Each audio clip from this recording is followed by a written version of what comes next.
kene nwaanyị kene ikwu kene ibe kene eze n'ọzọ kene ụmụ okolo Igbo ji debube kene ụmụada na ụmụ kene ndị chie ndị mbụ na ndị egere na Igbo niile kene ahịa na-anọ ụbọchị na Igbo ji debube kene mmụọ nwe ya nwaanyị ma na-ekene mmụọ eke kene mmụọ ekene mmụọ afọ kene mmụọ nkwọ kene mmiri nọ n'ala Igbo kene mmụọ nwe ya mmiri ana m ekene mmụọ niile nwe mmiri nọ n'ala Igbo ada mmụọ na-ekene unu kene enu kene anị kene ezi na ụzọ kene mmụọ na-emere Igbo ihe na mmụọ Igbo na-emere ihe kene mmụọ ji wee riri ana Igbo kene aja ana Igbo nna wee kene eze Chukwu okike abịa ezi chima ana m ekene gị ana m aja gị mma ana m ebunye gị elu n'ihi na iruru ka ebunye elu ana m ekene gị n'isi ada ndị Igbo na ezinụlọ ya na-ekene gị n'isi Awari na Maazị Nnamdị ka na-ekene gị n'isi ọbata obi Simon Ekpa Njọkụ na ezinụlọ ya na-ekenekwa gị n'isi our angels niile ebe ọ na ha nọ wee na-ekenekwa gị n'isi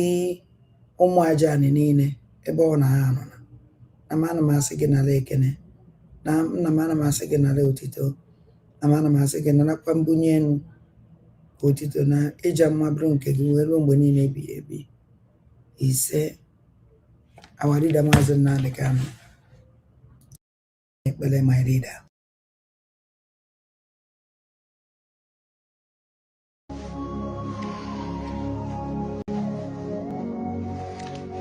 ezi onye nwe anyị na Chineke nna nke pụrụ m ihe niile Chukwu okike abịa ma bụ onye anyị na-efe na-agọzi aha nsọ ya onye ọ bụ naanị ya na-achị onye mmụọ na mmadụ na-erubere isi onye ọ bụ naanị ya bụ ọka aka ụbọchị ene ka anyị na-etuga eze ebube dị ngọzi mmalite na ọgwụgwụ ndị gboo wee tụọ oge ebighị ebi onye nwe m ụmụ gị wee gbakọọ n'ụwa niile iwe nara ozi ọma nke gị onwe gị n'ezi ha site n'ọnụ mmadụ dị ndụ na nke ebere dị ngọzi anyị wee na-asị na onweghị ihe ọbụla nke anyị onwe anyị bụ n'ihi na ọ bụ anụkpa ahụ sọsọ ka mmadụ dị ndụ bụ ofu ụbọchị anyị ga-anwụ maka na okwu nsọ gị na-adịgị ma ruo mgbe ebighị ebi n'ihi na okwu gị niile ga-abịarịrị na mmezu ọ bịa nwere Biafra ga-eji wee bịa na mgbe nke anyị wee na-akpọkwu wee na-arịọ gị na-asị lekwa ude nke anyị na-asụ n'akwa nke anyị na-ebe ka o metụta gị n'obi onye nwe m na Chineke nna nke igwe biko dịka isi wee napụta ụmụ gị n'ọbụ n'Ijipt gotu ọgbe gbezuga ụmụ gị bụ ndị Biafra mgbe ekwensu bụ zuu nke mmadụ dị ndụ kere anyị wee na-aja gị mma na-asị gị n'ime ọnọdụ anyị na anyị ga-ekele ha nsọ gị wee nye gị nsọpụrụ ụtọ na eji ama mgbe niile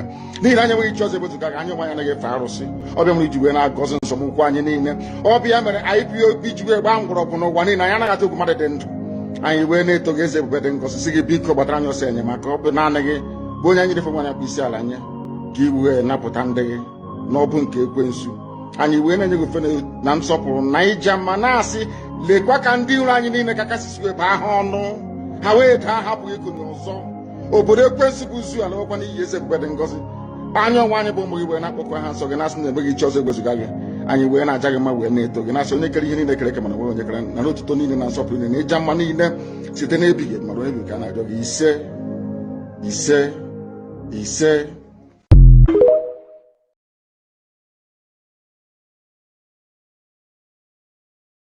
Our leader Maazị Nnamdị Kanụ onye ndu ise ise ise ise ahịa na-anọ ụbọchị na-anọ chi m gọziela m gị ụmụnne nke ka unu dị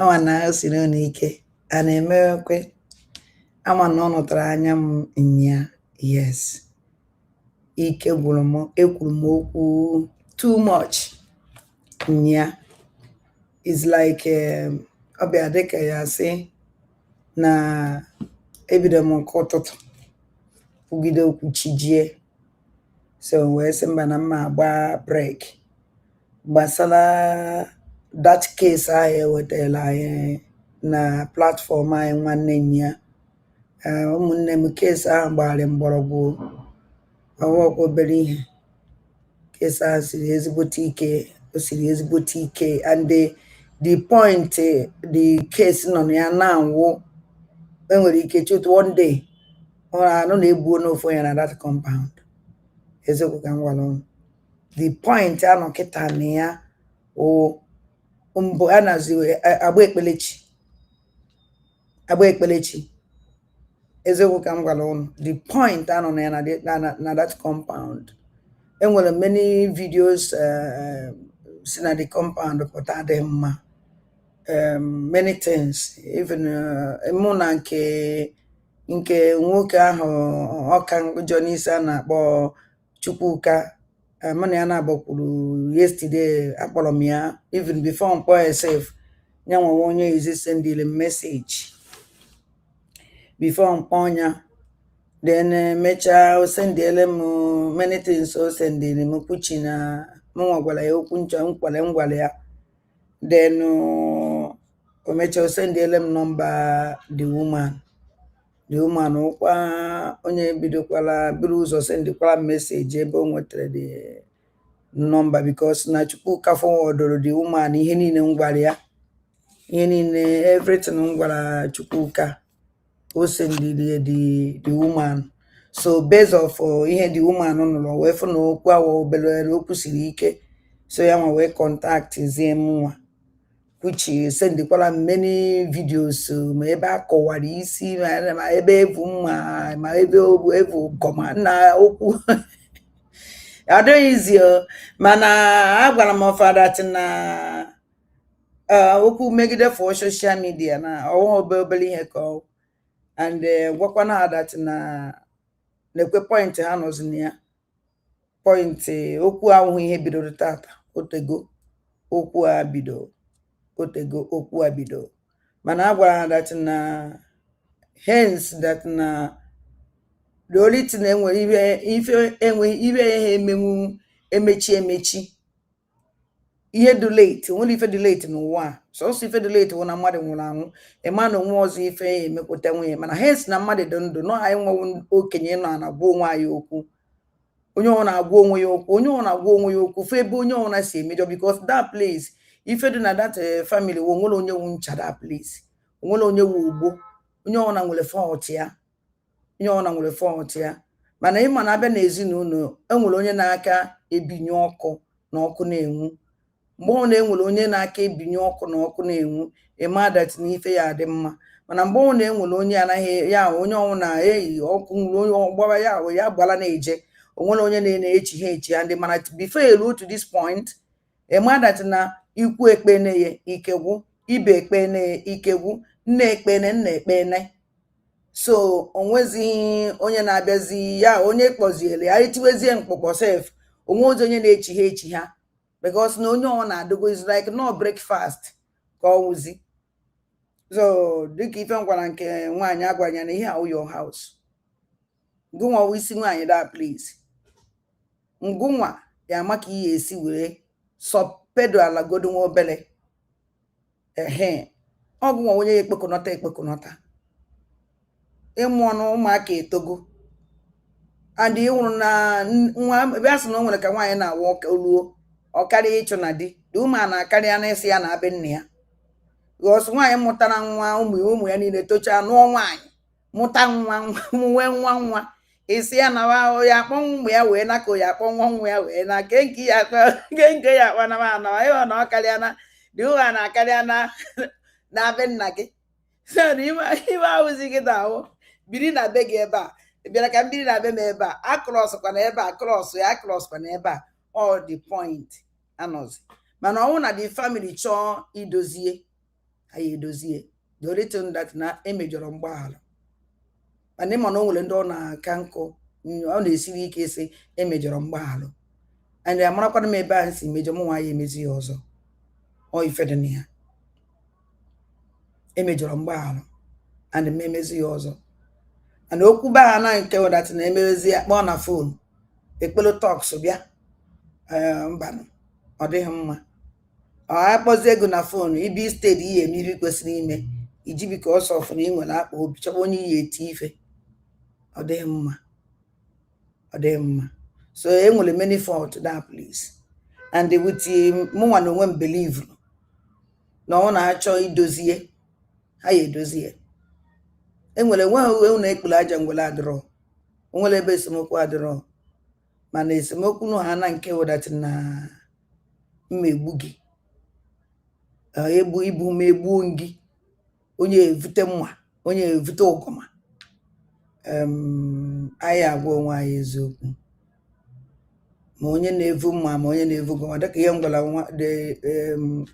Chukwuka, a sị m Chukwuka dat na agwa m ya bịa na my platform, asị Chukwuka bịa na platform because o kwesịrị ịbịa gwa anyị kedu ihe kpatara o ji wee buru talks wee jee na this family because watch ihe niile megide ebe ada place ịbata be mmadụ baa n'ime be mmadụ wele ibe bịa kọka gate kwana o nwere obere gate ihe ohe Chukwuka kwesịrị isi na ya wee vuru balo bukpusie those things enwere chere ka anyị chi ha azụ na that issue ka ngosi na ife nna abụọ unu enwere many things dogasị involve puchi ma like ịbịa wepụta o nwere ife ma like iwepụta na social media in fact ngwakwa na eziokwu there is many videos adịghị mma cha iji wepụta na social media ọ dị mma to protect the family na always okwu na a na-eso okwu mana o nwere nke njiri wụlụ kwa na-ada ndị gboo o nwere nke onye ahụ esi ndịele m agba m breki na ya mana ọnwụ na nne anya dat na ha nwa adịghị redi ịkwari onwefe ugwu na achọrọ ka ewepụta m everything ọnwụ na ya eme a save life I will do that na ọ na ha ya eme na ya eme a save life. This my platform mejie for iji na-esetụrụ iji na onwe ndị chọrọ ka agwa eziokwu is like na ọnwụ na ọ continue anyị enwere ya another platform iche ebe ya na-eme something like this because this platform a wee ebe anyị wepụtara onwe anyị na egosi ife a na-eme ya ihe gbasara otu be anyị si were do ọkwa ịghọtago so n'ọnya eji m pikchọ ha ncha niile eji m pikchọ nke nwaanyị eji m pikchọ kedu afọ ya nọ Chukwuka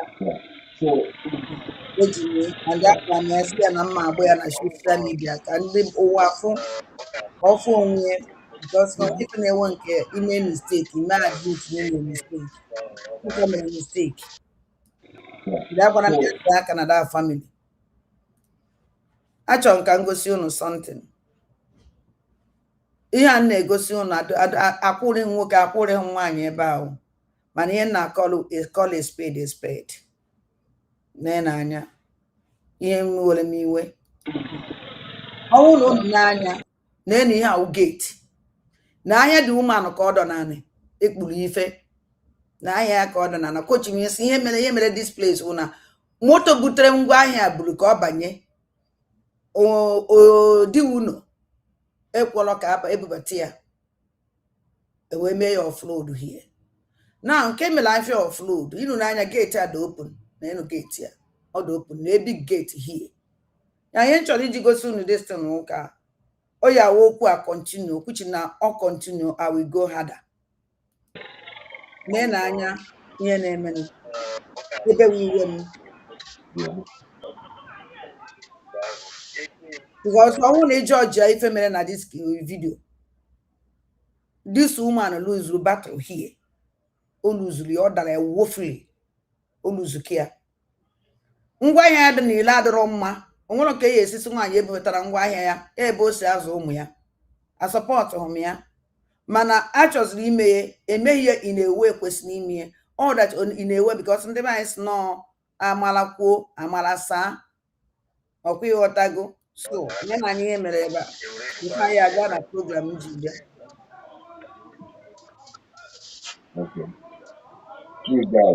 dịka ka nsi nne agafere na dis group esoro ndị a na-akpọ onwe ha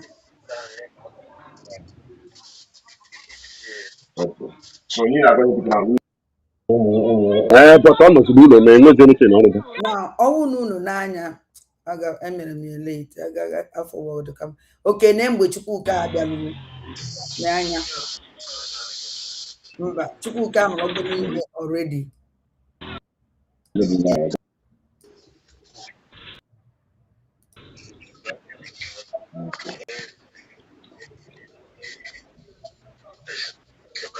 na mgbe Chukwuka abịalụ unu n'anya the gate ka mechiri emechi mana this small gate dị open oh is like no gate na-adị open all the time now Chukwuka adịtuo na moto wele banye inside the compound nwaanyị nwe ụlọ bịaluo Chukwuka nọ inside the compound already na-edi ụmụ anọ ebe a before nwaanyị nwe ụlọ abịaluo Chukwuka abalugo inside the compound. So in fact Chukwuka wee ke nwe ọhịa ọ balugo inside the ovu nwaanyị nwe ụlọ kpọrọ fa akpọ wele banye inside the compound shows you that na Chukwuka na-eje tọva o kwupụrụ na nke awụrụ mbụ o jere ebere o jere akpọrọ ya Okoa nke awụrụ bụ ọdụ mbụ eje so ọ dike ka ọwụ odike onye si wee gwa ya na social na gọọmenti so ọwụ na emesịa ọnwụ na ọ kọntinu mmewepụta conversation m na ya na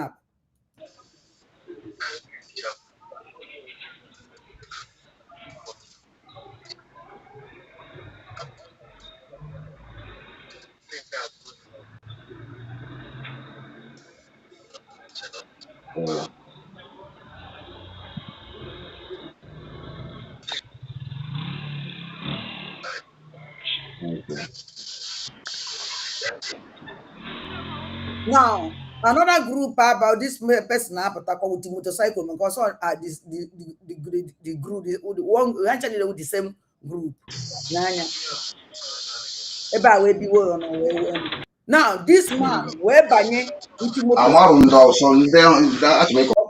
wee ba and the man na mgbe ọ bara with the motorcycle still onye ahụ o bu n'azụ obi ewele close or this door this obere ụzọ akịta because all that na motorcycle now motorcycle ibu mmadụ wee baa n'ihe na motorcycle ebu mmadụ wee baa because ọnwụ na ụzọ adịghị large onye o bu n'azụ ya aritu ma onye bụ motorcycle agafee nna ya mana onye nọ na motorcycle a nọ na motorcycle ahụ agafee na this door very easy gosi that na the door do very open ya o buru ibu now Chukwuka ejeneje weta iwe eji wee kụkọ ụzọ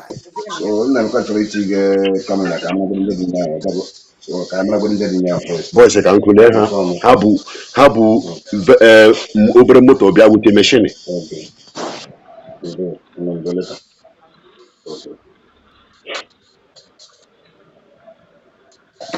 Dile que no le cambian más en el día a las niñas. onye ebupụ moto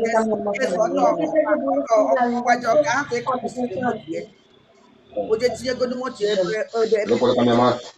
now Chukwuka akụwago the key because o mere admit na ya kụwale na ya kụjiri the key ya kụkala the key wee na-asị m na key ọwa ego one so now ịna-anya akụkwago this ụzọ na akụkala ụzọ a with hope na moto ya esi ebe aga mgbe akụkala this ụzọ with hope na moto ya esi ebe aga n'ezie na anyị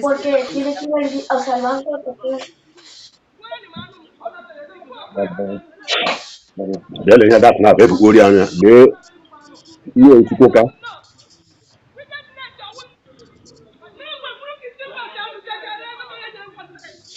okele mụ mana dị ebe anya n'ezie na anya ihe eji wee kụwa this door eji wee kụka this gate wee nwere ike iji balo wee kpụsie anụ nwaanyị golo n'ime ebe a kwari na enwere obere ụzọ iwe ọcha na Chukwuka hie eji m complete foto ya na Chukwuka hie onye awụ ọdụ nke onye nwa bizi na this compound Chukwuka na-ekwuzi ife na-eme n'ezinụlọ a onye nwa na control this family because of na o nwere God nwee gang group ndị na-evu egbe so nwoke afụgo ha wee gbaa ọsọ maka ọ gwara na the man fụrụ ha wee gbaa ọsọ ọ gwara m ya na phone na the man were fụrụ ya wee gbaa ọsọ ndị abụ motorcycle were ji motorcycle were chụwa the man Chukwuka onye gwara m ya nọ mana ha enweta the man wee sị ya kedu ka iji esi ọhụrụ gị nọ na this compound i wee fụ this kind of and nke ahụ mbụ na ụnụ na-abịa vu abịa o ji wee fụkwa ụnụ wee gbaa ọsọ ọmụ ife ọ na-agbara ọsọ because ọnwụnụ na nke na-abịa na ụnụ na-abịa na peace this man ha agba ọsọ mụ nwa na nkwa sọpọtụ nwoke n'ihe nwoke mere ịhapụ abịa nwunye ya outside dị mma no matter what ụnụta ka nwaanyị a bidoro biznes ya ọ dụbụ mgbe eme otogo o mewere ihe afọ mụ ihe o yi ejizi bịa sịrị eziokwu nke ọ na-enye ekwe ebubata abịa ya ilo ebubata abịa ya ime ụlọ mba asọpọtụ m ya cha mana onye ka a na-asị na esemokwu adịrọ mma ngwa na na-ene anya na ndị amị ha bịa ọ na-agbakpukpu ego na-aza ịlaghị iji ọta anọpụ ịlaghị iji ọta asa ahịa Ikenna ka ọsa Ekenna mkpọ ebe ahụ ị nọ ha ga-agbanye ya nye mmebe nwanne nwoke na-ataka akwa azụkọ ụmụ naanị ya biri ka ha na-esachiri nwunye ya ego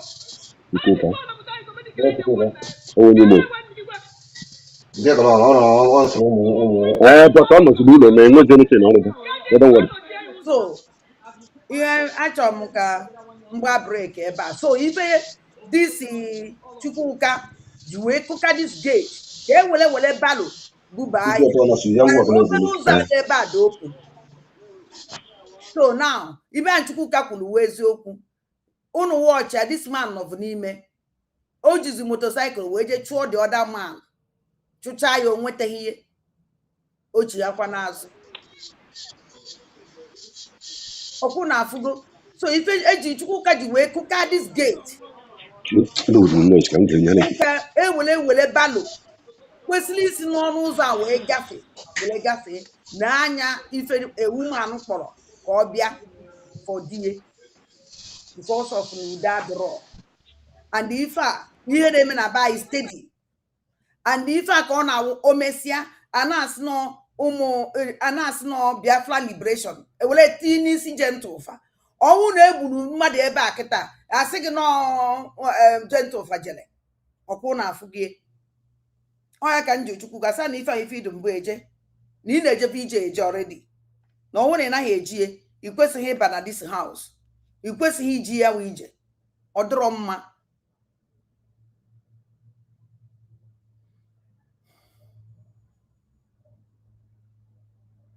ị kwesịghị iji ya wee ije ọ dịghị mma mana o je gị ị na-ekwu n'elu ya na-ekwu n'ala because na mana mgbe ọ fụrụ na okwu siziri ike ọsọ pedalụọ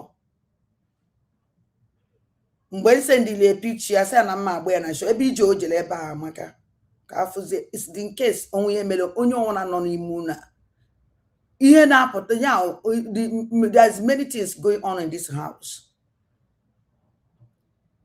eziokwu niile. So the woman sị m biko ma George na anụghị onye amụ kwesịrị ịnụ onye and agwakwana m ya si ya that na anyị alaike ịnụ onye ka ọ bịagodo kọrọ anyị because na onwebeghị ihe ọ kọrọ just to send ele m foto nwanne nwoke akụwasịrị isi nke ahụ ekwuru okwu mbọsị a de na-emekwanene m nkwari ka mmadụ ife eji wee kụọ nwanne nwoke isi ahụ o wee wụrụkwa na ọ na-akpọrọ ka abịa ka echi ichi ọgụ were setie akụwara nwanne nwoke isi akụwakwara di ya isi ọbara juru di ya isi ọbara nya ọgụ ka anụ nke onye butere ọma ọnọdụ nke ese ndikwala m ebe m fụrụ ebe nwoke bụ gọma inyeawụ gbara ọtọ naked 100% naked gbara ọtọ na-agbagharị na the compound ebe nwa ọ mụrụ amụ ji mma oge na-alụ nna ya mma oge dị okwu siri ike. So onye ka nna agwa this woman that na ọsọ nsọ gị nwa onye ya edozi okwu a iwuru na ọgụ nwa isi nwaanyị na this compound and ibi n'ụlọ just mara ka ihe esi onye ọna nwere fault ọnwụ na calm go down ọfọzie nke nwoke akam go down ọwụrụgodu na ụlọ ahịa ebizi ụnụ ahụrụ na ụlọ ebi ozi n'ofu onye ọna biri ụsọ nke nwoke beside nke nwaanyị beside nke good and fine at least ka ha kwụsịgodu tension dị too much. Amadum the joy ọ na-enye ha ibi n'ụlọ like this and I hope otu ọ pụtara na social media because ihe megidere ahụ otu pụta na social media was obere ife. I hope that na oye enye aka calm or something calm or problem even nke amụ na ụnụ na kịta ekwu the woman na-esendiri m voice messages because nke amụ na ụnụ na kịta na-ekwu na-enye ọ na-esendiri voice messages mwebedo nke ngụla agụ na mmechazie eji nwa ya ọgụ mana ọnwụ dat na onye abịa na platform bịa kwuo okwu ka anyị mara ka n'ibe iwie mma like ya uche na ngwara ya because voice is ahụ the best.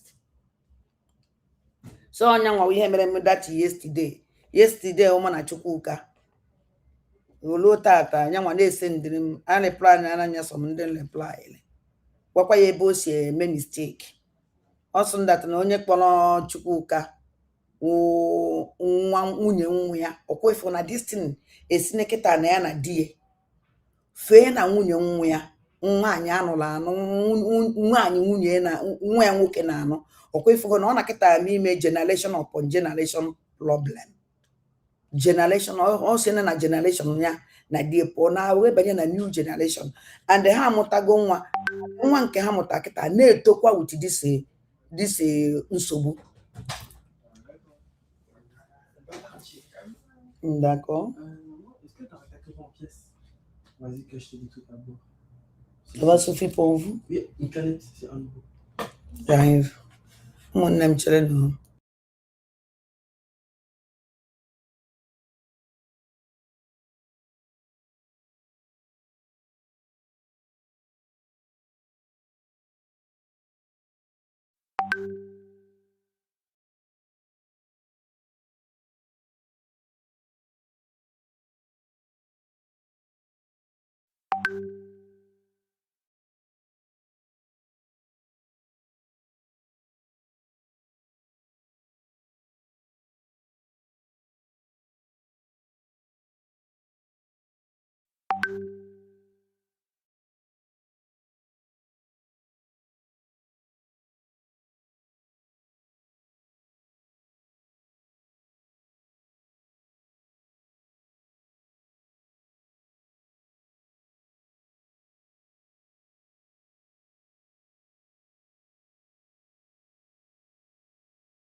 Ngwa kwa ihe chọrọ ikwu because ewepụrụ m ewepụ ngwa na-ekwu with 1 minute. Yes, ma. Program because some of them now watch here now. And the Apple maybe go through voice note, the woman on a center, through the Google here, Imani from Kenu Tatro, from Kenu Tatro, one of one on this case, be the Robert Notato, Actually, it was that madam. And I know that family book is your Nipo Sopa, Simeno one, No nyawa bwani, nyawa. Ye won't we is yoku. Binyo kwana. Oh, exactly. If I were from Valia. Exactly. It's on Polo voice. Okay, when no one make it only waste time. We no more on it destroy. Wow. No ya. Ihe anyị kwuru kịta ife ngwale ya exactly chọ mkpọrọ the voice ebe ngwale ya o chekwe no onye ọ na-enegide na oji eko ọ na-enegide ma bụ nwanne dị n'obodo Igbo ka ome ọkpọtata ọsọ mee nke nwanne she's behaving like a cow. Enweghị any responsible woman bụ a mother, real mother. Isi dị mma nye ọchọ ọkụ nọ na-ege this thing nye gee. We are all mothers and wives. Ogini kana kode ha. No to obodo dị. Unu ka na-eme ụdị ha. Na N'ebe a n'ọnọdụ obodo dị. Uchu ọgbara ha ka m na-ajụ. Ha nyezikwara gị nsogbu maka ihe wepụ ihe dị na this family. Attention, s'il vous plaît. Ihe menwe ihe dị na ya. Ha nyezina gị nsogbu. Voice note ị na-ege. A na-ekipụpụ anya n'ihe ị na-eme dị important. We have a lot. Thank you. The family, nyewa, and check your way very well because allegation ha na-enye ya ọ bụ nọ na-enye nye mara ma na onwe ihe ya eme ka udo dị na that family. Nye mara ihe ọ na-eme sọsọ ihe ka m chọrọ ikwu ada nne m continue.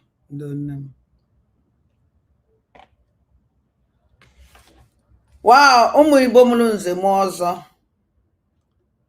Nne m asị nke nwere opportunity a wee leave ologu message because afọ na ị na-message ị na-etinye ka nke ọnwụ na iyi ekwe masị gị anọ live program ọnwụ na ị nwere ife chọrọ ikwu ama like ka ịbata na live program na ọ na finish ọwụ na ịchọ ka mkpọ after ka finish live program ọnwụ ife chọrọ ịbịa gwa ụmụaja na ịgwafa then ọwụ na mmecha live program then mkpọkpụte gị mkpọgụ na phone onwezi ife chọrọ ikwu kwuo nnu because na ị na-ese ndị ya like this awụchaghị ya dada.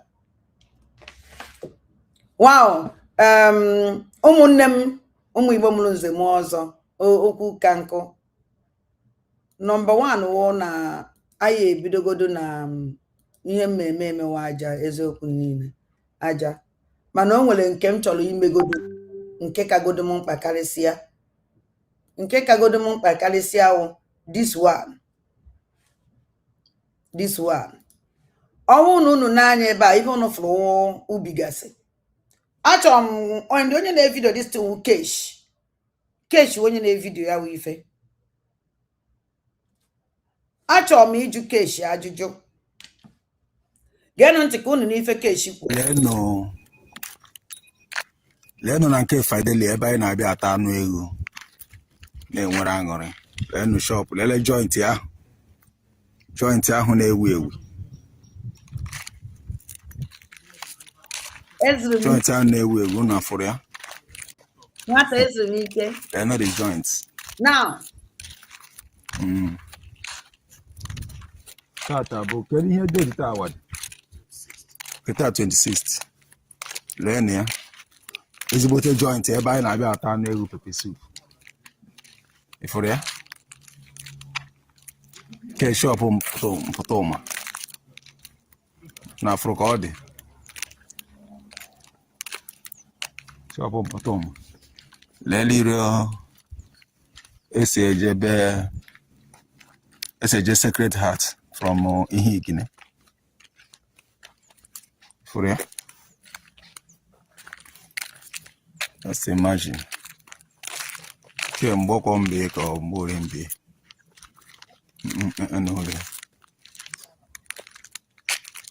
ka ị chọrọ ịkwado ụlọ igosizi gị egosi bụ shop Igine ewuru onye ụda ị ga-amarịrị shop Igine lele shop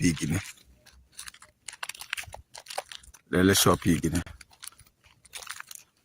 ụnụ ahụrụ ama esi ajebe mpụta ụmụ lelenụ shop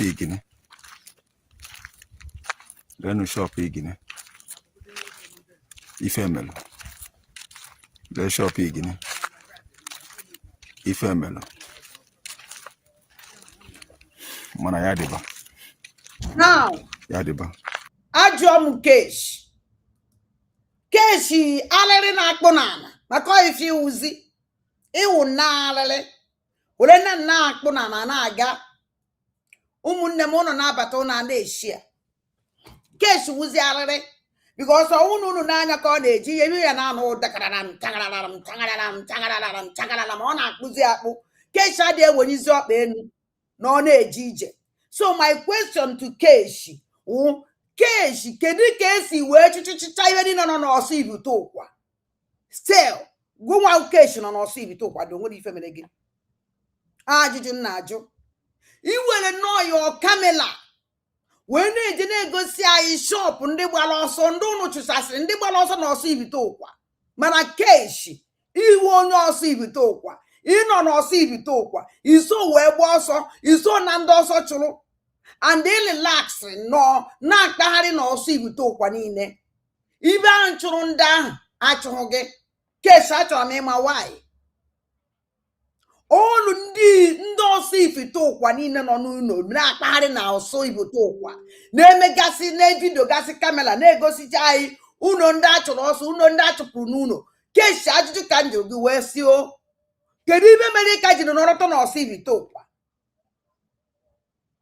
afụrụ m gị mbọsa na be gị gụ na ya famili ụnụ na laksịrị biri nnọọ ọfụma ị na-akọwa iche aka oyibo na-ata na-achị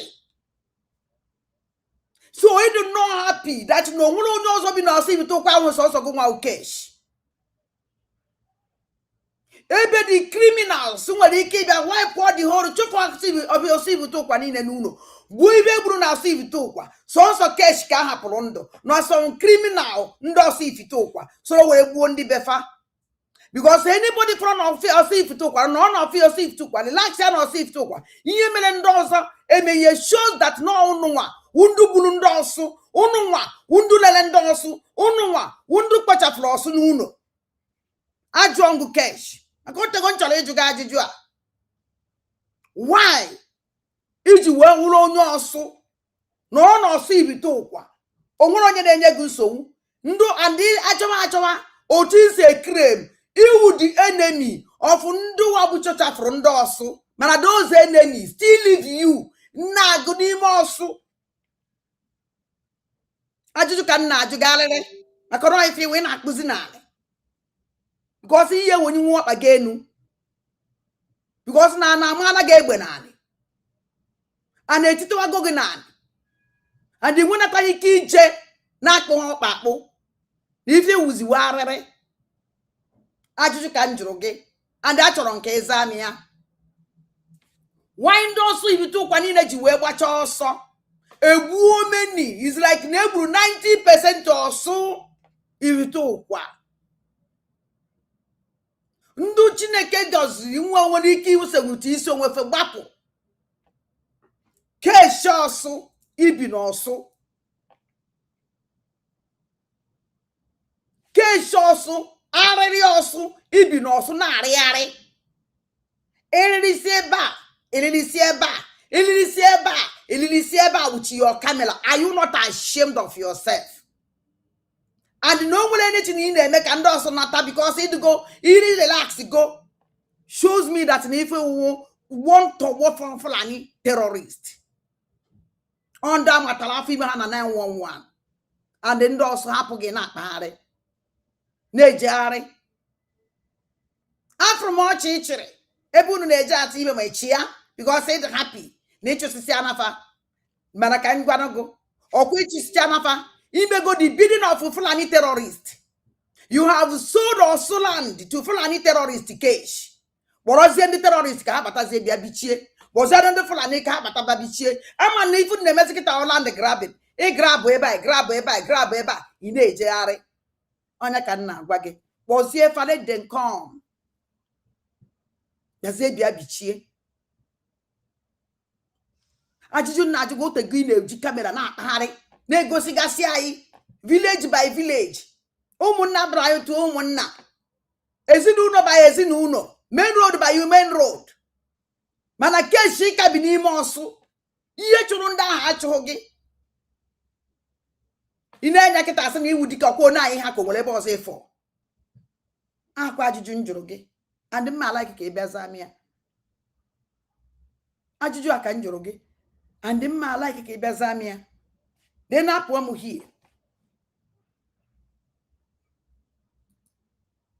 because unu mana many things emebe nchọrọ imeghili nne then now ka anyị gaa na nso nkwa ka anyị gaa na nso nkwa nenu nso nkwa mere program chere genu ntị now ife nso nkwa na-akọla ya na nwanne Chukwu ofe egbu kpọrọ ya nso nkwa na program. Yes, nwanne Chukwu ofe egbu kpọrọ nso nkwa na program ya wee kọwatara ya situation otu Chukwu ofe egbu na ndị ebe na Chukwu ofe egbu si wee dị genu ntị. We thank God. Anyị siri ike, anyị dị ike. Okay, my brother. Okay, credit Chineke. Credit Chineke. Yes, when I'm follow you, how long you mutu amandoba? Okay. Na family of people, you know. Okay, sir. Last time ago, you know, I make a way of program, you know. Last time ago, I was getting element about Chukwuka. Yes. Otoji Abagwa. Nwanne m nwoke nke weziokwu that boy. I have to apply your order. from the one obi diri ihe ka m kpụrụ ya asị na junior brother kọwala na ebe ahụ na-aga ụzọ adịghị okweghị ege ntị ma nne ya ma nna ya ndị famili niile otu aka isi adị ya so ọ bụrụ na o nwere onye ọbụla anyị na-enwere owu esemokwu ya takọlọ ya onye ka aghara itige famili maka famili ha sọpọtụ ihe I'm telling you. All right. Onwe onye na family I support ihe ọ na-eme. Even ka m na-agwa gị ihe o ruole 10 to 15 years ụkwụ ya mabe na bai. You see? You know? See? So when o wetere m na o siri dere gị ị na-alament o wetere m my way safe ka ọ ga-ewu m depụta were ekwensu. So iwe soro m gbasa ozi na famili anyị enweghị mgbe anyị ji sọpọtụ enyi nwoke a ihe ụlọ na-eme ọ dịsi ka ego ọ na-eme ofu onye ofu vileji anyị ma akwụkwọ famili sọpọtụ ya so nwanne m oge a ka o si ede oge a ka o si ede adị m sọrị na ọ takọga gị enweghị onye dị happy about that mana ihe m gwara gị na wo the situation done. Thank you, sir. ịghọtala Okay, my brother. Oh, yes, my buddy. What do you mean? Oh, yeah. Oh, they are going to support you. You know, Bagaluku. You know, Bagaya, Okuluku. We don't want to desert a lot from this boy. Now, I blame me for his actions like this. From the one who did here. So, who would do at the whole? Why would you be happy with this, Bobo? I'm telling you the part. I'm telling you the part. Mpaya with the last born of my child. I'm telling you, Mpaya might see your name. Oh. So, okay, coach, you don't want them to say, I'm like you cook, all not the family, the Bobono. What would you support together at all? Okay, sir. Ọ dị mma ihe ahụ nwanne udele nwanne nwoke on behalf of the family apologized to Nonsonkwa na the terrible attitude and iberibu dele daga oji Nonsonkwa emege content, you know. So ọ ijikwa gị na munu dele ahụ the same class, munu dele ahụ no the same level. Unwekwe ka money against on at the same level. No wake, man or so money hike. So why I keep reacting to Honeku? Ka unu happy iche. No always joke on eku because the by say na obara kiti kurekwe. Don't be so. Obara kiti kurekwe. So if he fire, I will fire back. If he lambast, I will lambast back. And on social media, wo basubos. Onye piagege piagurea. That is social media for you. The right potassium physically, then we can behave normal. But I know on social media here. I need a ganara. You got to go to the Cherona Yara, Aram Kayara Kie. With the 5% Ara, Aram the 1 million. 1 million %. Imoyana Mahumad na Bienye. You got to go, Onyana Mahumad na Bienye. Physically, I got Yara. I got a banage. Physically, Miara. But since the family Ariola, we have a lot of videos where Udele implicated himself. He will buy Ndibo, he will buy 2 years, he will buy. We have a lot of videos. You know, I will keep, in fact, I don't know, we have family Ariola. I plan to challenge this week. He posts to my certain videos, or talk. You know, Mankoku. About the family Ariola. Ebaka, and na mai kweta ho, uche Nonsonkwa. So say ba. Disagree with Nonsonkwa, my brother. Can wage problem gunu dene. I will adjust because of gunu dene. Problem gunu dene because of mpuna lana no dene me na ni womunze mozo, especially in Imo State and Anambra. All problem gunu dene. And even na wage. Mana is na because of na family udere yorogubiko. Kiyeji we kwụsị ime udede expose ihe nie fiji we meka ndị ba anyị mara na-ekwu onye na-egbu fanụ mụnwa support gị na that one You get udene na-egbu ndị be anyị. Udene na-egbu ndị be anyị. Ima how many people udene gburu na nke ọ nọ n'ala Igbo na-egbu ọchụ. Just because of na family udene kpọrọ gị. Sị gị gbaghala udene. Na family ya dị involved. Ote na anyị nụrụ na family udene disownuru ye. Either way. Na onweghị ike ije na befa. Either way. No nso iwe kpọzie just because of na nwanne udene kpọrọ gị sị gị sorry ka ihe eji wee forget expose ị chọrọ ime an evil man ogbu ọchụ just because of na asị gị sorry ka ihe eji wee zụwa ogbu ọchụ ka iji nje mee ogbu ọchụ expose. Oh my God. No nso nkwa nke a I disagree. O nwere ife ọzọ gwara ya nụ. Mba. O nwere ife ọzọ gwara ya nụ. No nso nkwa ikwesịrị ime ude, ikwesịrị complete ye. Ongo na ụmụ family na-eme. So, ọnwụ na mmadụ na-egbu ọchụ. Onye yi ọgụ sị gị biko gbaghala nwanne ya na-egbu ọchụ. Ga-eme izowezie nwanne ya nwoke because na family ya ayọgo gị ọkụ ife ominu. Ị na-ezozi udene. Ị na-ezowezi mpụ na alụla na udene na-eme. Just because of na nwanne ụmụnne ya sị gị gbaghala ka ihe eji wee kọva onye alụ na alụ ọ na-arụ wee ka ihe eji wee kọva ogbu ọchụ na ọchụ ọ na-egbu. Nọ nso nkwa nke a ọ daba. Mba. Family udere kwọrọ aka kpọrọ gị ihe a mere gị ha kwọrọ aka ha kwụọ ọkpafa si na aka family fa adụ ọkwa ife udere na-eme especially nke ikpeazụ a. The family pụtara because ofe egbu ọkwara family mmadụ ka a na-akpọ. Onye ka nji akpọ ya Chukwu ọka ọfọ tigburu. Ọ family mmadụ.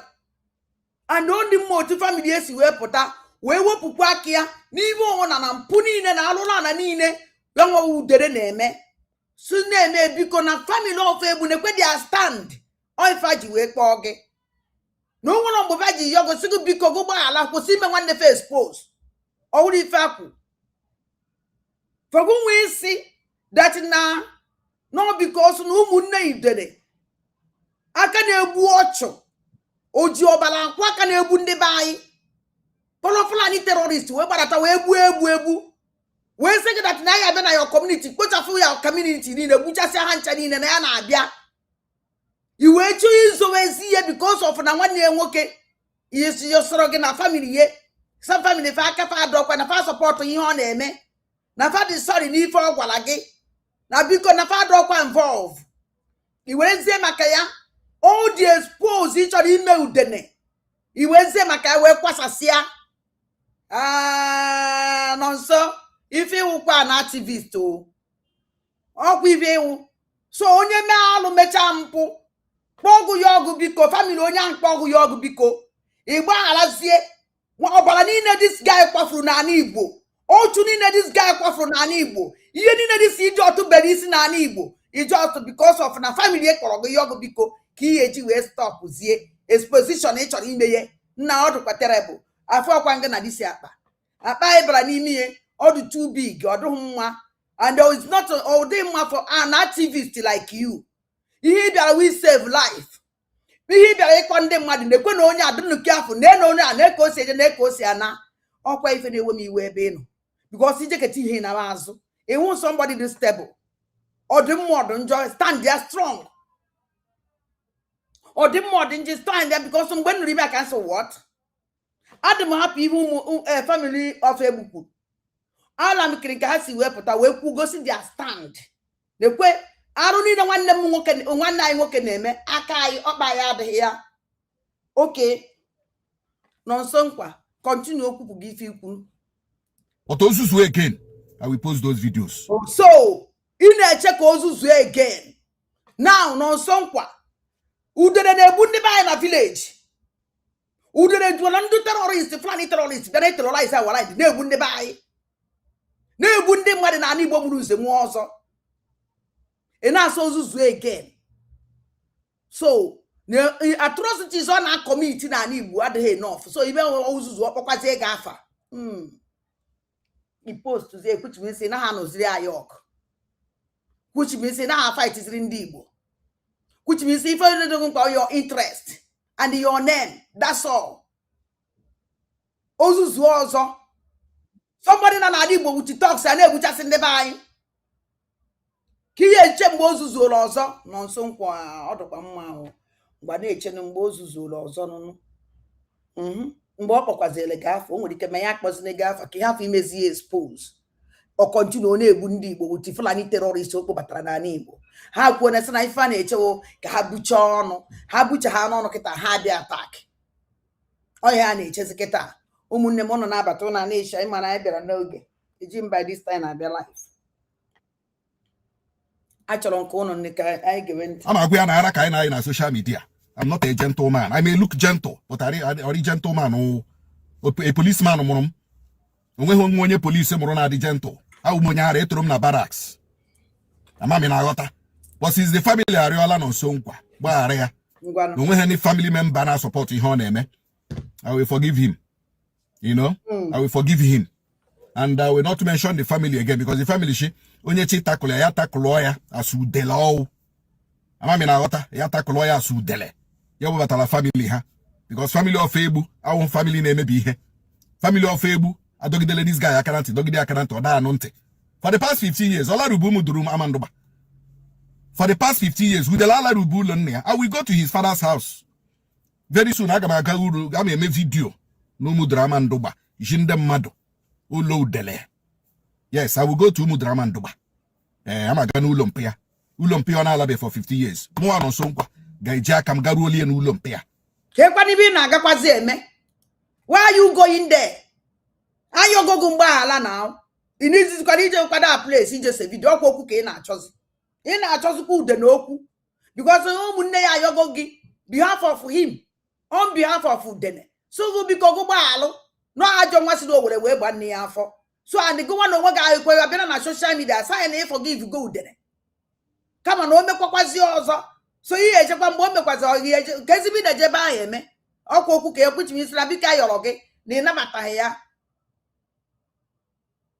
Here this man Melundibo. This man Melendibo, everybody is talking. Family, this man, we go yoga biko. Where's no yoga? We want them okay. Nonso. Continue on a equation when I demand. I'm my ala. So each any social media gives you a bag and kete. Oh, wow. I'm a Iquasagara guy. If you know I'm a crawling in guy. In out of them, oh, yes. Each a day, my here. Man, away hema. The family has showed displeasure or disgruntledness at what you do, you know. But I want to tell you, Ogumonage Bibe, Udele, Ogumonage, personally, Ogumonage Bibe. It's all I yell on social media. I yell, well. No, Mwana Gezi boasting. Because I want to enter the mail from boasting. I go more 1 okay. Him dim nobi na afollow when me forgive onyo wona onye kwafuro balama ajani and when me forgive him and when me forgive anybody on will call terrorist batana ni bo na ebu ndi Igbo they terrorize ndi Igbo and when me forgive that person onye also kwanya well I don't care so kwa one on my mother I can never forgive that person I can never forgive her I am a support here so you one nwoke nonso nkwa ngwachewezie mgbe o mekwazile ga attack onwu no me ga attack ya continue na egbu ndị Igbo and this na one an activist or if you remember expect this kind of okwu is going on but na forgive go this criminal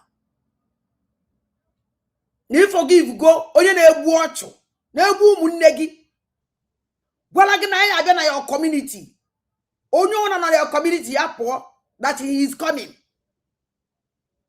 that one ezubere gị isu ndubefa Ninu ni akulu. Nobody made a because nothing will John one, no I terrorize in the by.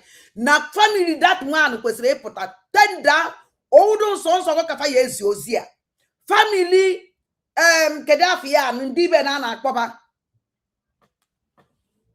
Chukwu of Ebu, family of Ebu was living on your platform, live and direct. One day body in a beacon. This in one and I got Chukwu call 40 bulu.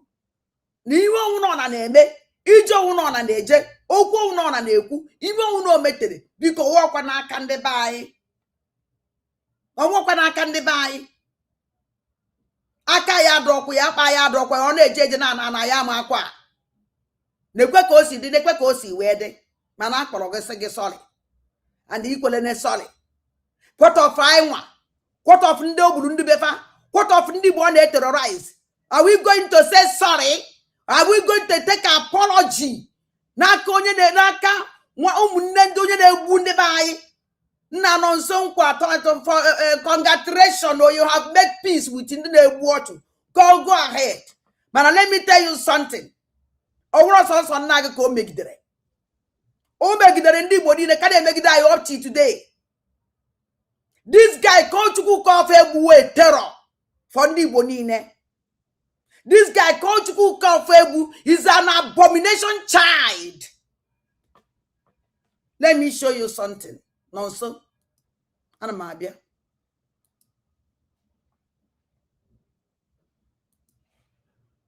Nonso.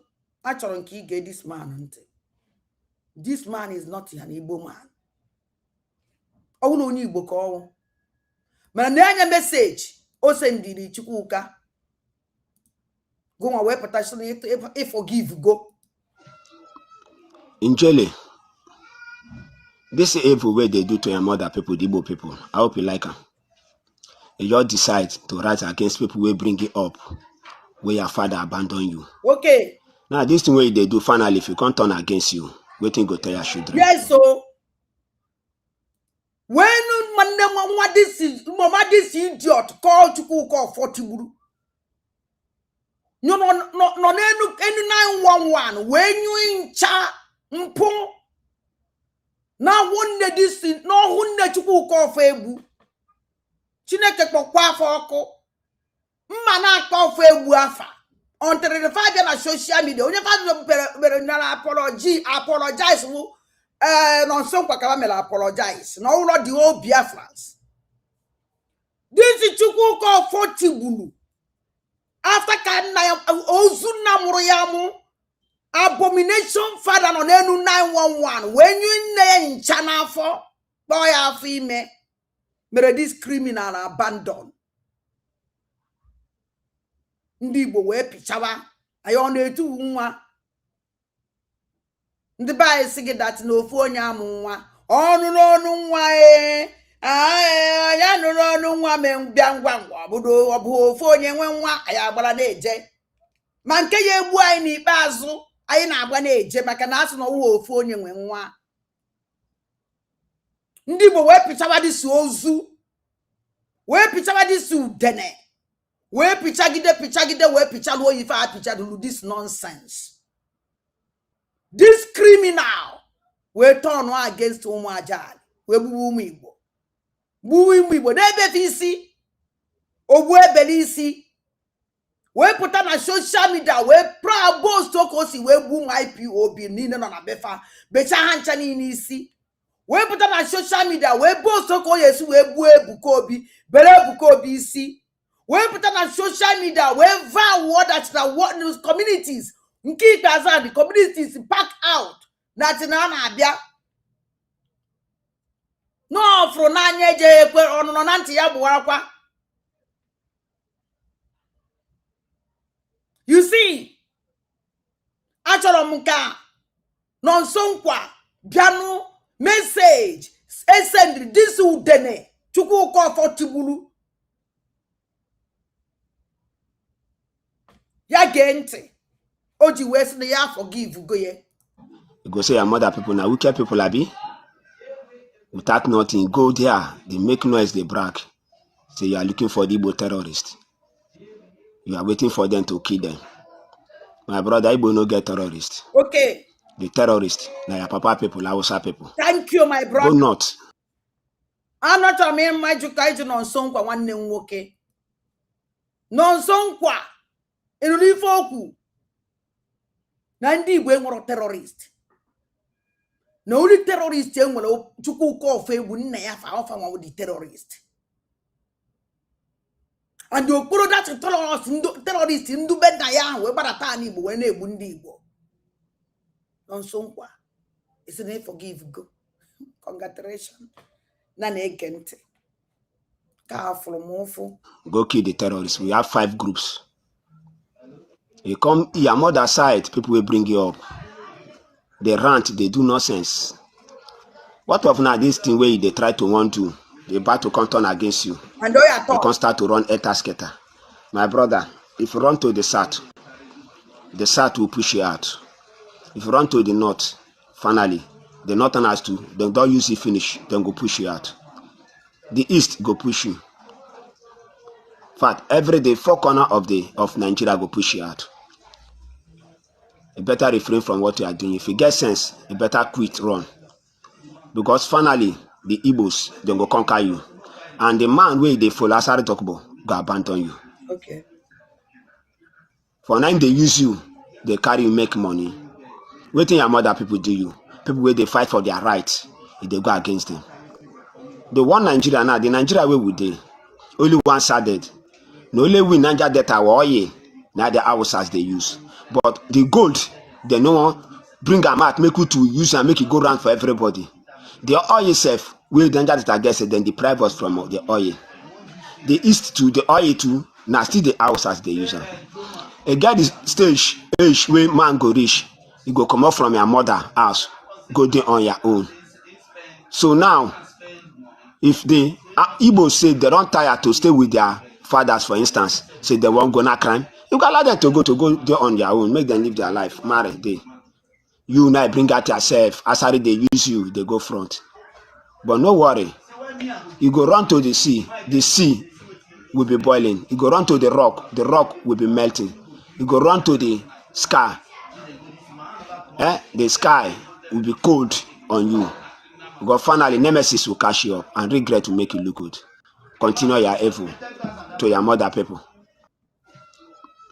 In Jele, this evil way they do to your mother people, the Igbo people, I hope you like them. You just decide to rise against people who bring you up, where your father abandon you. Now, this thing way they do, finally, if you can't turn against you, waiting go tell your children. You go say your mother people, now wicked people are be. Without nothing, go there, they make noise, they brag. Say you are looking for the Igbo terrorists. You are waiting for them to kill them. My brother, Igbo no get terrorists. The terrorists, na your papa people, Hausa people. Go north, go kill the terrorists. We have 5 groups. Achonka nonsonkwa. Oya. Achonka nonsonkwa no ya. Achonka nonsonkwa no ya ka nji wee kpọrọ ya. Na mana udene na-enwe nsogbu today because of onwebe onye ogburu na my family. Ma not because of ogbugbu ọ na-egbu ụmụ Igbo. Onya nwe ife iwe me ebe ọnụ. Onye uru ndị Igbo niile iwe na-ewe ebu udene not today na condemn activities of udene. Awụrụ na udene egbu one n'ime befa. Ma maybe na some na egbu one eketego oke n'aka udene n'igbu ndị ụmụnne fa. Ndị Igbo akwụọrọ many people n'Igbo land eketego oke na activity udene. Onya nwa ife onye ọna na condemn. Mana ebe gụ nwa uchi nọ nso nkwa pụta wee si na because of na nwanne ya nwoke kpọrọ gị sị gị sorry. Ka eji na ga forgive get terrorist. Na terrorize your people. How? Nwanne nwoke nọ nso edari ya. So no personal issue. Anyị na eshia. Anyị na akpa ya ọnụ. Anyị na akparị ya.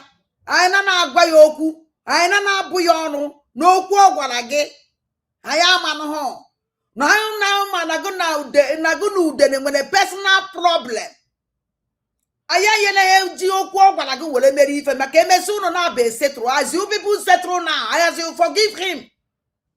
Quote of ndị koteziri okwu ebe a na-azọ gị, quote of ndị kotere okwu ebe a na-eprotect gị, ihe anyị n'isi wee je forgive o na-echekwazi mgbe o mekwaziri ọzọ.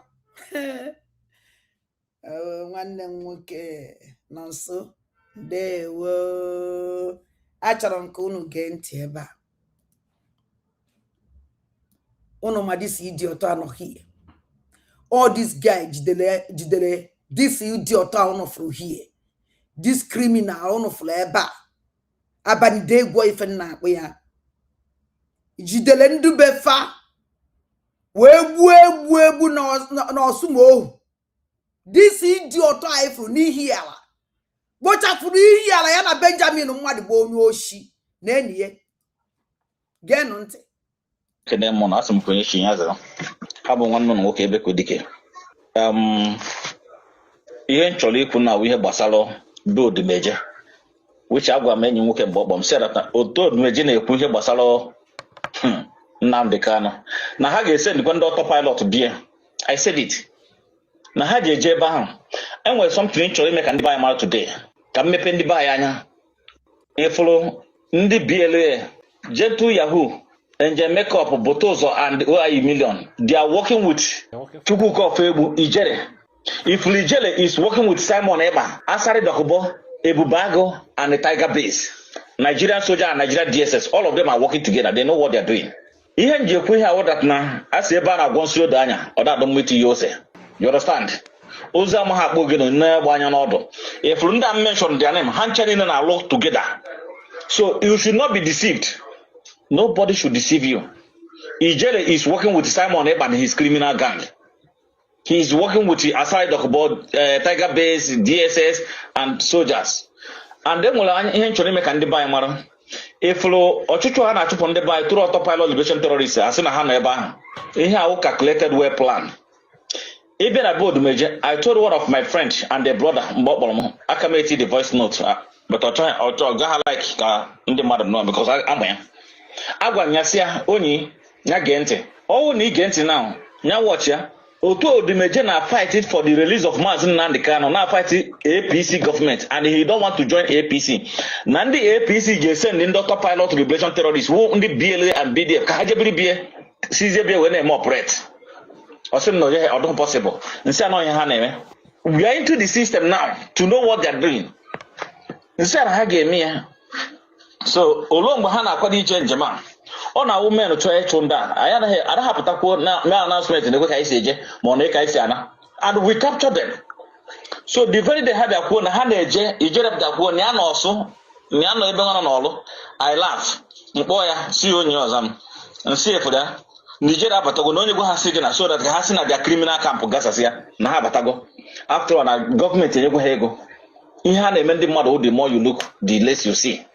Ndị be anyị ndị satis achọrọ m ime ka unu mara o they are not fighting these boys. Ihe ha ji these boys emewo anybody that is not supporting APC they will use these boys to terrorize them to bring that person down. All ihe ndị APC na-eme they are the one that is sponsoring Simon Ekpa and autopilot liberation terrorists. Ihe na-agwụ na opio after all Gentle Yahoo kwuru na the insecurity na-aga na South East na-enwe ndị na-benefit from it. And Jamaica kwere na the insecurity ha na-cause na South East na enwere ndị na-benefit from it. Ọdụ ka ego niile a na-ebunye ha na ha na-enweta their own percentage, ha na-receive their own. Ọ na gọọmenti kwuo now 50. This useless idiot. Now I continue na-aga because this idiot ekwuru okwu. This idiot ekwulo anything. Okwu na just kpọọ ya ọ na-ekwu okwu ka n'ife okwu na ya because all of these criminal are the same. Na criminal Ebeko Dike alịrị akarịa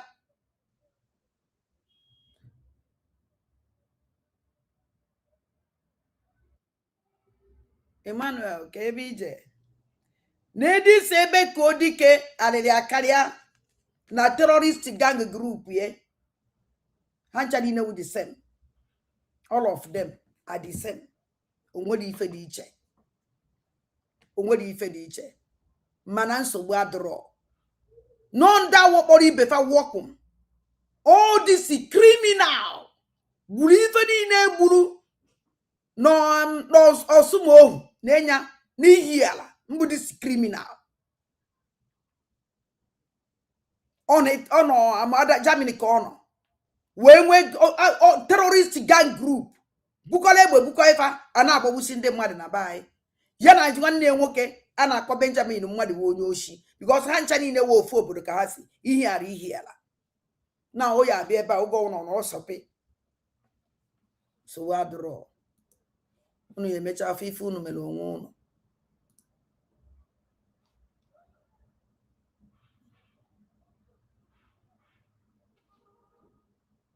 achọrọ m ka unu gee ntị hie m chọrọ ime ebe a na o ga-ewepụ some people iwe. Yes. Oh mon Dieu. Transformer 1 milliard de données en une solution. Ça se va ya. This program a na-achọ ime na okwu m ekwu ebe a some people I like here ka m kwukwe n'oge so adịkwa m sorry na ọwụ na like ya mana eziokwu ọwụ na dị n'eziokwu mmadụ ya ekwue and m nwa na onwe m nwa ada ndị mpụ na ndị ekere ọjọọ ga na awala eze m na-esokwu ya wee eziokwu ọdụgụ mma nsogbu adịrọ ọdụkwa na ngụ ma onye emecha n'ikpeazụ one day say ada ndị mpụ na ndị egede kwukwara okwu a because agwara m ụnụ na ndị be anyị anaghị eme something without something if ana something dị supplies mee na ana Igbo mụrụ nze mụọ ọzọ mara that na o nwere ife that supplies ahụ ji wee mee and na o nwere ife eji wee kwadowe na o nweta onye ọsọkwa ya nwere onye mere ihe nụ achọrọ m ka unu gee ntị. Viewers and subscribers, you're welcome back again. This is BVI Channel 1, where we tell you undiluted truth. And as you're watching this video, my people, be tagging Tinubu and every government official that is negotiating with bandits, because they got to tell Nigerians how they are going to deal with waiting my ear. Hear from this beautiful Nigerian. Listen to this. So kidnappers are now demanding for fresh virgins. Whose daughter do you people plan to deliver to them? Since you people like negotiating with terrorists and kidnappers. What is happening now is there are some kidnappers in Ekiti State, I think Anjoni or something like that. They kidnapped someone. They gripped the person to death. Okay? The person died. The family now come they talk, say, okay, may them release the corpse of the person where they gripped to death. They say for them to release the corpse of the person where they don't grip, say they're going to need to pay money, ransom. Okay, they agreed to deliver money to the kidnappers, Igbos, and drinks, beers, and everything. As they reached there to deliver them, that is about 4 men. As they reached there to deliver them, the kidnappers now kidnap the 4 men now. Contact and say, for them to release the 4 men, no, they will need to go and bring virgins, female virgins for them, before they can release the 4 men that came to drop the money to collect the corpse of the person where they don't already grip. Una don't mad for this country. Una don't actually mad for this country. I'm telling you. Can you imagine? Can you imagine? It is happening at the backyard of the Gaban. Now, my question is, ọkwa maka ndị jela akpụkpọ virgin Ebuka Obi kpọrọ. Yes. Maka ndị jela akpụkpọ virgin o. Hey, ebere m akwa virgin a.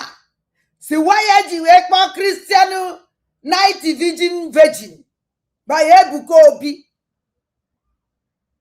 Ebuka Obi never one day condemn wo ife terrorist na-eme na ala Igbo. Even nke mere n'ihu n'ụka ya Ebuka Obi a condemn ihe, Ebuka Obi ekwu ihe. Na Ebuka Obi akpọ na virgin prayer, night vigil prayer for virgin, nwoke virgin, nwaanyị virgin. Na ndị Fulani ekwu na terrorist ekwugo. Na onye ọnwụ na-ekidi na akpọrọ na-enye akpaba virgin before elelize onye ahụ. Ndị Igbo, let me tell you people something. Unu ya akwụsị na like that GO unu. Because na ka ngwa unu. All these people unu na-akpọ that GO, unu ya eji unu wee tụọ mgbele afịa. Because onye ejidere unu onwe ọzọ virgin na their family ya kpa Ebuka Obi. E nwere virgin. Unu nọ for sale. Every new business, I don't care if it's Zion fire if teku. I don't care whatever Zion jeku is not my business. But a business I know kita. I was the business and as a pastor, or was the business and as a senator, or was the business after all. Name Gaddafi ano kuloku. Eweje bambo unoye, jebakase unoye. We destroy your property this way and just because of not support our leader Mazen Nankano. Onye na-ekwu okwu ye efuru Ebuka Obi condemn onya efuru ndị efuru Mbaka Obi condemn onya efuru all these so called pastors no na ani Igbo condemn onya owozo ndo Chukwu Seremesi condemn ye nobody who's bishop na bishop and the ndị be na akpọrọ Catholic ndu Catholic or Mary another Catholic na ndị sisters and the mothers and the Catholic, no one condemn it, no one. Ebuka Obi jekpa virgin, ndo ekere du virgin. Ona ka mu na Ebuka Obi na achọ nwaanyị o ji anụ, su no virgin ke ya anụ, onye ọwụ na futawa, o yela akakwa no mma. Chineke emekwa na ya ebele. At least Ebuka Obi anụ virgin. No puto meshi ọgụ, mara na ewukwa virgin na nne, o nwere ike ruo na abalị. Alụkama bụ na aka n'ike, ka amarakwa na iwu virgin na nne. Because I'm going to make a better amount of now virgin, man, a man would not be a change, and Taranke Helenecker and Jones Express Road. The cream woman now virgin.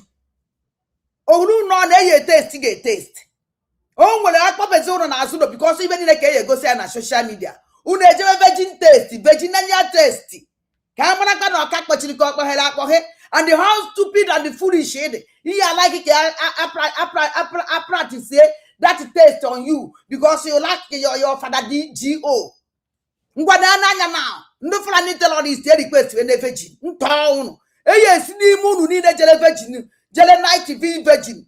Ebuka Obi. E unu ke yesu we na change yare. Okwa ndi Igbo ko unu. Eba kunu ye change off unu na. Wanda tu okunu na akokunu ye na asa. I cry for this oku. Soon ejene this oku. Soon ejene this we ke kwa nke virgin. Virgin night vigil. Ngegini jiri were me Ebuka Obi okawu virgin why you je make parent virgin one Ebuka Obi we virgin why you je make play and virgin ngunu that na onwere Ebuka Obi can never do this thing without anybody first say na so no nwere listen Ebuka Obi ji we for this me a prayer for ndu virginity nwoke ma nwaanyị na wona ewu virgin abịakwana ya we ekpele ọkụ ife okwuru ekpele nka forbid onye ọnwụ na ntara nke wuzi express road ka nke ada ndị mmadụ na ndị egede unu eti ikwe n'isi n'ibe achọrọ ndụ aka jiri aka ejiri spana tight ihu na azụ ikuku agafebe ọ maka achọrọ so onwe na dị sure na nke gwu express road like nke ada ndị mmadụ na ndị egede eti ikwe n'isi nzu na eje na olumboso hu nuzi where you a virgin yes I'm a virgin you just confirm when na nke ndị terrorist Fulani. A bank here to confirm with your virginity. They will sell you. They will sell Oki.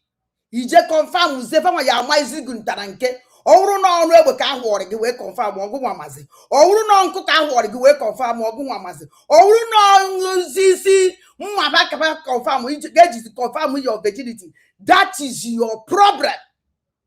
Even ye me umboso na kolo ku again. This kind of oku, iju onwe gajijo. Emu ana dele virginity ye na abia. A woman adi apụta na social media sị ya we virgin. No. Now the Fulani terrorist request ye na onye kidnap for them to release that person on virgin. E kidnap na bi igwe.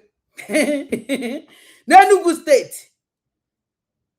And in the man e kidnap ro gbayitere.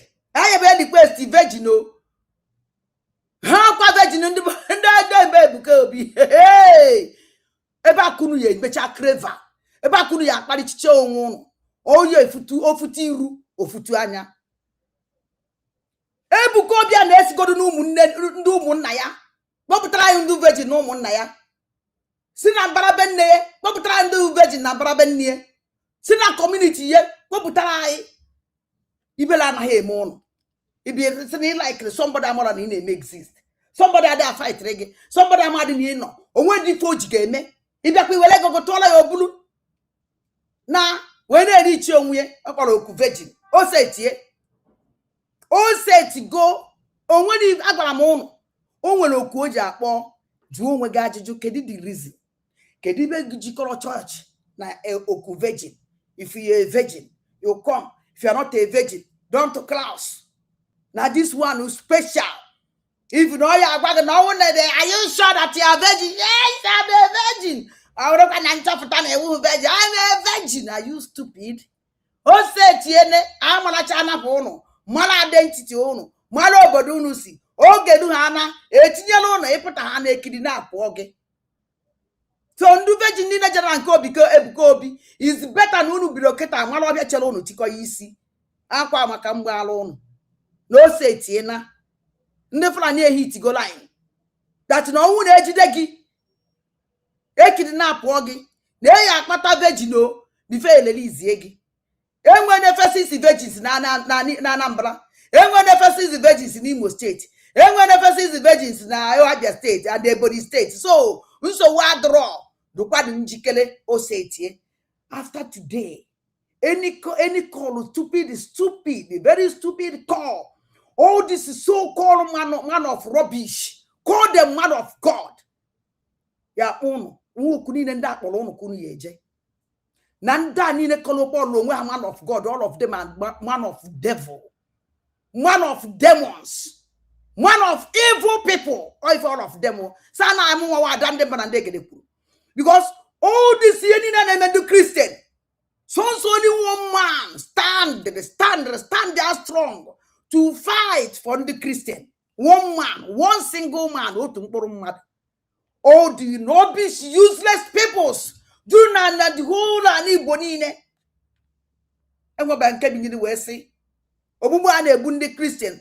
enough is enough no one up till now agwara m unu ịkọ nke unu very easy ịtọn unu to watch very easy all this your father GO your mama GO unu ya turn unu to that give guarantee ihe amadụ ibe nwoke a ji ogo unu pụta ebe a ọ na-akpasu m iwe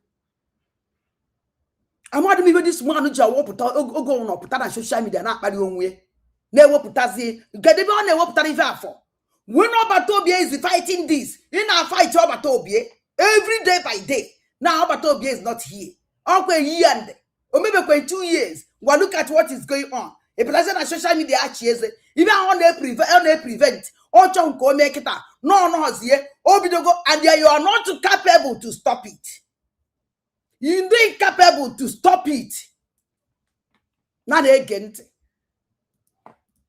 You know, recently, this banditry, this insecurity is shifting to the West with double quick march. Every day, every time you hear one bad news to the other around Yoruba land. You see? That is their dividend. You see how stupid in Daba Ede. This man is here talking what is going on in Yoruba land. Kwade na worst na-eme na Igbo karịa na that Yoruba ojasin nọ na ha anụ ya ojasin nọ na ha afụ ya ọ ka ọ wụla ezigbo mmadụ ka ọ hafụ iwu n'ọnụ ya ka o si ka ọ hafụ iwu na platform ya mana o ekwu nke na-eme na Yoruba mana what is going on in Igbo land this man adị afụ ya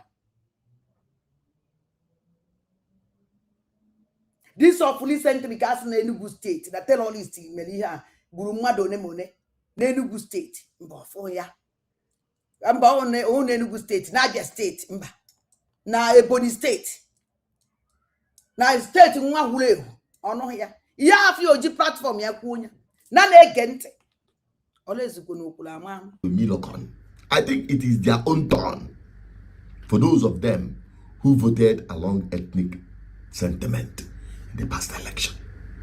Today, How would the government who negotiates, who we had paid billions to kidnappers, bandits, and terrorists, as we had, how are they going to negotiate this one?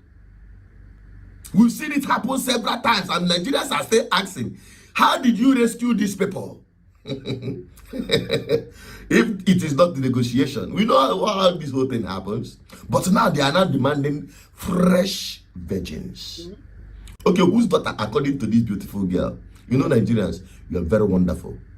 As I was looking, I don't even know between what she said, the truth she said, and her beautiful face, the one where five pass. Honestly, and that is what Nigeria had become. That is the hell Nigeria has become.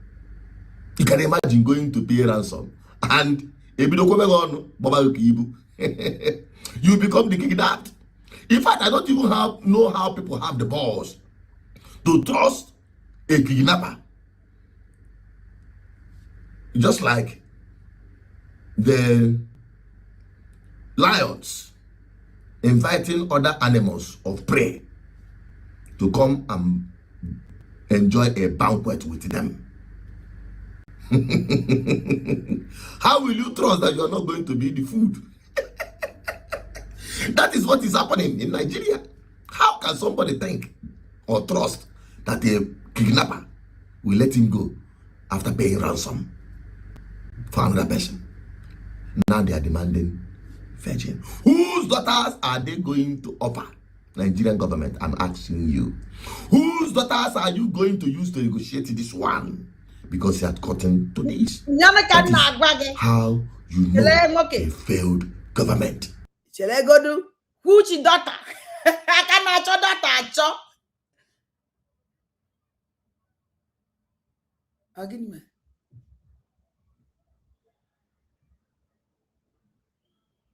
what happened? I was good life.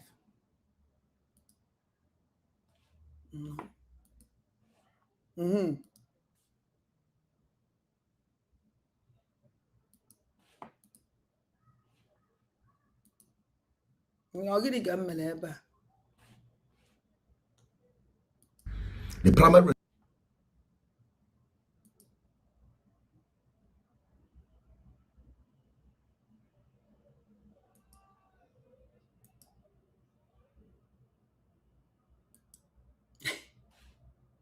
When I was a video, other will travel. Okay, I don't talk about them. So no. I'm serious travel ever. Guinea Chime Wukwem. Oh, very. Very can I joel. Hey, you take a back out. Oh, Guinea. Can I get a major with you?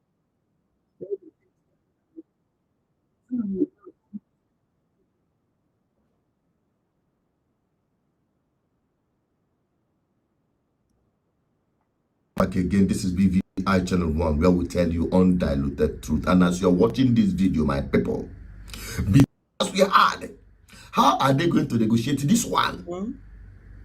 We've seen it happen several times, and Nigerians are still asking, how did you rescue these people? If it is not negotiation, we know how. Yeah. Qu'est-ce qu'il y a?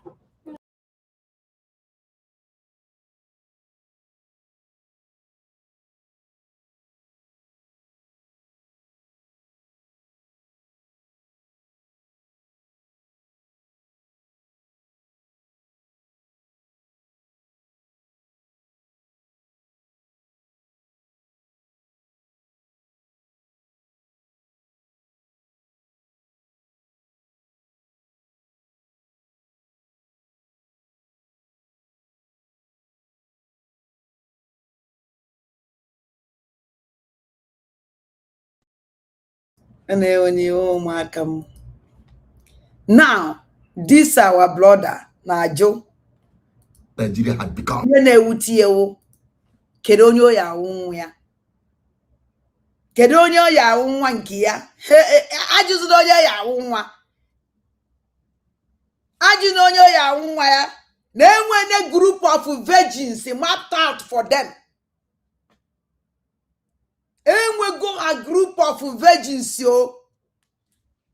I'm pull her out. Hello? Where's that?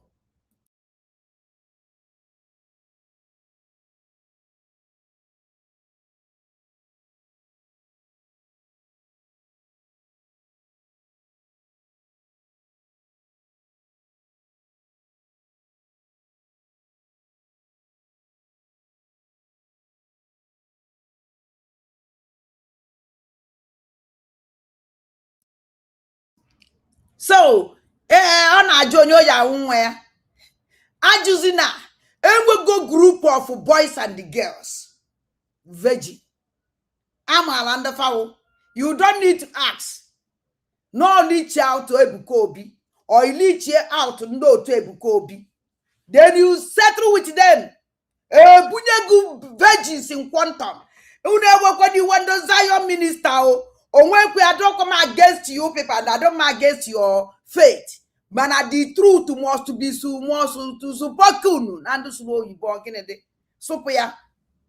Because now I follow Muketi Ebukobisi we make program. I follow Mukobisi we make program for the first in history. Munga wa dande banande gedeno. Nane G virgin when they settle no terrorist for the first time. Or maybe when 1 month Ebukobi made a program for new virginity, new virgin wake up on that tight in Kukaba be no. Even never or maybe when 1 week or maybe when 1 month made this program. Now the terrorists in request is the virgin. Enajo, onye jingaya, onye wake ye padezia, nae, nkawe very big problem. Yaka na go no. Oh, uru dis rejecting afagi. Nandu virgin na ni bomuruze muaza na kazoja mindaza Zion. Is better na emalo chechere isi. Because say a June ne settle. Now, our woman say I na kidnap fa. Umazi buy na ewu. Ana evu ko so umazi buy na evu n'ugwu Hausa na train na school etieba na Islamic school. Now what she blame fa wo pichine blame chafa ekpera taba. Guwa we no leba. Na eja zoku. Ndi mo ndo fa hu, ndi mo ndo fa na fa na akpa. Afro mgbe the Ebukobi made a program. After coming to the program, this guy am akpa na edi woko. We je ijoje na nke Ebukobi. We say na no say Ebukobi na now na the crowd is too much. Ngwono na ije na edi woko jele. Ado okwa mma. And the one onye n'ime na after that movement. Man, that movement is not good. Why? Na edi woko eje be mfo Ebukobi. Na even in all the men at Lagos. Even in Ebukobi the men at Lagos. Na congregation Ebukobi na don at Lagos. Na edi woko eje be nje fo Ebukobi na Lagos. No nke Ebukobi mere na ani Igbo muru nze mu ozo.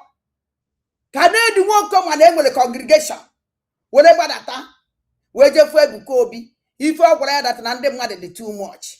Too na onye man nwere ike move this kind of crowd. Nso no na nsogbu ụdị. Nsogbu no na nsogbu ụdị. Asụkwa mụ no na nsogbu ụdị. Na o say to go. Ka anyị na-ege ntị. That is the hell Nigeria has become. You can imagine going to pay ransom and you become the kidnapped. In fact, I don't even know how people have the balls to trust a kidnapper. Just like the lions inviting other animals of prey to come and enjoy a banquet with them. How will you trust that you are not going to be the food? That is what is happening in Nigeria. How can somebody think or trust that a kidnapper will let him go after paying ransom for another person? Now they are demanding virgin. Whose daughters are they going to offer? Nigerian government, I'm asking you. Whose daughters are you going to use to negotiate this one? Because you had gotten to this. That is how you know a failed government. The primary responsibility of any government is to protect lives and properties. But this government have failed monumentally. Unfortunately, Nigerians have not had enough. Everybody's waiting for his time for Nigeria to happen to him or her. Well, I just pray it doesn't happen to you sooner than later. But surely one day, one way or the other, Nigeria will happen to every one of us. If we do not do anything about this government come 2027, that is my own take. I rest my case. My name is Accusations, that's your advocate.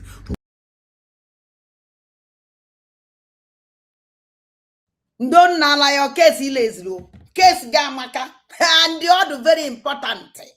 At least ekwuru m okwu onwe onye fọrọ nụ. Hey, I don't onwe onye Zion nọ here. O mekwe biko gba alakwa na m ndo Zion. Unu ewokwodi wona abia kwa m for you destroy okwukwu unu. No. Mana time na anọkịta o. If you see something, you say something. If eziokwu ikwu eziokwu. And the eziokwu anyị na-ekpu akọ ya ka ibe na ka anyị ji nọ na punishment anyị nọ na ya today. Now, I have one eba.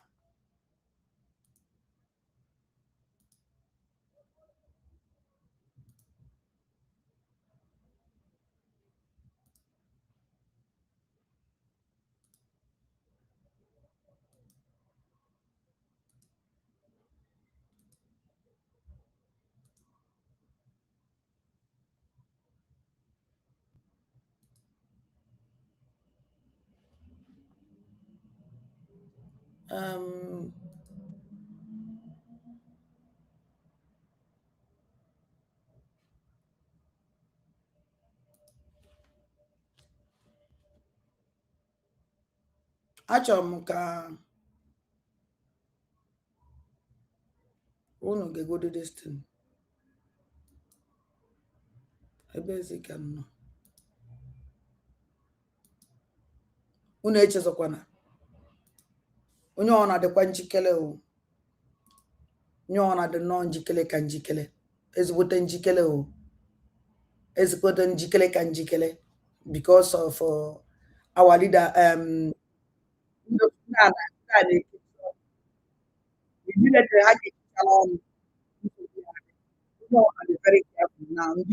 tous ceux qui ont une idée et l'envie de la réaliser. So yesterday, our video of second day of March, our investigation and investigative video of yesterday revealed an obvious bias on Mazi Nnamdi Kanu's appeal court presiding judge by name Justice Hama Akawu Barka, where it was found out that he was the judge that proscribed IPOB, giving the judgment on that day that IPOB is actually a terrorist group and Nnamdi Kanu as the leader is also a terrorist.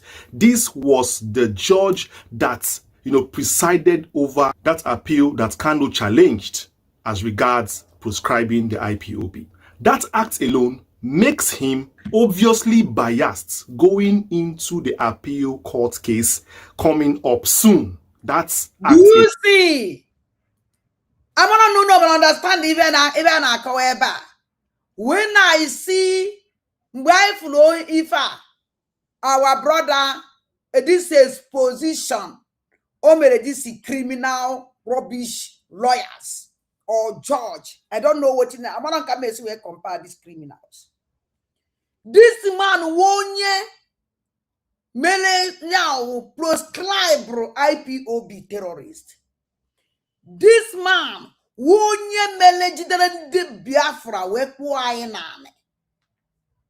and all the dog of sell out.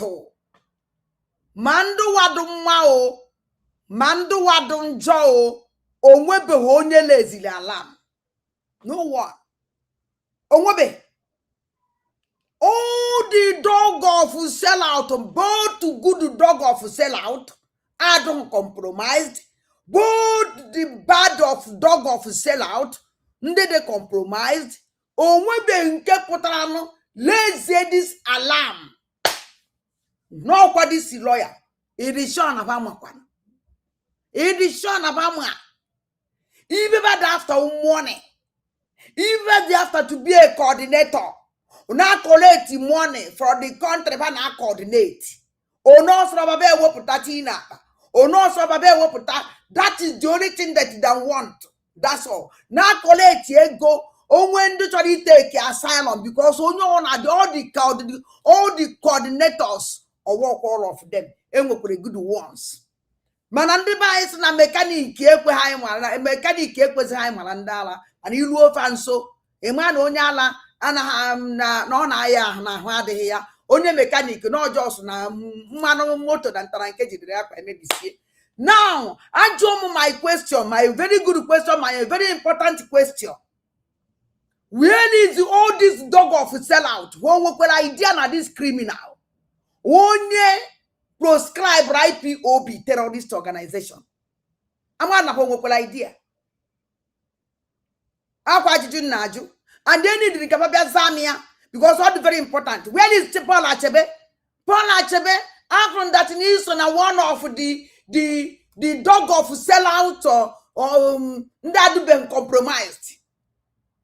Anama kokwa kedafi yano ezmezu ama niso na DOS that been compromised can have a dog of sellout because one had been compromised according to you people.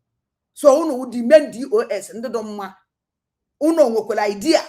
No, this lawyer won't proscribe Bruno terrorist. No, this man can wait to again. Yeta what did the man said na the can be. Hama no mukwanya. Kedi kunu se leze alarm. Kedi kunu se protest. Kedi kunu se go against. Kedi protest unu korana to stop or to open to create awareness. Kamala pamala. That's now what did the man said na the can over. Do you know the reason why Nekachimezeji will be because Nekachimeze amwana go that na wadi da mazi na ka na happen. Ngozo la beza amwana go that na wadi da mazi na ka never come out. You know one idea. Because with their attitude and if faneku ogosigono that na nekachimeze sigine kwanya na atukwa na wadi da mazi na ka ga bloka which no ya na ebe ahụ were nwụọ onu nụrụ ka okwurie and last week ka okwuru that okwu ahụ shows you people that na nekachimeze know a lot about our leader, and he hates the naked idea all these things. All the dog of sellout China Samoru and all the criminal and the criminal well idea that na no this criminal can I put up again. I'm not know my even name now. I'm not going to know my even name. I'm not going to know my even name. Do you hope I wanted a master now can't wait to come out? Na super na miri now. Enwezi this criminal about this ever said that no ibuzi ebu. Or return order to obubu amba woke ma Chineke di we kotasi or moto shono. This man a commit is here complete enya. Ama no makwibe na emenu. Achoro nke unu gente. Alone makes him obviously biased. So for today, this is 24 hours since I released that video and I have come to the decision. And this is me being on the spot. It is very simple, and it is coming in solidarity with the overwhelming majority of your comments and reactions in that video of yesterday. And it is simple. Justice Hama Akawu Barka should immediately recuse himself from presiding over Mazi Nnamdi Kanu's appeal immediately. And yes, he should cease to be a member of the judges that are going to administer justice on that very day. And yes, it is very, very legal and constitutional for a judge to be recused even in the appeal court. It is backed by law, and I will prove it to you. So whatever you're doing, leave it and focus on this video while I take you through why we are here. Listen very carefully. Cette méthode polonaise m'a permis d'apprendre le piano 10 fois plus vite. Je vous laisse avec le professeur de piano qui a créé cette méthode. Salut, je m'appelle Hugo, ça fait plus de 20 ans que je fais de la musique et je suis créateur de la chaîne YouTube Piano en ligne, la plus grosse chaîne YouTube francophone pour apprendre le piano. Recusal, which is stepping aside from a particular case. If a presiding justice is alleged to be biased in a specific case, a party can file a formal application for recusal. Also, will present evidence showing a real likelihood of bias, not just suspicion. If the judge agrees, he or she may voluntarily withdraw from that case. If the judge refuses, the matter can be escalated procedurally, but courts require strong proof, not speculation or political disagreements. It is very simple. The first one says that a party must file a formal application for recusal. In this part, there are two parties, which is Mazi Nnamdi Kanu on one side and the federal government on the other side. So Nnamdi Kanu definitely, which is why I am here to say it if he doesn't know by now, and that's why I'm exposing it after the research and digging. I am calling the attention of everybody around the world, even the AVID, even the IPOB, even all the other groups, even the lawyers, the consultants, and Mazi Nnamdi Kanu himself. I'm calling the attention of everybody to see that there is an obvious bias, because it's obvious that many people are not aware that Mazi Nnamdi Kanu, filed, an appeal, challenging the proscription of the IPOB, which the appeal court withheld, stood on the judgment of the High Court that IPOB and Nnamdi Kanu are proscribed and are, terrorists. So this is the same judge going into the next case. How is he going to proscribe IPOB and now free Nnamdi Kanu? That is a bias already.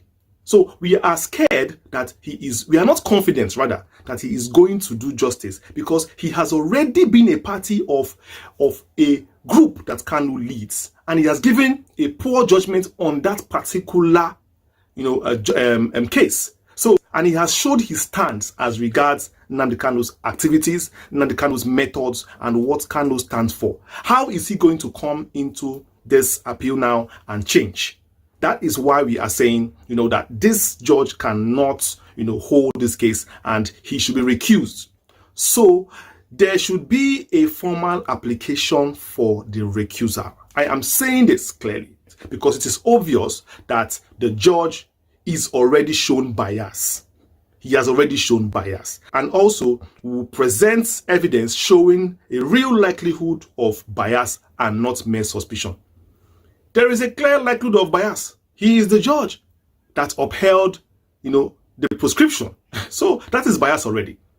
And Nnamdi Kanu is challenging that he and the group he represents is not a terrorist group, facing the same judge that said that they are a terrorist group. So how is he going to change? How is he not biased when he has already come across the group itself? How? And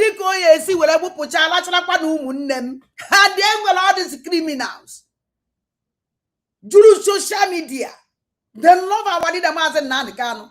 Ngozo na bu golo fulani commander-in-chief of bandit and the terrorists offer ya. O tweet ye. Oku. Nkana kozo oge ngbele. Na se sana gba son kuru mmiri na se son kuru mmiri. Na anu son gum na America. Ekuru oku. Thank God and I will this our brother. Focus on no every time focus on our leader Mazi Nnamdi Kanu. How can we know this? Now we know. Can you find them? Or IPOB worldwide for a protest? Autopilot worldwide for a protest? Condemn or United USB recharge card terrorist gang group for a protest? Or the no to Imam Madab this CRC for a protest? Condemn and causing the 100,000 men and the 2,000 women. Or from a protest, because often them where a man how many group was Riketa. If there's a social media keta, fundraising carry, and even you want to focus to go. But as somebody who has tiny to protest, be very, very strong, very, very now, or don't want that bread. Now, I challenge all of them. Time Kadi. Under 1,000 men and the woman, vam, don't protest. They wouldn't knock on the CRC group. Don't for protest, but I want 1,000 men DJ. Kawa another good body Patakalan. Mano under CRC. Mwene nakpo United USBG terrorist organization read by Ngozo Labugolo Fulani call off a protest. E mwene nakpo zindo gengwele ndo otu gengwele na Sonia Takarawa terrorist group also call on for protest. Mwana ngome nwele ndemo na baku. One woman protest can jeme. Hey, one woman protest and make one group. E so nanu e na bia so nanu kunu ji onu nu wole kuo and di ezioku. So don't expect me to call protest because na make one group oh. Call one for protest. E we ke bia join the old group. Aye protest na group na protest anwe ana as no group onya. Onye mbiara protest bo awari da ma said na ndika can be protest maka the criminal lawyers judge eweterie ewere nkpo chibezie ka so ogono leadership leader ndo dog of sellout maka no nne ka chibezie dey read say that one their leader nne ka chibezie okwese love la body the man say na can carry everything carry umunna ya carry everybody. No one IP, no one the leadership, no one DC call off a protest. At least, oh, no need a patazie for protest. Then I papa them this original DOS. O say to go. Kaije nobi yo. Do ne saga. Kaije nobi. Kaije malambe na banke boke. Kanyi jenu no obi ogaranya osetie manu udunu nine from A to Z yada kuchicha mmiri all of you udunu nine yada kuchicha mmiri onwere onye na-ekwu okwu Chineke akpọ unu niile ọkụ nenu the tight corner I nọ na ya now get up and protest ndu no you people can protest ebe ndị Fulani terrorists na protest maka terrorists eburu na Iran. Owuruzi unu wa umajan yeje protest na wadida mazid na ndikano ana achoze iman ka di judge ya ade ekenekwa emu onye bulu mmadu onye gwara mmadu egbe aya ahokwa ya mgbo it's not possible.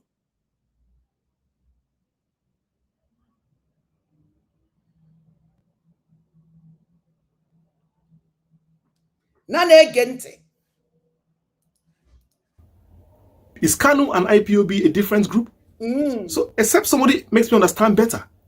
So, this is a very clear case of bias that should be challenged immediately because the appeal courts, they are trying to make it into a trap. And this is where you should listen to me very carefully. Few weeks ago rather, there was a promotion paper that came out showing that Tomoto Show was recommended for appeal court promotion. You can imagine. Oh. So, you see, and in that same appeal court, Wike's wife is there. Okay. And now you have a judge who has already given a biased judgment against KANU and the group he represents. Is this not a trap? Serious trap, my brother. Is this not a trap? A very big trap. Tell me in the comment section. This is like walking into a trap. Okay. The only way to avoid this trap is by challenging it. Okay. When you challenge it, the judge will now be put on his toes or he will recuse himself. Exactly. But to just sit down back and assume that he should go ahead now that I have investigated and, researched this out is suicide for us. Yes. God has just given us this information and we are not going to use it for anything. Okay. No. It's not possible. When God gives you an information, it's always for a reason. It's for you to use it to achieve a purpose. Exactly. So on behalf of everybody, Spotters Family International, on behalf of all of you in the comment section writing yesterday, and the majority of the comments. And I use this opportunity, call upon the rising sun. Because I'm not going to put on our side though. I will use this opportunity. All set here now. Call upon Rising Sun. Call upon Evid. Call upon Ndibe Nana Akpodono. Our leader Mazen Nanda cannot trust you too much. O Setiene, this is the time any drunu need the most. Rising Sun, Evid. And the even teachers have don't cause on or ADAS, or don't call ADAS can offer. Because onyo una binye, una yaskan una wala idea. Because this is the time. Onyo malanko ye menguya mengukwe o. Avid, get up. More than you stand before. Rising Sun. Our leader Mazen Nandekano trust you people so much. Edas, bikonu. Let everybody stand up. Let everybody stand up and do something. Una abokwana nkiti kan kodu zembo si ahụ anyị na asabazi aka. Anyị na apụtazie na social media. Wole condemn ubeze by then not to go too late. And all this thing come ayazi. Now it be too late. Let everybody get up. Let everybody get up. Let everybody get up. God be too late. Or was the kata keje as record? Atuzia wadi the mazen nandekano. Or I lose all the case. Unu na apotaba social media throw ya bobu muno that day. So onke kwa marketer. Our brother just Chileke Gozielengi. Nanjema ijere. Ni ya iwo putara. Naneji mola na kwa everybody. Avis. Rising Sun. The elders, USBG terrorist group, Genkele Sodak Parawa terrorist group, Imam Madiabu group, 1,000 men group, a dog of sellout, lead by Nekachibezie group, a DOS, Ndodo correct group, Muwa Dande Bonandegede, no Pamana Mabia. Onwere ebe nkwu bikon onye ọnwụ na-apụta oge elugo mgbe eji ama onye bụ onye ọkwa maka mgbe o ji awo mechazi ọnụ pụta na social media ado question o ya adị mma o ekedekwe m saying that they do not think it's proper for Barka Bawa to be in charge of this case. I thereby stand to proclaim that this judge should be recused from this case. He should recuse himself. And the only way he can recuse himself is if Kanu. La marche Tahiti commence le lundi 2 mars. Elle est destinée aux femmes de plus de 55 ans qui souhaitent voir des résultats. The lawyers, the family demand of it, stating that he has already given a judgment against a group Kanu represents in a likely scenario as this itself. So we do not trust that he is going to do justice to this one. Better. But the worst is that we leave it empty-handed like that. That is not going to happen. Because this Justice Bauer is, first of all, a Fulani man, which I just researched. He's a Fulani man from Adamawa State. You can understand the traps from Justice Binta, a Fulani woman from Adamawa State. Now to Bawa, a Fulani man from Adamawa State, you see the trap. Yes, it was Buhari that planted him there. Just like Buhari planted Binta, Buhari also planted this man there long time ago. He was appointed as an appeal court judge in the year 2014 by Goodluck Jonathan, and he was elevated to the position he is in Abuja now because he was appointed as an appeal court judge at Adamawa State. He was elevated to Abuja Appeal Court Judge by Buhari, and he was put as a presiding officer. He was put there to do hatchet jobs, and he has been doing that so far. So we are here to say it clearly. He cannot preside over this case, and he should be recused because we have already agreed that he cannot preside over the case. Now the next step is for him to be recused. So I expect in the next 24 hours for a proper, report, to file a report countering him that this particular judge, nothing should make it. There are up to 8 judges there, or 10 judges in the appeal court. he should not. I know he's the presiding officer, and definitely in a high-profile case like this, he will definitely want to be a monk. That's the truth. So he himself should not be a monk.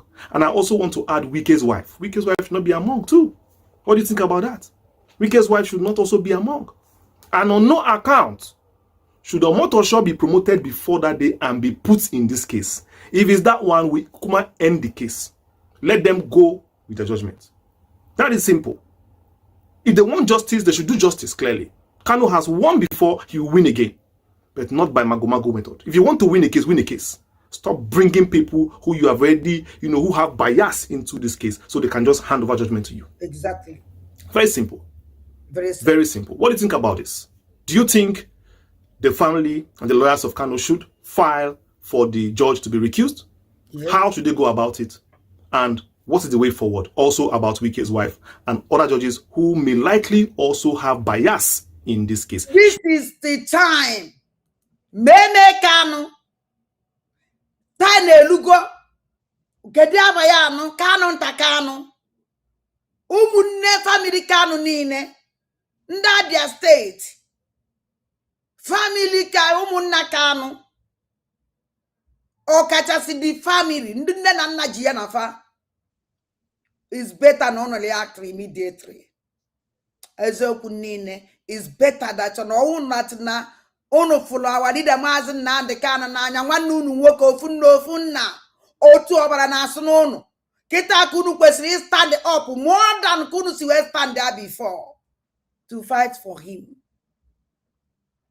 E wele na akpogo ya nwoke master prophet the master prophet eweni we na mdala adokwu maka no ibe na akpogo mgbe mo na go na ese mana kita ya na ese. You stand up. You will all nke ya na nke gi. Onye onwe na nwere ọrụ oji alụ ana ma akpazinu keza ya nwunye ye nke ahụ na ede go area. No go area. Ebe na challenge bi ya nka na eke onwe. Ndu keza ya group of companies. Adime na anya that side. Ejimo era we na akpaka anu ntaka anu go na family gi niile. Group one together with ụmụnna gị. Elders, ndị beka anụfa, ndị igwe obodo niile nwere na ala Igbo, nnu na-asị ife masị ife Nnamdi Kanu. Oh, na ma afia ife Nnamdi Kanu kedu ife unu na ekwecha. This is the time. Unu kwesịrị get up. Onye ọwụna akwa ka nsị ka nkwuo. Nna bayi ndo nna bayi deno o nwere ife ọzọ nchọrọ igosi unu deno ọwụ na ngosichazie ya unu ndị de ihe wado sef na chi igosi amazi nke wado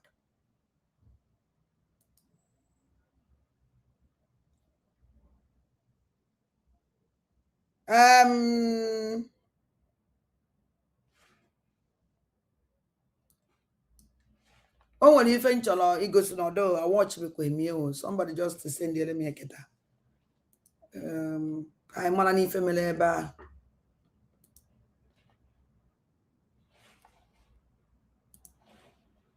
my brother, thank you for this information. This woman nwanya unu fụrụ ebe a bịa unu ju na agwala nkele nna that no bi adro m mma ebe ọnụ biko ta gara nu nkele nna na msụ na obi adro m mma ọ maka na isi m adrozi white chi don't worry echi na ọcha wapụta kiji ejizi me ya ira preachizi nwanyị ichi ọcha na France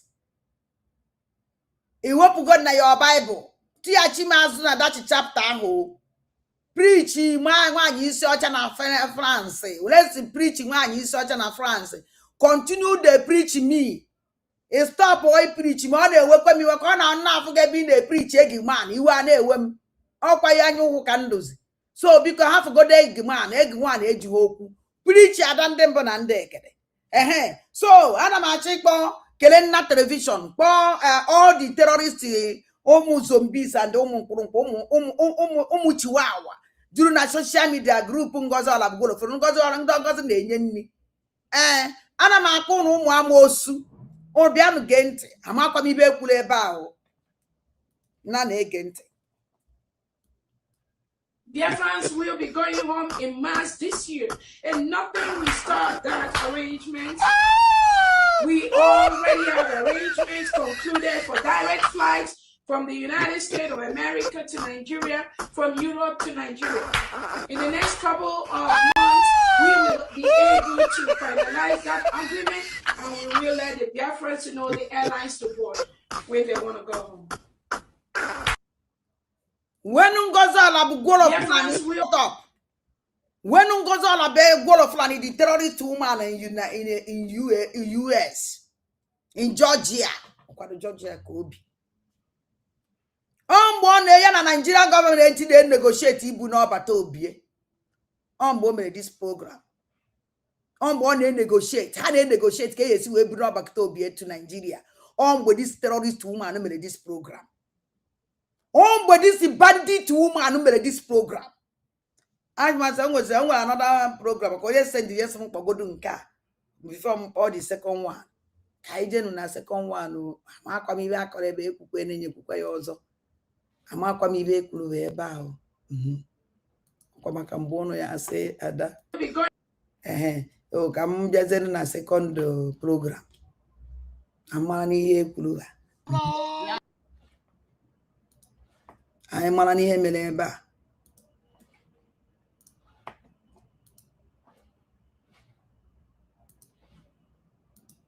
For na ruo Nigeria ka ọ ka nọ Nigeria amazinu.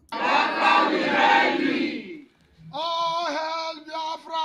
Biafra we hail thee! All hail Biafra! Biafra we hail thee! Shalom Biafra! Shalom! I am happy to be in your midst today. I want to use this opportunity to inform you, the good people of state of Hamadike, in United States of Biafra,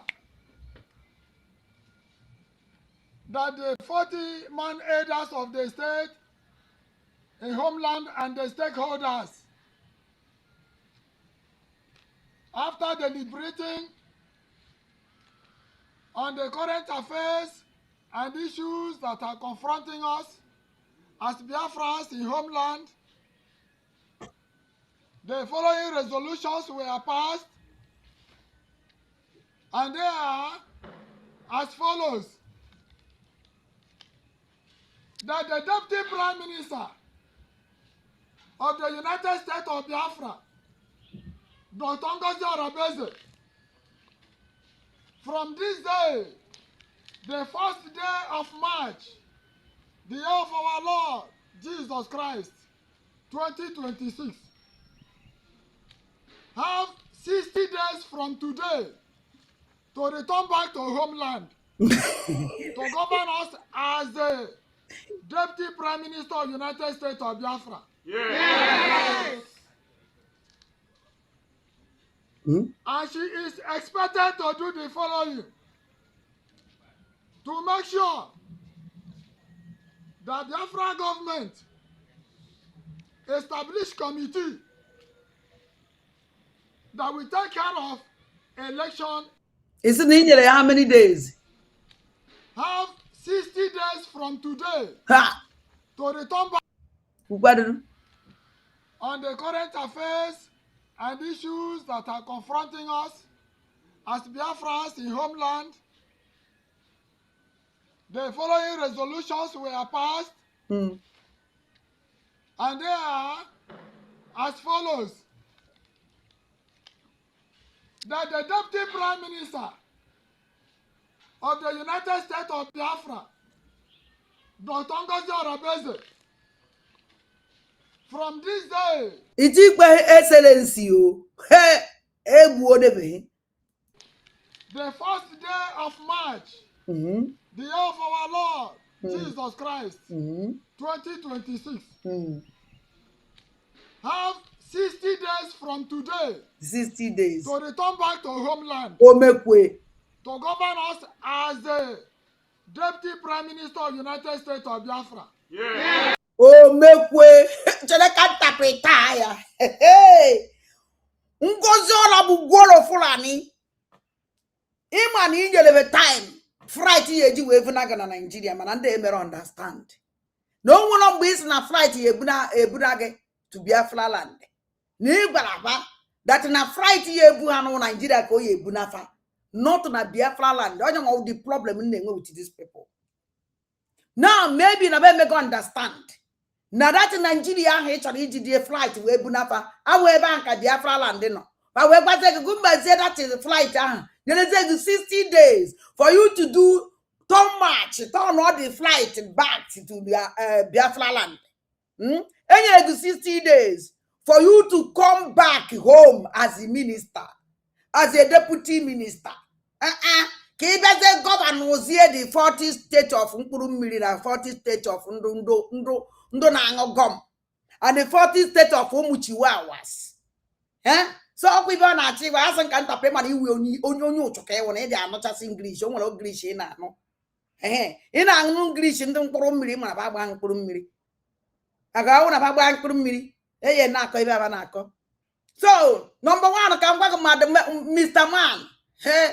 Imakorabia Gunu, or now in the ha, will let you tell about where Kaka or Korogoso Mono, a wipe pulling out. That I can assure you people. From A to Z. So it's better that you feedback of your life. Make sure, tell your children, Karabia, Nanya,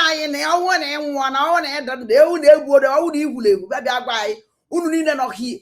The Kedanu Magadi, it goes to Chalaposa when they may not look at. None again. And she is expected to do the following. To make sure that the Biafra government establish committee that will take care of election in Biafra land. Yes. To establish committee that will make sure that our currency agenda is printed forthwith. Yes. To make sure that the committee that will take care of the budget for the federal, the state, the local, the... Nobody can do the nange. It's like that they just wake it up. Oh, we go get printed and they print ye. Go see that social media. Unu liberene. Can I check one who need be that money? A gemma. But, yeah, only gemma. That's a money, Mamma laugh ya. Oh, no, need be. Corner, what to be your side in kegi. Because also na a print gear. And the native gear. Na 40 state in the Kurumiri. Na Nigeria. Or walk on the Biafra land.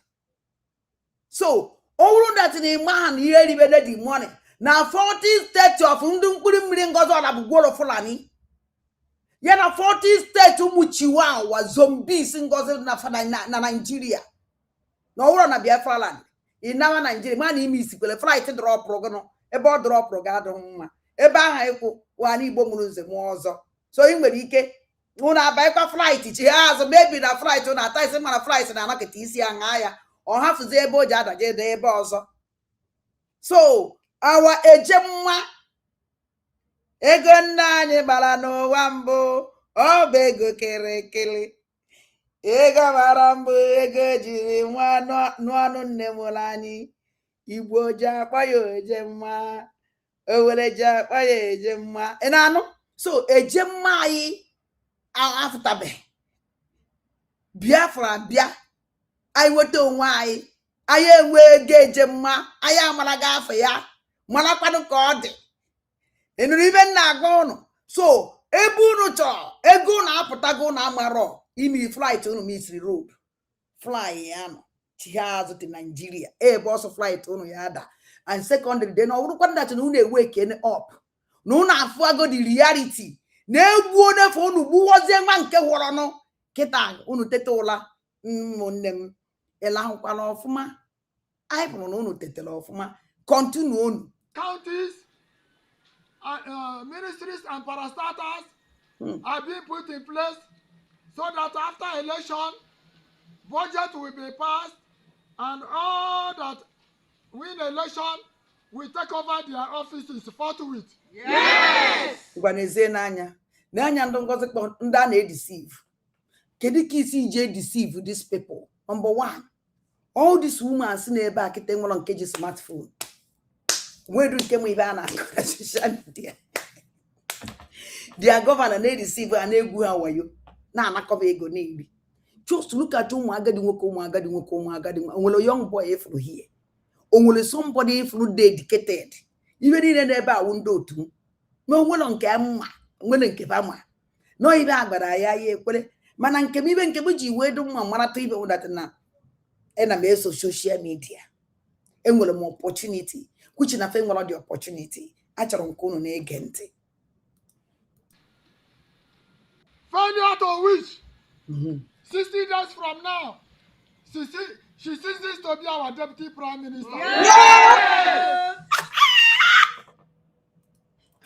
Ngozi kwagala ngagwa ihele megu alụmatụ kwa ngwara gagwa ihele megu Ngozi agwala ngagwa n'ihele ju gị iru Ngozi na ngwala gagwa na mmeri ga-abụ nke mo. Yes, you never see anything. You will disgrace, and the disgrace you will remain. Achọrọ nke unu gee ntị mana unu amaghị ife ego one ka o riwodoro unu ya ka nwere ego unu tọgbọrọ ngwa Ngozi ọla bụgwara from answer from now to 60 days ka unu nyechara ya unu ka dị good na 60 days ka unu nyere nwaanyị ama osu a unu kala ọfụrụ ya nụ na na-ekwu we 60 days 2 months o ọnwụ na ọnwa na-abọ na-agba 30 ọwụrụ 2 months ọnwụ na ọnwa na-abọ na-agba 31 ọwụrụ emu ntande getting to 2 months obere ibe n'okpuru abalị na-abụ ngwana na-ege ntị. Biafrans in homeland have agreed that there is no country in the world that is a sovereign nation that their prime minister is living in another continent. Yes! Onwekwa o president as na prime minister. President also na o president unu. President unu ibo. Unu cheta nwene mgbe nwaanyị asị na bakọrọ batiri ya n'egwu ọ dị su ụmụ anọ n'ebe a onye pụtara izizi ahụ were sị na batiri ya n'egwu n'egwu a na basị na nwaanyị ka ibie na front today na ọwọzi nwaanyị ka ibie na o were ndị DOS kpotere efe ka ndị DOS chibafa suzie baba wụchụọ dia gọvanọ na be enweghị ike ịchị dia gọvanọ na gọvanọ ahụ ka ma na ba achọghị ndị DOS. Were no ntị unu mele oche ọ dịsị ụmụ anụpụ ebe a thank God na mfụrụ ya ọka nọ ndụ ekele dịrị Chineke ngwara na na-ege ntị. And there's no nation in the world that is a sovereign nation. The substantive ministers are living in other continents. Oh! There is no nation in the world that will have ambassadors and the ambassadors will not be appointed from the nation, homeland. Yes. Therefore, anybody that is staying overseas in any continent that is still contributing money to Ngozi Arabeze, Dr. Ngozi Arabeze, the Deputy Prime Minister of the United States of Biafra, is wasting his or her time. Oh, make way! Hey! Gido wunde na dege tori. Yes! Exactly. She is not ready to govern Biafra. Yes! Let her come back. Biafra have done all that is required from United Nations Charter. Yes. European Union Charter. Yes. African Union Charter. Yes. We are now a sovereign nation. Yes. Nigeria cannot fight us again. Yes.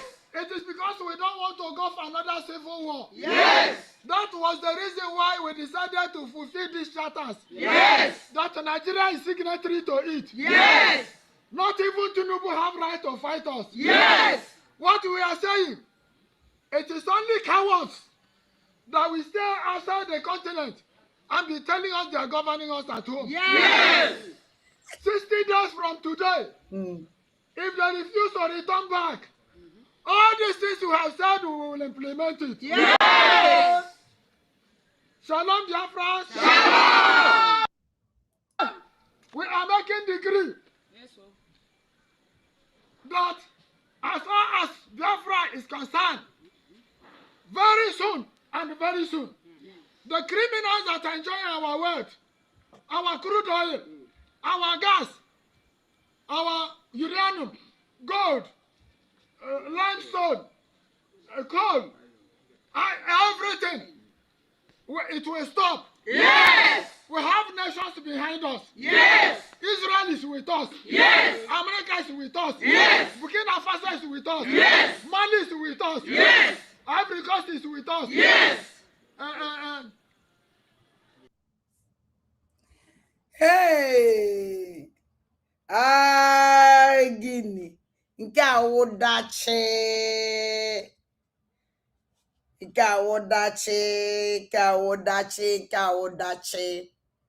Yes, so I support them. Mana support them. Support them by how? Adandibu. How can you support them when they win brain? Zombies. Or if about. But I can't blame them because they don't know. Maybe na pa do go phone ye na nyo chafte be na social media. We jiwa si onwe ajijo.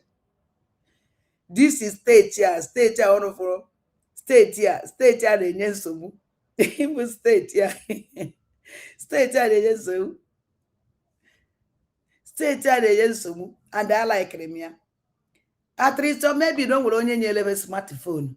Or when you whatever that na deceive and all what you can ebu ha will ekwechiri. Ha will ekwechiri. Say who's the best never ohi. All this woman na ebe a onye pụtara mbụ wee tie mkpu. Na this man apụtana. Mana ebele na emele ma.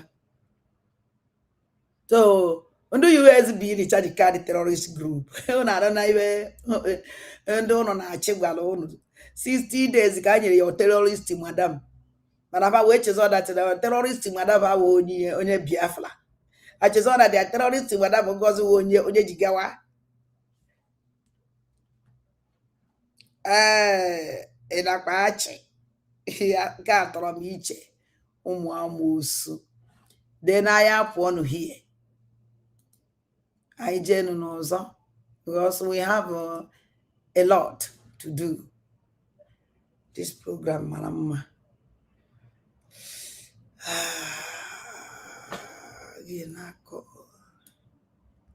Yes, Ambian. Let me come.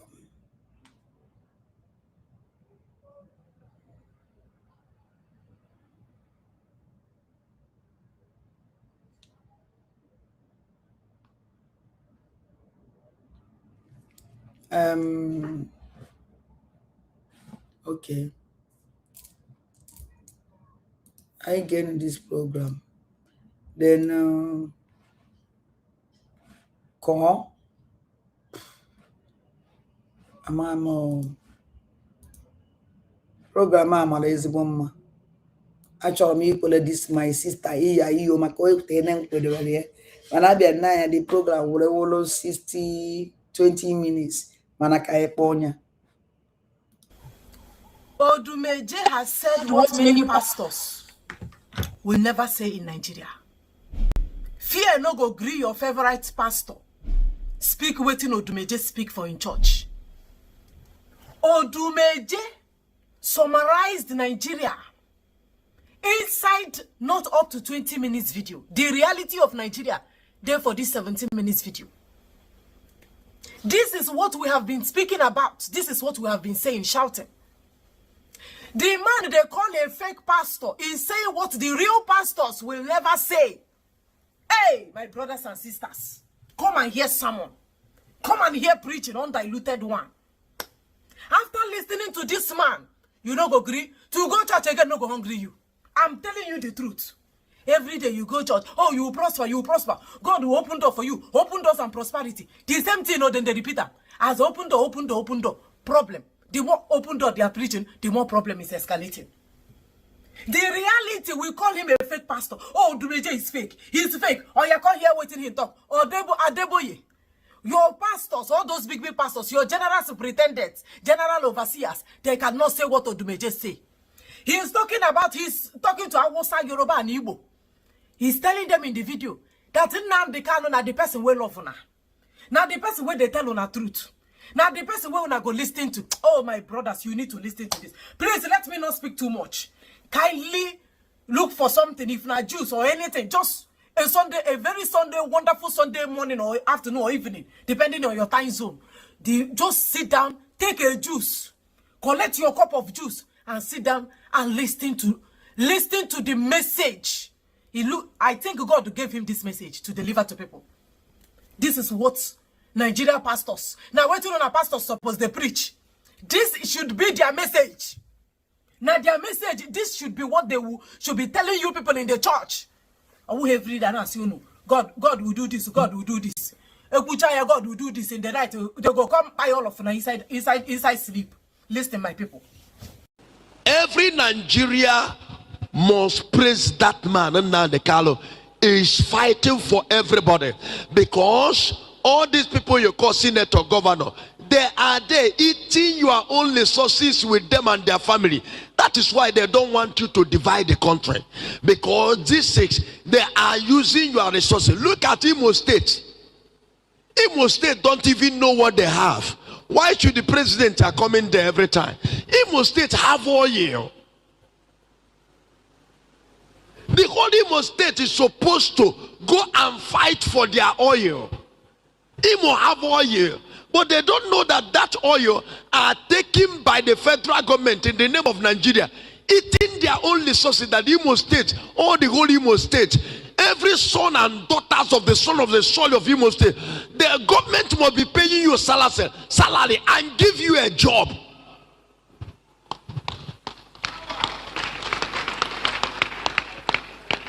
That is why you see all those men telling you, hey, don't divide. Why should Nnamdi Kanu we feel remorse?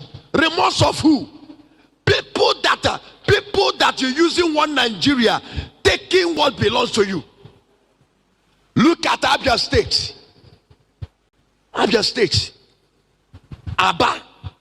Look at the little money from their own resources they are getting. What of if you have freedom? If we have freedom, we don't need to begging people from our money, from our resources, to give us our resources to use to develop our own country.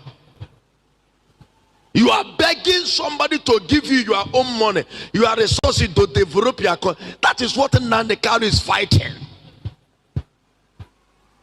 If it's for deal that he play game, his own game is already entered. Do you see the reason why Udeme Nando to na terrorist group ejijebe Odumeje kafa disgrace Odumeje because of non-support our leader? Do you see the reason why Soludo Solonkuta Solalorana Solomponalo Jiwe collide with Udene when ye terrorist group in a terrorize in Danambla men on ground. You see the reason why? The Ajebo to Mejo can confiscate, can go to Major and pay his house. Because who knows the Major how Ketaka body, what nobody do now? Body by who? By all these terrorists, the governors and the senators who oppose Adlan and Andochie. You see. By the way, I have been moved since how many days now? On I update. Can you amen? I never see him since 3 or 4 days now. I haven't heard anything from him. Or I just update with the terrorist gang group here.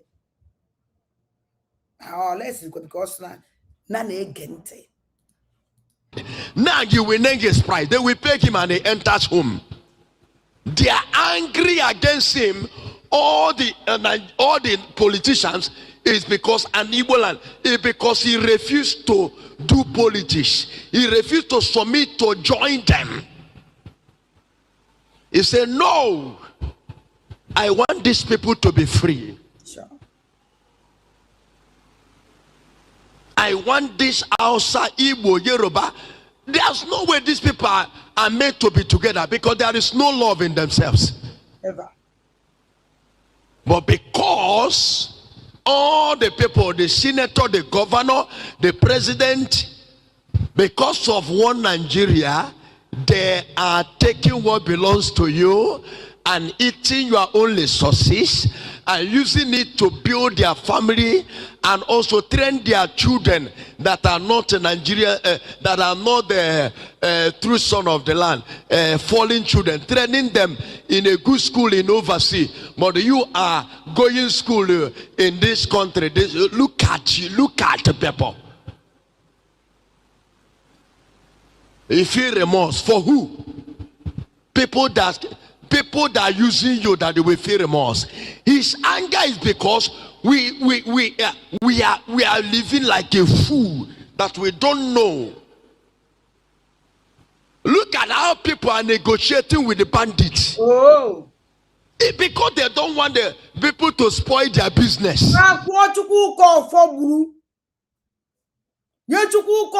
Jovika. Nkana ebe kodi karịrị akarịa the bandit himself. And the teloli nasa nwo shi Benjamin mmadụ bụ onye alụ. Ndị otu gbabusiri. Mana dibisi Biafran child abadide egwu. All these criminals. Chinasa nwo shi Chike doze mana ndị otu niile. Ndị alụla na nne kachi mezie ụmụ bandit. You see, akwụ ofu ụgwọ kafa na-terrorize anyị Igbo. Every time nne kachi mezie oji onwe emele ndị Fulani ọjị highway old woman. Apụta sị gị, there is a war going on, a heavy war. And this idiot, this criminal, calling Nekachimeze never one day condemn it. And onagwagi in a mock way. In a mockery way. I had a gay ente. That's the reason why Nekachimeze Yani Jele Uderene Nyozu Yane Bekodika Jobala Kwaka Yana Jovika Ojimade Emanu Yana China Samoni Onyoshi Ojioga na Tumbele. You know all the criminal gang group ka boom Igbo. And they use it against in the bay. Why not Fulani terrorists they negotiate. Now they request the virgin. Now they use the virgin, they negotiate with the virgin. And the virgin age negotiate with Igbo virgins. Get what I sign on all. Our congratulations. That is why they are settling people that are supposed to be killed. And they saw a president, they saw a governor, even I saw the son of president. They sit down with a criminal, a bandit. A man that kidnapped people, and you let her go and beg him and pay him. Can you stop kidnapping? Never. Can you stop the bandits? Never. You called him and begin to beg him, please, how much I will pay you so that you can release people you kidnap. The person will say, this business, the work. This is the kind government and a leader and the president you have. Okay, we died many years ago. We are fathers. Yes.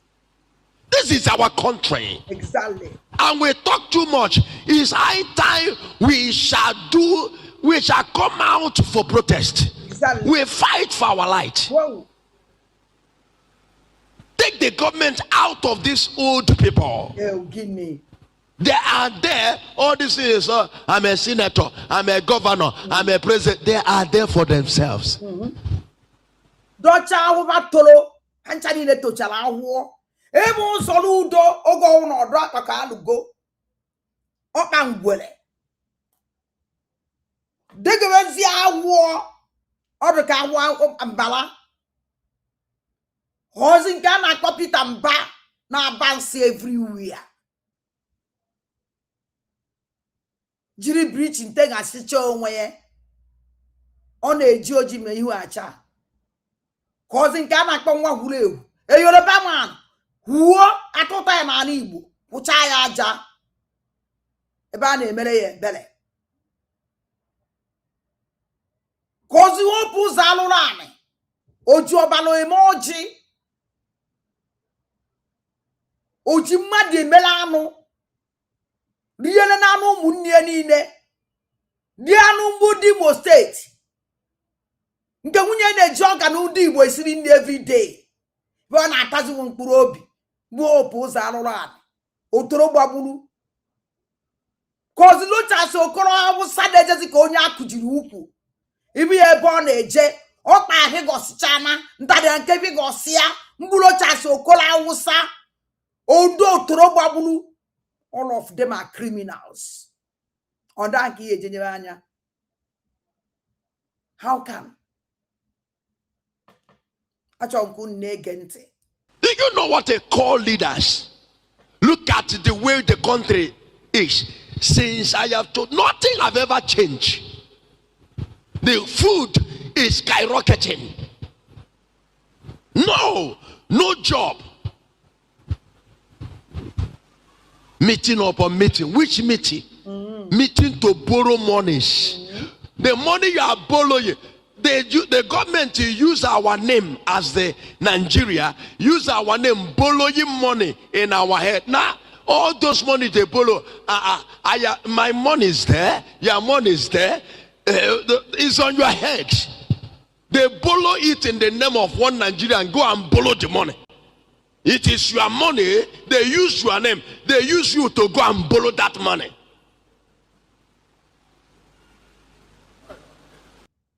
Le président américain vient d'annoncer la prochaine ruée vers l'or du 21e siècle. Et si vous ne me croyez pas, regardez. If God did not send the man, Nnamdi Kanu, why did all the man saying is true? It tell you that flan, all these people will rise. It tell you when those things are not happening. And it tell you that who will take over the government, the leadership as a president is Tinubu. And it tell you that the person that will work it at is the INEC chairman. He said everything because it's a God that has sent him to come and liberate you from this bad Nigerian government. Oh, I saw my brother. I am sorry for any human being that is not praying or standing for that man, Nnamdi Kanu. If it is a game, he have already the game has worked. Exactly. Now we will name his price, they will pay him and he will go home. But he said, no, I am not for game. This people is happening in the time of Moses.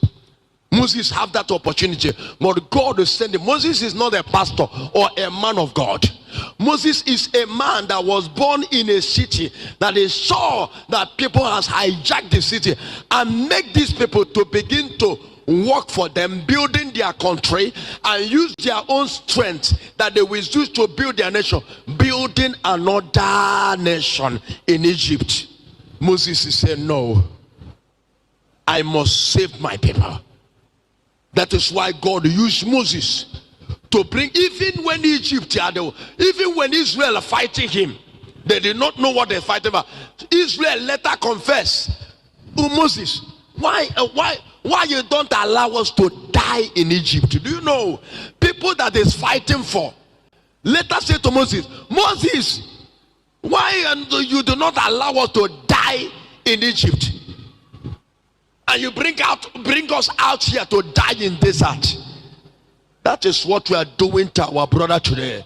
Imo State, yeah, we have oil. But do you know that Imo State do not know that they have a resources that will feed all the whole Imo State and give every sons and daughters of Imo State their salary without even you working? But that oil is not managing by Imo State. Everything going to Lagos. Everything going to Lagos. In the name of one Nigerian that don't exist. Okay.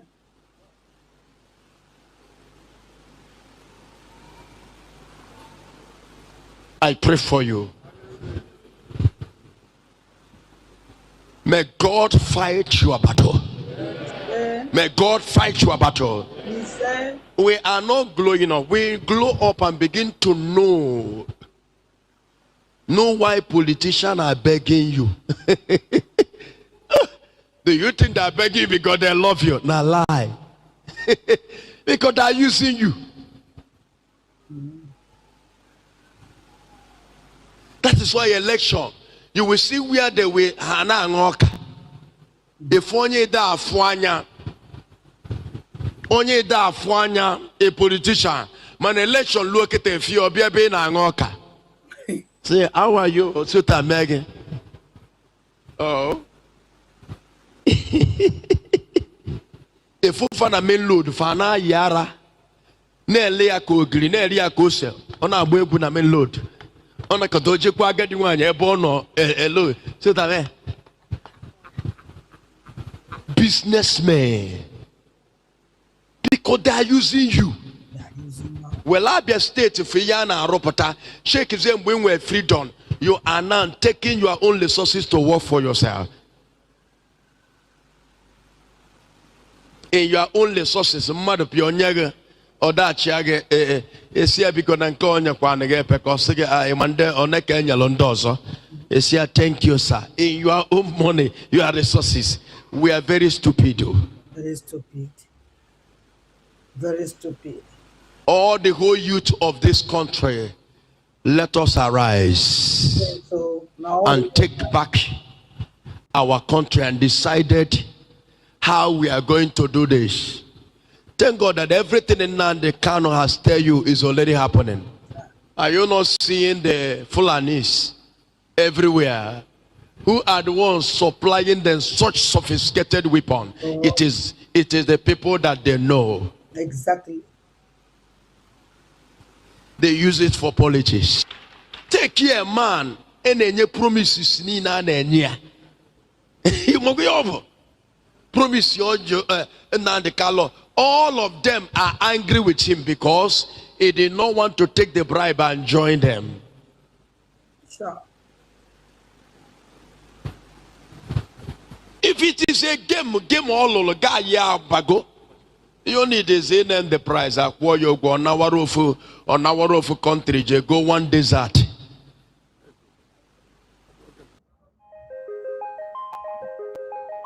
De nos jours, nous croulons sous les arnaques. And there are people that don't want you to be free. When we sit down and begin to ask God so many things, and I tell you, your man, I saw when our brother confessing fear, how fear, our billionaires say, if everyone now confess fear, segena iyebula alaji mweta alamajeri.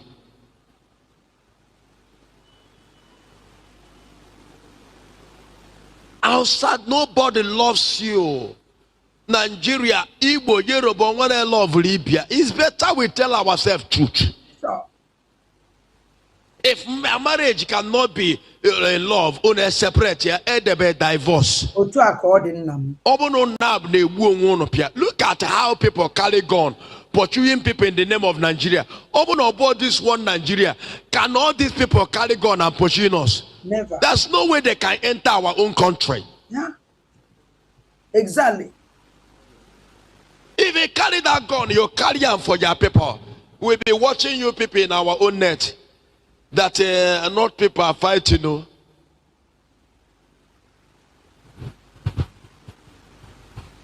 if we are killing ourselves, you know we are fighting ourselves. No politician, no one loves you. They are there for their business. No one loves you. That is why in election, you see them, how they will be good to you. They will be humble. They say, how are you? You will see them inside village where they have never go for one day. And going inside the village, you see where a woman and a like it, and on there say, Ugusi kwake that need not love you as a politician. Or say fit, say picture, oh, who post to an internet yours, boy. He was a good man. No politician is a good man.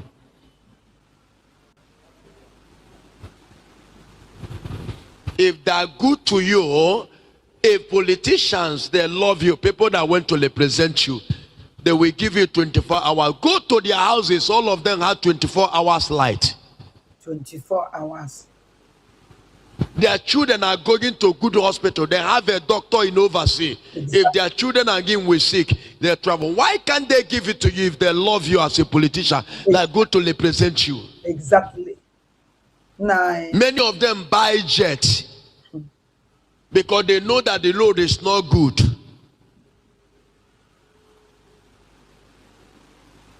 A government that loves his people, what the government must bring is development. 24 hours light. I've been saying it. Good load, jobs, paying the people from their own resources. That's why they saw one man where they fight for his people. They try everything possible to get that man. He's a one of a man in Delta. And only thing they start to go and bribe him. Because the man fighting for his life, you know that the oil is from themselves. They have the oil. He's a one of a strong man in Delta. They went and said to him immediately.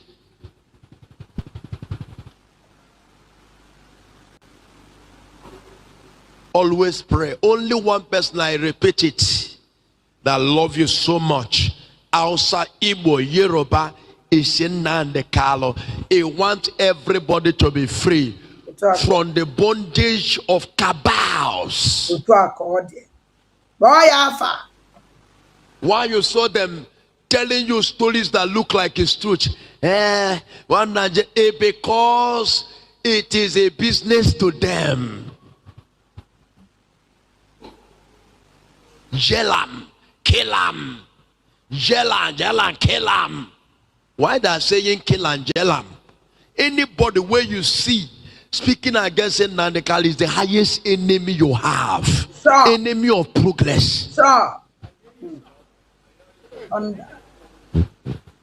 People that don't believe, when you people don't believe in freedom that everybody connected, it will harm a lot of people.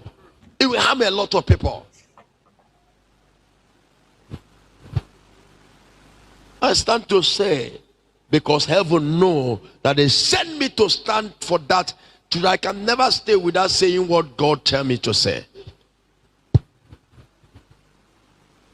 But let me tell you, the danger that is coming in Igbo land, the danger that is coming, keeping him there, and all of you people that gather as a killer because you people are enjoying, do this, the danger that is coming,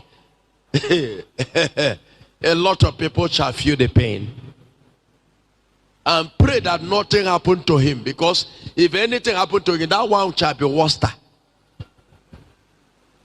And it's a man that sacrificed his life. And he have tell you, even if he's alive, Biafra must come. Even if he died, that one will be very fast. It will come fast. For you to know the kind person. Clap your hands for Nande Kalo. Is your hero. My brothers, my sisters, did you enjoy the message?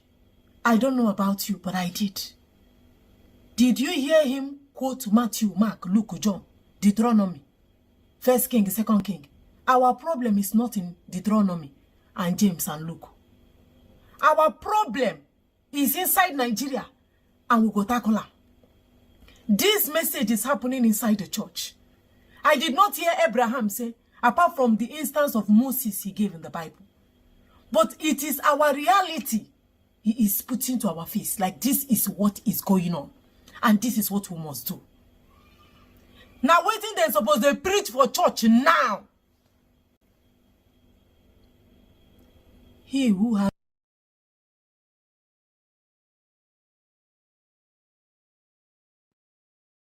onye ya preach is nnem. Who is going to preach it? On the natural virgin. Kondo na kwa na social media. Ebuka Obi jele Enugu State. Ije me preach. Akpara achavu ikidnap ya ebe ahụ. Ọfụtakwa okwu pam. Ndị Zionist si na mbaka. Ebuka Obi akpọkwa mbaka aba. Onwekwa onye ọkpara aba. Mana ndị be anyị si na ọkpara nkịtị kwere ekwe na Ebuka Obi pụtakwa ndị Zionist na akpọsikwe mbaka na ọhụ ma kpọọ mbaka aba. Ọ gwara nkịtị. Ewerebe na ama aski mpụ na-eme na be anyị. Ewerebe na ama aksi alụ na-eme na be anyị. Ịma na achọrọ m ije that side. Because na ọnwụ na nsị ka mba decode ofe ife mere that place. Decode that nonsense ya. Ha for that na mgbe ndị Zionist bịara na the stadium. Eba inside the stadium. Ewebe na stadium mepere emepe, mechiri emechi. Onwere onye mere video. And eventually they just smartphone though. Nobody video the stadium. Goes in there, kochina ajuzi why. And in the muddy Jew stadium kochie. No video from anywhere. Unless you know what I'm a homo. Oh, what only video yenu. And in Webu Kobi camera na pahari boji no joy camera na pahari. Ana chuhari Ebuka Obi. Nobody video it. We don't see any video. Onyo na no even agbara ika enege. From first hotel agbafu je na second hotel. From second hotel agbara bia n'ụlọ ụka ezo ibe ni na-ezo. Aya ahụ ya. Onwere nke egosiri anyị. Mana Ebuka Obi gosiri anyị akpa Ghana must go ego line rụ. Gwa ya ego nedin ya eje share public. And Ebuka Obi gosiri anyị mgbe ọ na-share the money to public. Ọnwụ n'obodo. Lord, onye na-eme ibe masịrị ya na EFCC kwesịrị ijebe Ebuka Obi arrest because of that money. Because ọnwụ na Ebuka Obi nwere chọrọ inyere ndị mmadụ aka. Oje na Igbo mụrụ nze mụọ ọzọ. Ndị ya enyela aka with that money ka nkụ. O were ga mepe company. Mee youth anyị na-enwe ibe na employ. How many billions of money? Ka Ebuka Obi kpoju na Ghana must go. Buri ebia n'ụlọ ụka oye eke congregation. Ebe adị Igbo mụrụ nze mụọ ọzọ na-agba ọbara. Ebe nwere n'ime ụlọ ụka n'ime ụlọ hospital ndị niile enwere ego ba ya eji wee kwụ ụgwọ hospital ka nkwa asọkwa na ọ naghị eme. Ọ na-emekwa. Mana ebe nwere chọọchị enwere ndị nidiri ego karịa ndị abịara that place. Enwere ndị nidiri surgery. Enwere ndị nidiri fly je another country change efa kidney.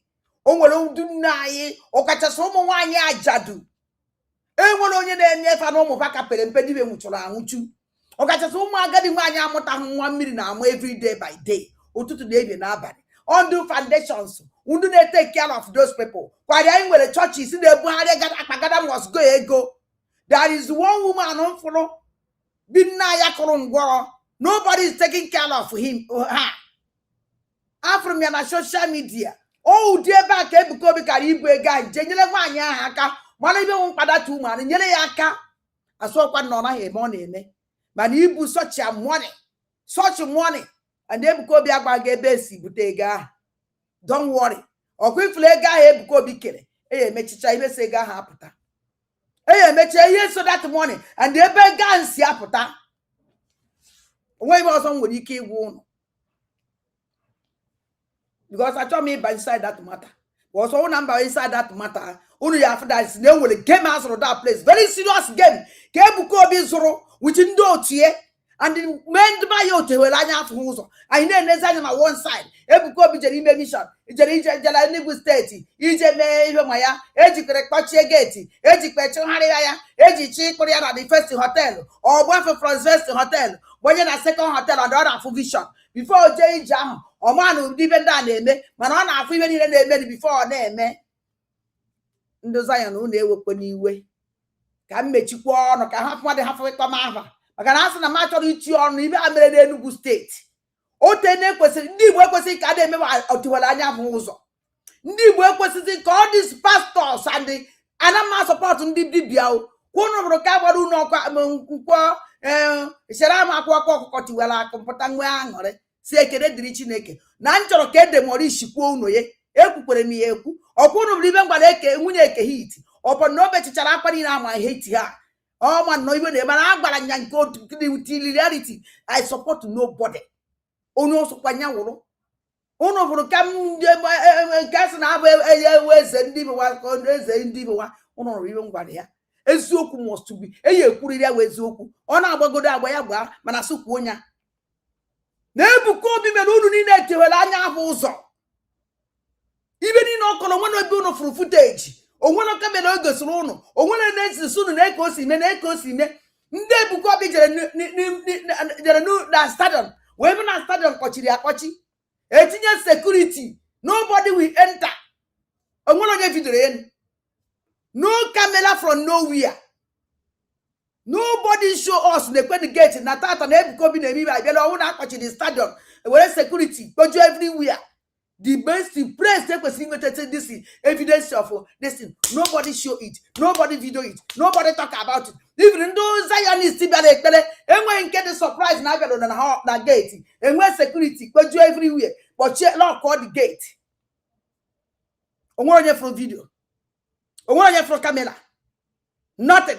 Manegos run billions of money in Ghana must go.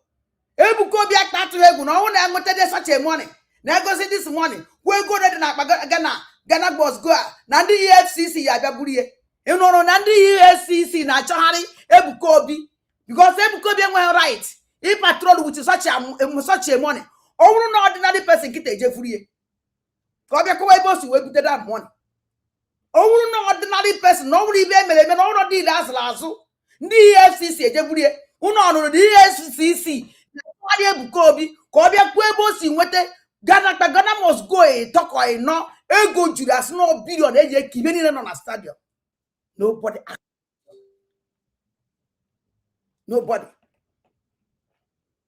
Ana akoya mare na anọ. Ona agba m anya mmiri. Ka anyị ga-enu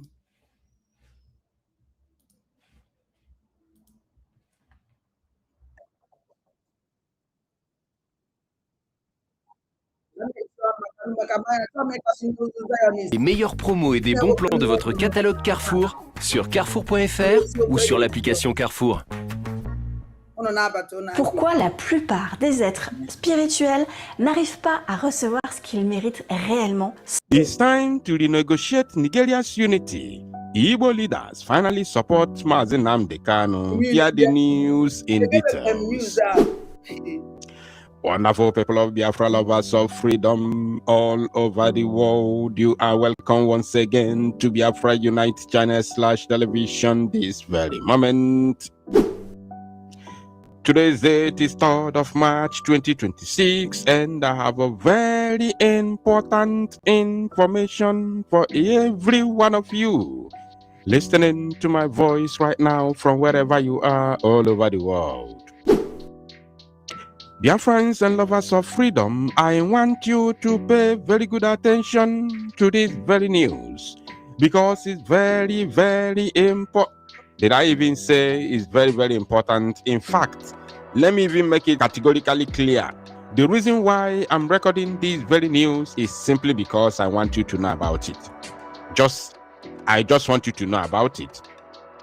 Only that.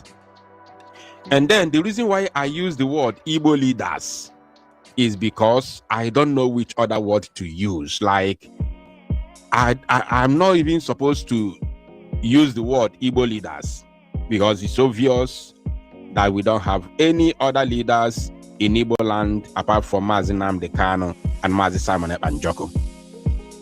So when I say Igbo leaders, I'm just using the same word the Zoo Janjaweed media platform use. You understand? The same word, but in reality, it's not supposed to be there. So it's just because I don't know which other word to use. That's why I used the same word that they used. And according to them, they said, Nnamdi Kanu, it's time to renegotiate Nigeria's unity. Let us see who are the people talking. They said, Igbo leaders, as you can see, I'm reading from the Sun Nigeria. They say, Igbo leaders. Igbo leaders. Who are the Igbo leaders? Who are the Igbo leaders?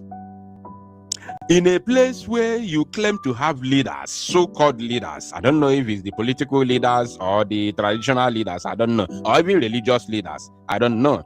But in a land that you claim to have leaders, Fulani will come in military uniform to massacre your people, bombard the area, and you cannot say anything. Fulani traveled all the way to Kenya to kidnap your own son. You can't do nothing. You can't do nothing. And you call yourself leaders? Are you kidding me? Are you serious? They said Igbo leaders back Enugu monarch. Rieko called for IPOB leaders release. You already know the Enugu monarch that they are backing, the one that spoke to Tinubu one-on-one concerning, the release of Mazi Nnamdi Kanu. The call on President Bola Tinubu to release Mazi Nnamdi Kanu, the leader of the indigenous people of Biafra, IPOB, by the chairman of Enugu State Traditional Rulers Council, Igwe Lawrence Agubuzo, has received the backing of Igbo leaders. Igbo leaders. We shall see. Igwe Agubuzo, while addressing participants,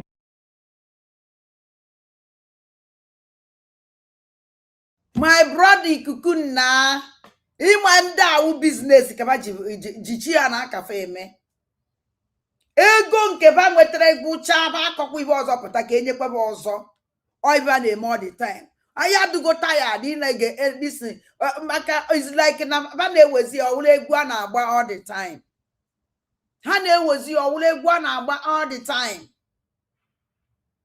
ha na-ewezi ọwụla egwu a na-agba.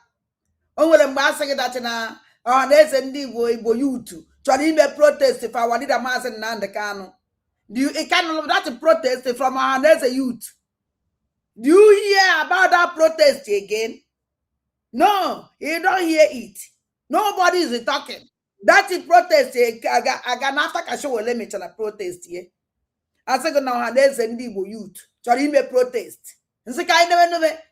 So happen if egusi and na-agba adọzim interested na otene ha na-agba egusi ibe anyị na-agba original ogiri ka na-akpọ ụgba onya original ogiri 100% ụgba onya ka anyị na-agba anyị ada-agba egwuri ogusi ogiri egusi awụrụ ya the men na the men ogiri ụgba onya ka anyị na-agba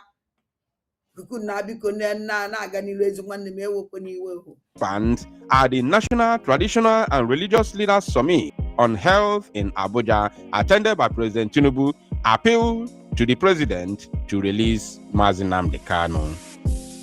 I listened to the opening address by His Imperial Majesty, the Ooni of Ife, and he was gingering all of us to work as a family, to work as a team, to see Nigeria as one.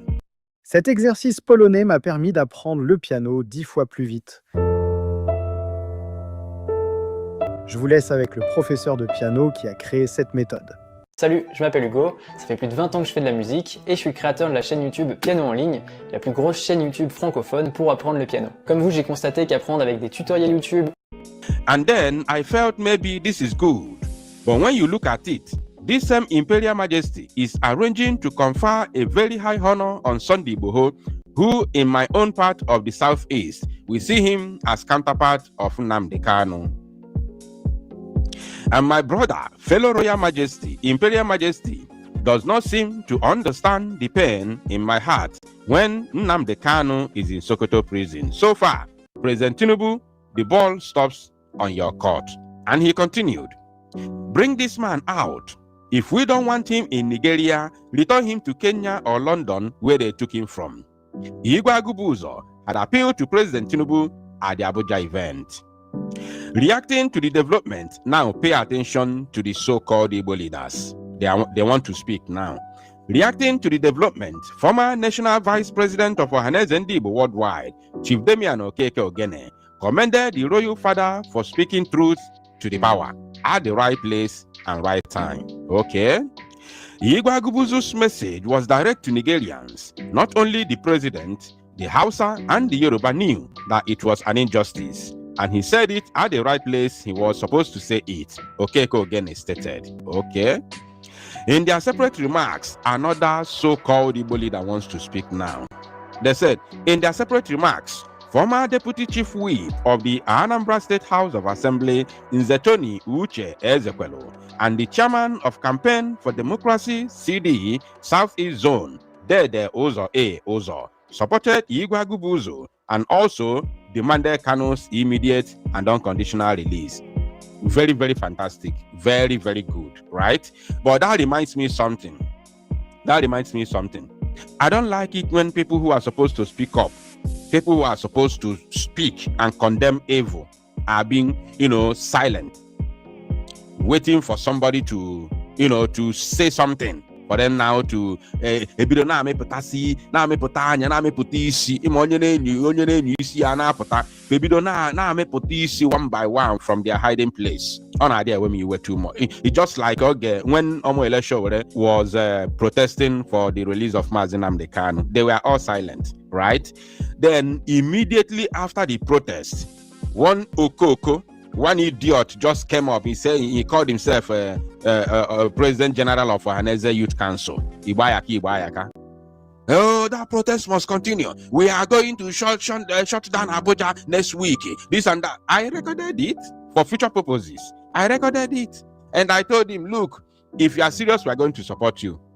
But if you are just making a comment on the social media just for comment's sake, then we know we can never take you serious. And of course, he proved me right.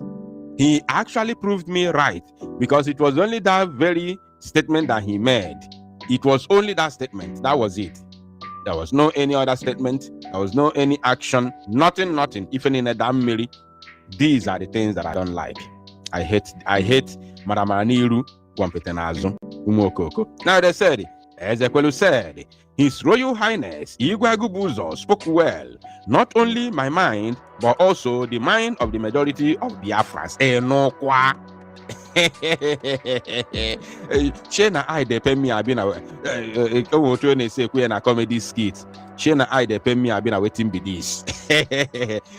He called us Biafrans. He was bold enough to use that word Biafrans to call us Biafrans. Wow. Okay, Igbo and Nigerians. What he said was what many of us have been clamoring for over the years. In fact, it has become very obvious that there are other reasons they are holding down Mazi Nnamdi Kanu. Politically, business or personal reasons. But to me, Nnamdi Kanu has not done what no other person has done in the zoo called Nigeria. So many others have done worse things. The leadership of Boko Haram has done horrible, worse than Kanu. Please, everybody should stop when, comparing. Anytime you are talking about Mazi Nnamdi Kanu, stop mentioning Boko Haram. They have nothing in common. Everybody must stop using Boko Haram when you want to talk about Mazi Nnamdi Kanu, IPOB, ESN, BLA, or anything that has to do with Biafra. Boko Haram, even the judge that sentenced Mazi Nnamdi Kanu, the very criminal judge, that very criminal judge made it very clear that they know. He said that they know that terrorists are ravaging the country, unaliving innocent people, kidnapping them for ransom. The judge said that they know. Are you paying attention? He said that they know.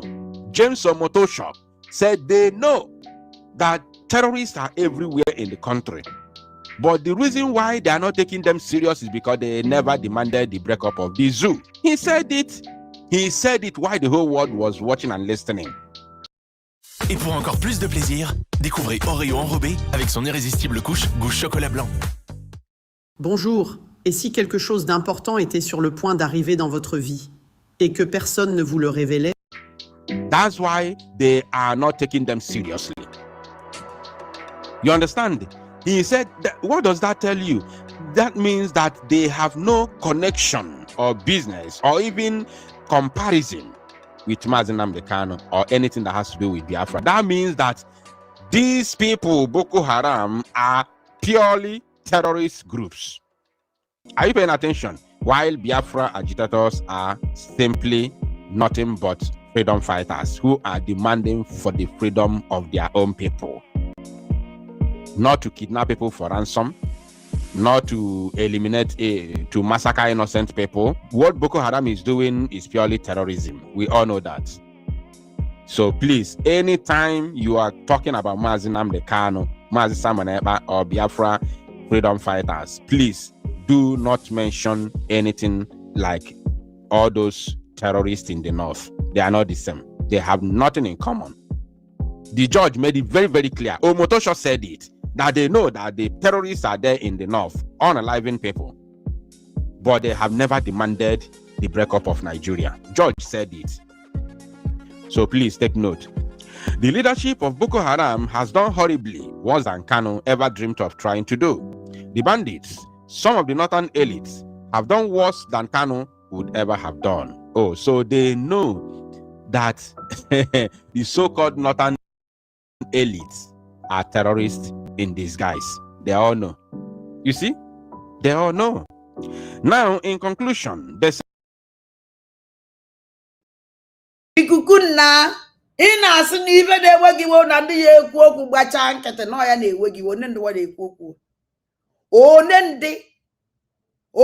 ndị na-ekwudo okwu one ndị na-ekwu okwu ndị ego bichara n'ọnụ ndị lere n'ụmụ fa ndị lere na anafa ndị jizi mpụ ebi n'aka na-akparịsị na staffụ ebi na-abụzi ndị Fulani akwachazi ebe akwa Igbo eti ihe okpu ese ihe mpi na ma sụgụ na ya akwa nji mara nze na ọzọ ndị Igbo ewere njụọ nze na ọzọ ndị Igbo ibe eji wee mara akwa nze na ọzọ ọkwa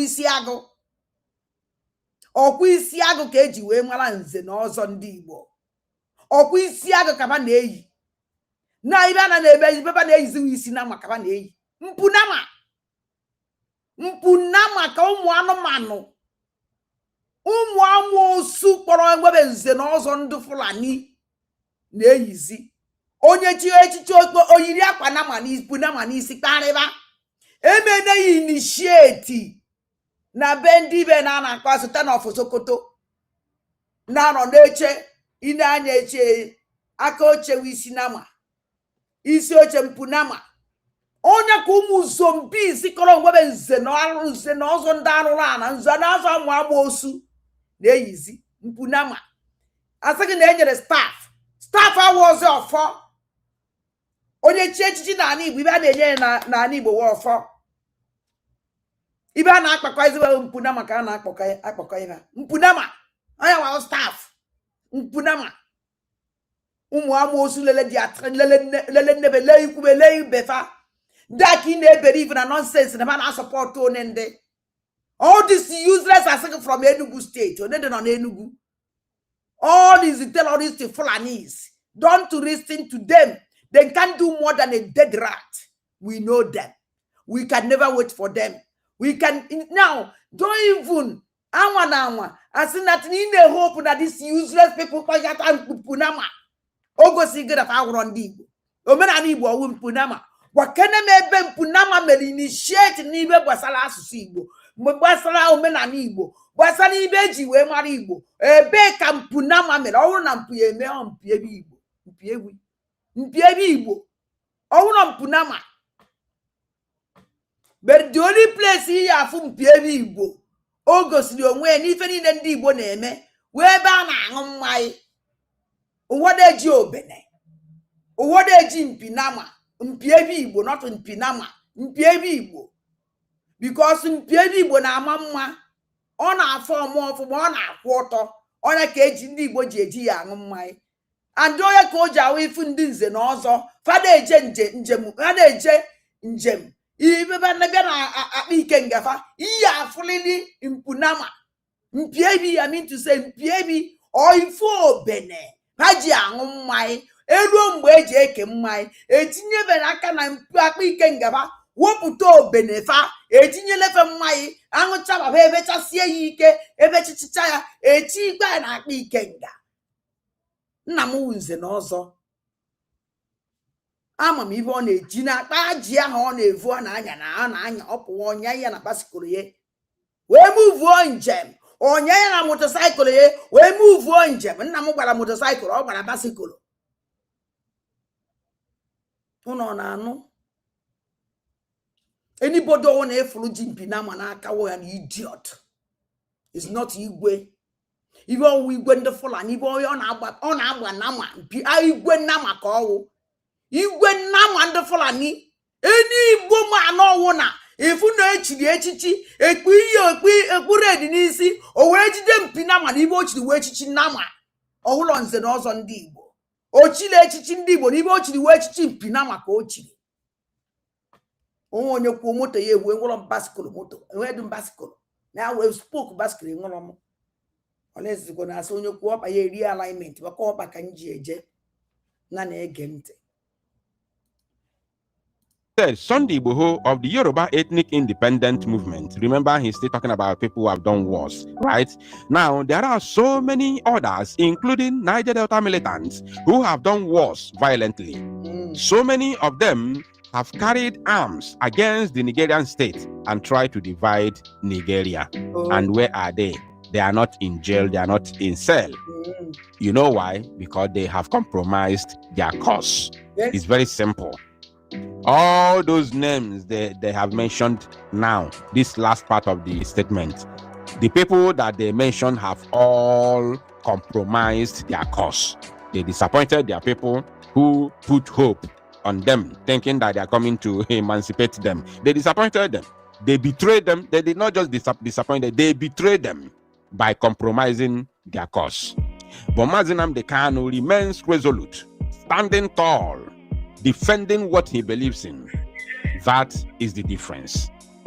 That is the difference.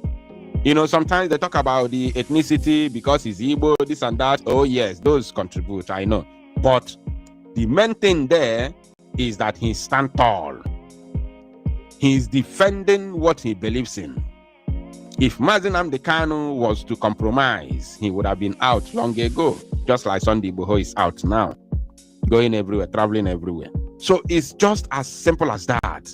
Like as I told you from beginning, I am bringing this to your notice just for you to know what is going on, not that there's any substance in whatever they are talking about, because it ends on the pages of newspaper. They can never move mountain, they can never do anything. Thank you, my people. Tosalo numozia and make it go viral.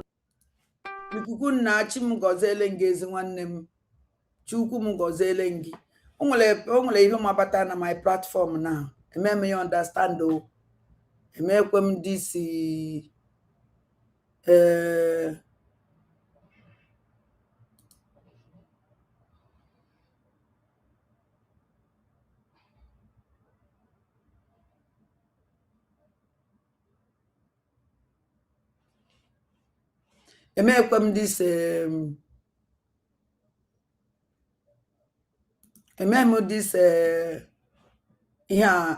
amalam just bata nse ka ntinyere ya onu owu no ndo content creator amahamo owu content creator amahamo because na nke mo we ihe egosi m evidence ewele na-ekwu genu nti ibe nnulo ibe onye akwula ebe a biko amama about this news o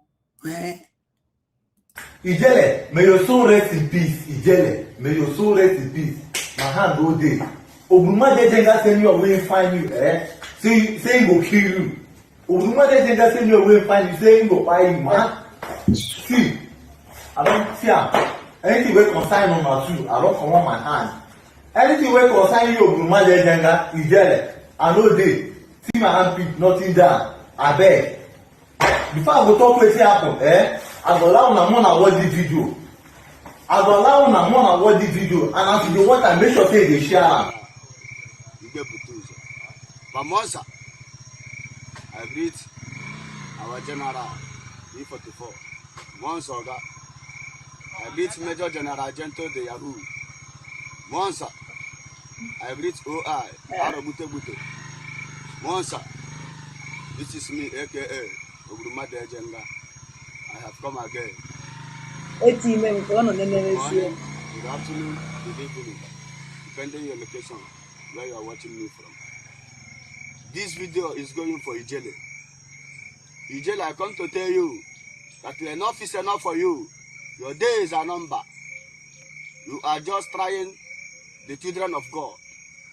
The Chukwu Di Ya will kill you. The Chukwu Di Ya will destroy your life. As you are after our life, God is after your life. I promise you, your days are numbered. Ijele, be warned and be very careful. This is me, aka Obrumade Agenda. I come to tell you, be warned. Enough is enough. Any mistake that you make again against the children of God, the sons of Biafra, the gods of the land will kill you. That is promise I made for you. Be careful, be warned. Enough is enough for you, Ijele. Enough is enough for you. I greet our general, Butuzo. Pamonsoga. Ijele, are you gonna the beg you? Carry your phone now, begin to call this boy now. Or if you need Una. O nwere ife nchọrọ igosi unu because mgbe our leader Maazị Nnamdi Kanu formed Eastern Security Network, all this kind of thing we na-eme by then. All here ka ndị Fulani terrorist na-eme na ana Igbo mụrụ nze mụọ ọzọ mgbe our leader Maazị Nnamdi Kanu na-aba mgbe ahụ ka ha na-egbu our youth, egbu our girls, gbulepụ ha n'ime ọfịa, bekasị afa, tụwusie. Ihe awụ ji ndị nne anyị kọrọ n'ugbo. Ihe awụ afụfụ ndị nne anyị na nna anyị kọrọ n'ugbo, kọchacha tacha afụfụ wee nata witi ọba jifa na-enye aka ndị Fulani gbara ya ọkụ. Onye awụ ọba ji mmadụ ka ụnụ fụrụ ife a. Ihe awụ ọba ji mmadụ, afụfụ mmadụ tara for many years ka Fulani terrorist batara wee mụ ihe ọkụ na ife awụ ọba ji mmadụ. Ọba ji mmadụ. Onya ka our leader Moso. Ọwụ na all this dog of sellout. Na all this Chukwu writers rubbish and nonsense. Nwere ike iwepụta the atrocities na-aga by then anọ na social media mgbe ahụ. Mana Paul Achebe so no Chukwu writers. Ha so na media personnel our leader Maazị Nnamdi Kanu. This is 1 billion teeth. So na media personnel our leader Maazị Nnamdi Kanu. There is many of them. So now media Chukwu writers.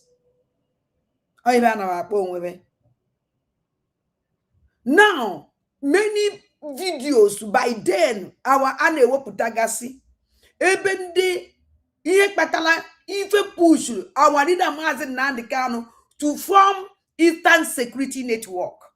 Ha kwesịrị na-ewepụta ya na-akpọ ya mana bancha niile hide it.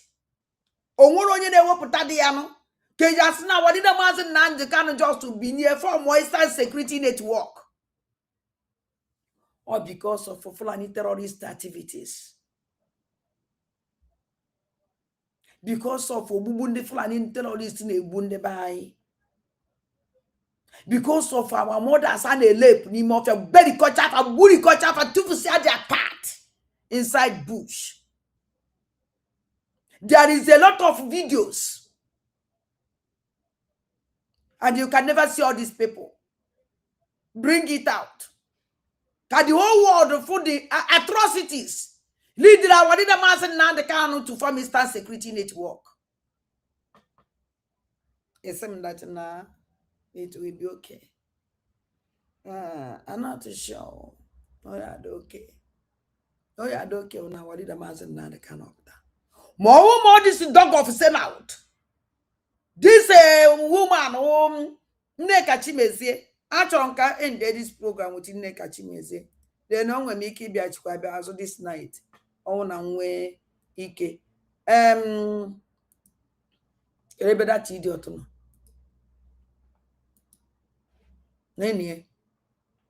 This woman is evil.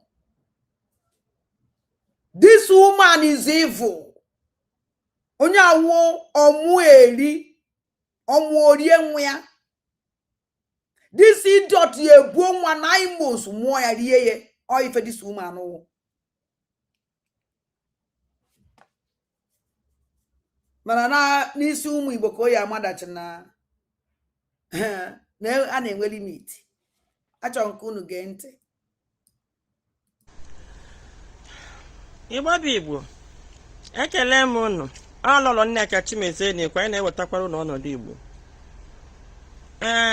Onye m ji na-ekwu okwu a na-awụ ozi a na-agara Barrister Loy Ejimakọ, lọya Maazị Nnamdi Kalụ. Enwere ihe m hụrụ o kwuru, ọ sị na Igbo leaders agabeghị ga leta Nnamdi Kalụ na mgbe eji Sunday Igboho na ndị Yoruba leaders niile ga-eleta Nnamdi Kalụ, and ọ ya wụ ihe mere ma tract. Now ihe m na-aghọtazi ụgba na-awụ na anyị na-efeel so inferior ebe ndị Yoruba nọ, and mmadụ megide ihe n'ụwa onye ka mma werezie na-emesọ onwe gị, you are finished. Ihe ha ka Igbo eji ama atụ n'ụwa niile. For me, isi m kwa ana m asị na idekọ Igbo na ndị ofe mmanụ na ndị ugwu wee pịta anyị. You are an idiot. You was what idiot by saying this rubbish. Ebu ogi. Idekọ Igbo na ofe mmanụ wee pịta ọnụ. Mana nwoke onye ofe mmanụ nọ na Tiger Base na-egbu ndị Igbo. Lọlọ Nneka Chimezie otoro nara n'iyi fia ka wepụrụ gị lọlọ. Nwaanyị Igbo ahụ lọlọ adịghị behave, and they can never behave like you. Nneka Chimezie, look at you. Idekọ unu with ndị ofe mmanụ mkparị. Mana ewe mmanụ onye ofe mmanụ ka etinyere na Tiger Base a na-egbu ndị Igbo, na-ewekọ their organ. Na-eme organ harvest. Ji ndị Igbo eme organ harvest.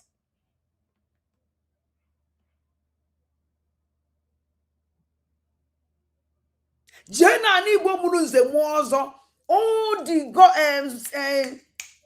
Ndị ibe na-akpọba polisi. Ndị ibe na-akpọdo onwebe. DPO. Ndị ibe na-akpọ onye isi ndị polisi gasị. Echezọkwa na ma ịmara na ndị polisi ama m anya ha. Ndị ibe na-akpọ onye isi ndị polisi DPO, after DPO or commissioner. All the criminal commissioners when into one Igbo. Most of them will follow Yoruba, and then the Fulani EGR compare with it. Maravano na Igbo na control na Igbo. All the criminal checking points in an Igbo. Only another place, Fulani and Yorubas. And the Jiba compare, but I control na Igbo. Hangwa melegi sina moto ni tu whatever agana miri. Nke ahụ karịchara gị ọkwa ndị Fulani na ndị Yoruba. Are you not ashamed of yourself, this idiot? Ekweda na your spillion. Look at you with your spillion. Odogwu nwanyị. Otoro na n'ihi dịka gị. Look at you jere na North Sokoto. Eje gosi chigi na aka gị. Ụmụ ozu ibe gị nwụrụ anwụ. Họrụ unu mepere na Sokoto. One ka ndị Fulani mepere na ana Igbo. One ka ndị Yoruba mepere na ana Igbo. Ị bịa nwere ike compare yourself with them, mana ibi n'obodo Yoruba. Ibikwe na Lagos o. Ibikwe na Lagos. You know, feel superior. Why do you go and live in Lagos State? Oh, no, when I pay more on the same level can never live you. I ain't going to make it. Ndo na mumo wa dandi bonandeg roju gana wareze. One on the same kafana superior can never live in their land. onye ka ijere ye be jebiri wulu slave na bie idiot like you mepe on akorobish alo ye jima cause na Igbo elders ejebe Igbo elders ejego fa walida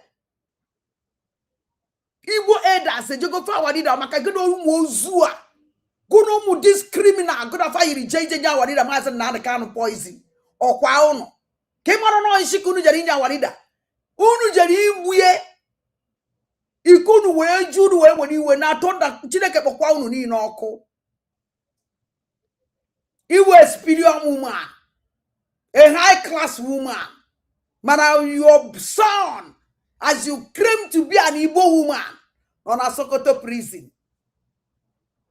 In Agua be the superior. Now I wanted a master now the kind of equation on a Sokoto. Neka Chibezi Adona Sokoto and Kitchen came privilege. Can was a Sokoto privilege? Because all privilege. I mean, for a center. Kemere neze kọrụ worldwide is kọrụ history. Kọnọrọze na world history. Asama we data wadi da mazen na ka na ewere anwa ani Igbo muru nze mu ọzọ. Ka ewere ne life history. Ka ewere ze emelebe na ogini obi.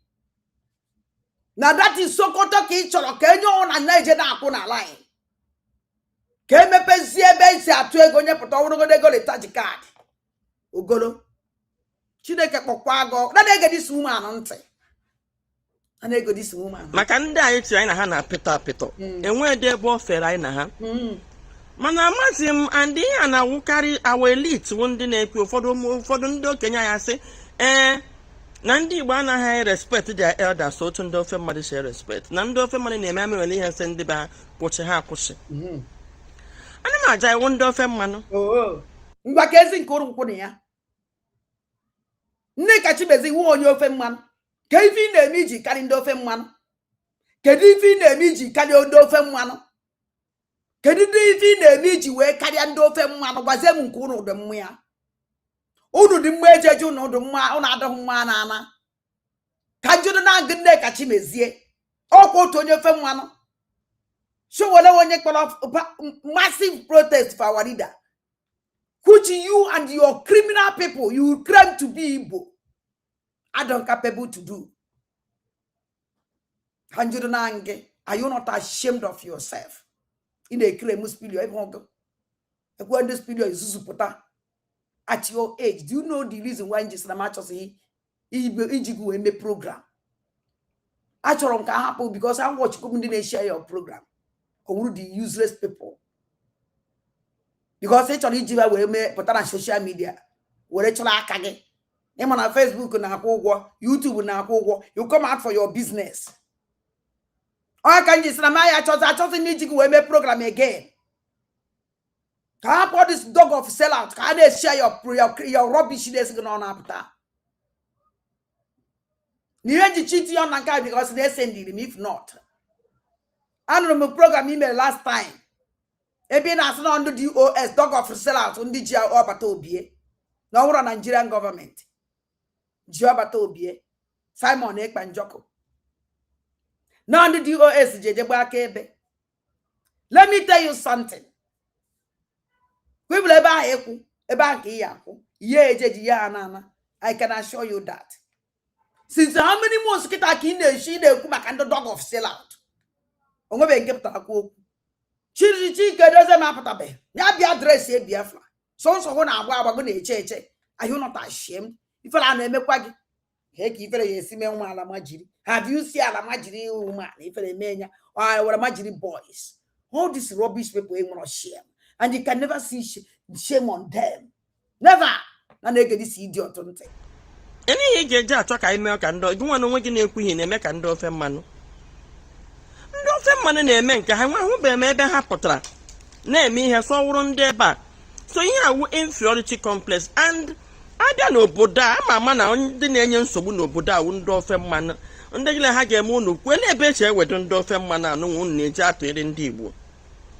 Ọ n'ime nwanne ka ọ n'ịhụnanya ka ọ n'inyere onwe ha aka ka ọ maka ha nwe kemgbe 2014 ha grab Judicial nata nwo powers na-eme ya abuse. Tinye unu na ama atụ n'ụgbọ wu abuse ha na-eme power a na-eme federal character dọkọ ihe niile ọ ya wụ ya because ụnụ na-ekwu okwu otu ha si eme ụnụ amahụ na ụnụ na market ha at the same time ụnụ na-ebuli ihe elu na-ebuda anyị elu and ihe na-emezi ndị be anyị na-elegara anyị mụrụ omume ha omume ndị a adịghị mma ịmụrụ amụrụ and site n'oke ikwu ọwụrụ ndị ofe mmanụ ọwụ ndị ofe mmanụ ndị be anyị na-amụzi aja agwa ha n'ụlọ Nneka Chime asịpịa Nneka Chimezie ka njụrụ na ngị otoro nara n'iyi keza ya ndụ Fulani keza ya ibe a na-apịbị ya nke ono ya ka a na-apị gị apịa gụ n'ike apịa gụ n'ala ka njụrụ na ngị gwado n'ibe anyị kwuru kịta ka ọsọ nwere okwu ikwuru kịta were m iwe and mma stop ịkpọ ya anything about you. I'm tired. ezi ndị be anyị na-elegara anyị mụrụ omume ha omume ndị a adịghị mma ịmụrụ amụrụ and site n'oke ikwu ọwụrụ ndị ofe mmanụ mana onye ụchụ ka ịwụ ọwụ ndị ofe mmanụ ndị be anyị na-amụzi aja agwa ha ndị be anyị na-amụrụ aja agwa fa ewere aghụghọ na-amụrụ ezigbo agwa anyị ndị bụ na-amụrụ aja agwa fa ndị bụ na-amụrụ aja agwa ndị Yoruba mana ị nere ebe ahụ ọ dị rubbish ịmụrụ kpọ ya nwa ị na-ebe ahụ wee mụọ the whole 4 criminals ịmụrụ kpọ ya nwa ndị ji aka ọbara were zụọ ọkwa na Yoruba land na nke ị gwara ya ife na-egbu ụmụ Igbo ịkpọrọ ụmụ gị jee na Yoruba land je mụọ rubbish je mụọ bad character criminality ndị Yoruba i were kpọrọtaba ala Igbo ba na-terrorize ndị Igbo which is the bad character. I can never born my children in a useless country, the useless state. It condemn like this. Now come from do they terrorize Ndibo na Yoruba land? Because your criminal children, imuro na Yoruba land. I'm go Canada and Yoruba. When na punish Ndibo.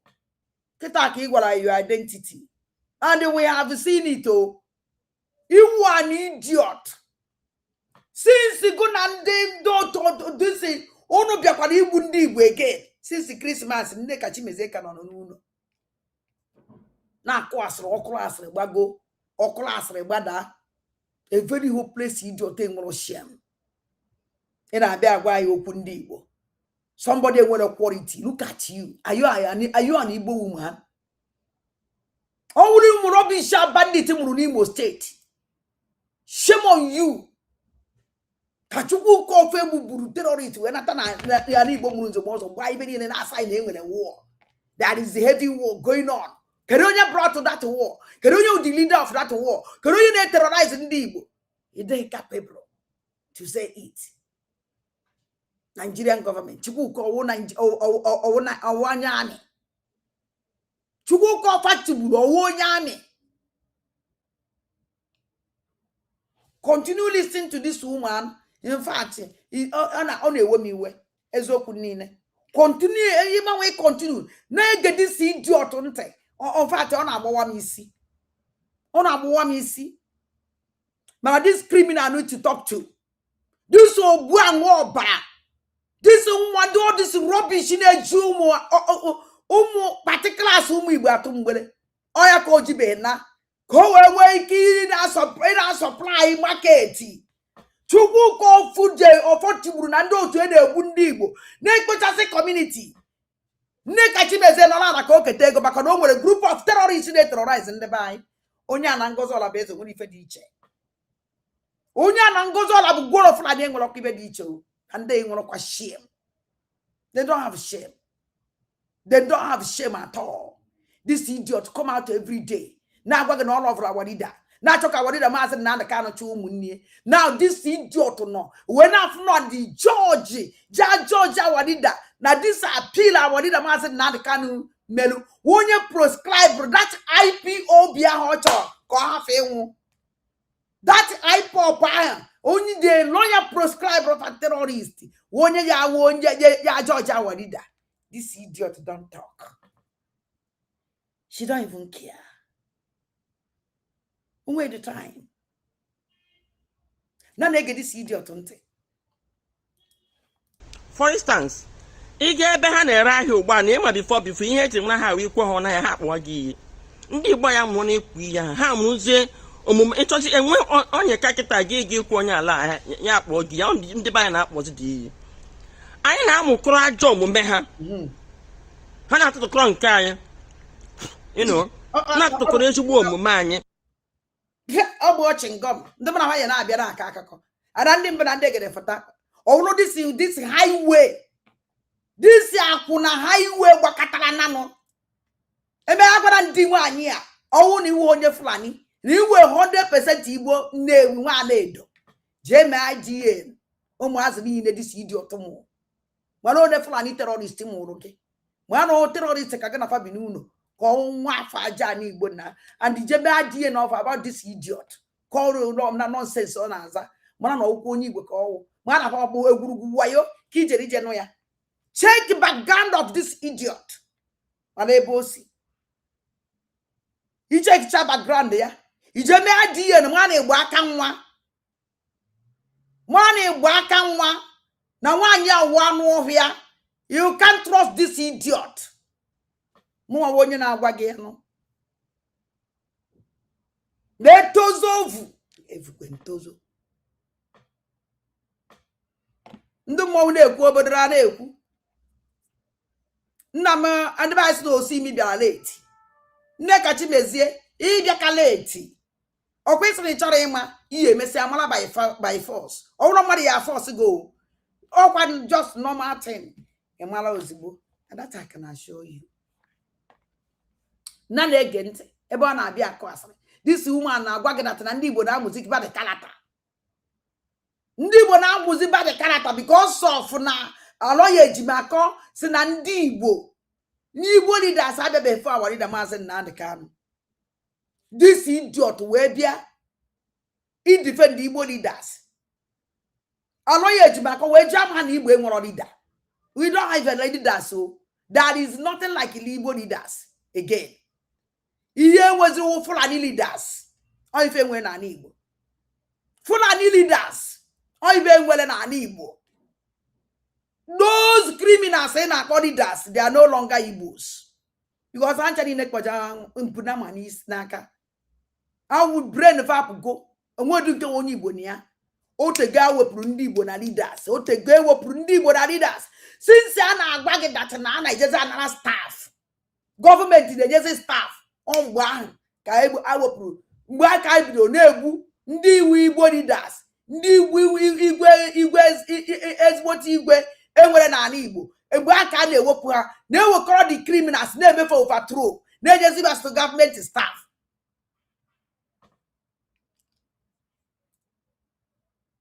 There's nothing like Igbo leaders again. Egbucha all of them. Egbuo all of them. We call us rubbish Fulani mulo because even staff. Now they get this nonsense in there. Because you fall to me. No zao. Maka ha nwere ọnụ nke ha kwutawo nke ha ga-ekwu echi.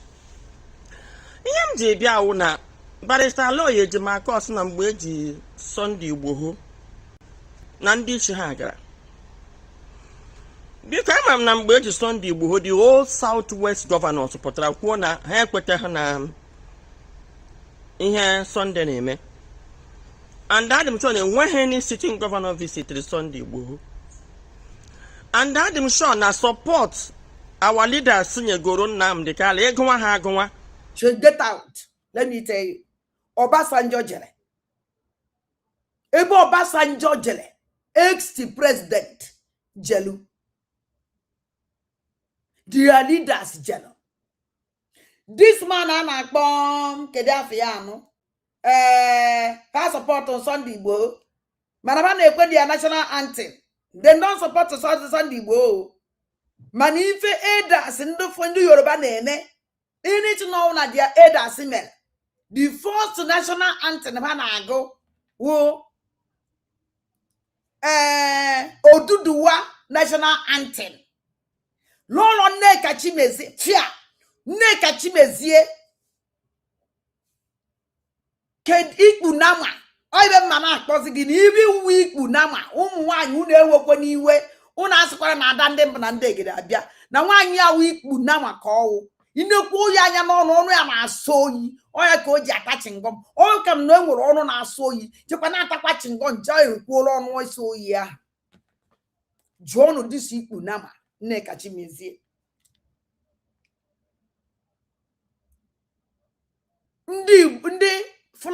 ndị Yoruba elders ya eme mmemme asụgụ na Yoruba folu nke asọ gịnị ife a na-ekwewo Oduduwa national anthem ha dia support Sunday Igboho mana ha na-agụ dia national anthem if Sunday Igboho na fight jụọ dịsi ikpu nama Nneka Chimezie ugboro one ka ndị dati rubbish elders ndị Igbo na-agụ Biafra national anthem na fa na eme meeting ndị elders no way fa na-eme dati Igbo leaders fonu ma gbakọrọta ọnụ ugboro one ka ba na-agụ na Biafra national anthem mana ndị Yoruba na-emie and ba support kwa Sunday Igboho because ọ na fa support Sunday Igboho but if Sunday Igboho na support ka ha nwere onwe fa ka ha nwetele iwu ka ha nweta obodo fa jụọnụ dịsi ikpu nama Nneka Chimezie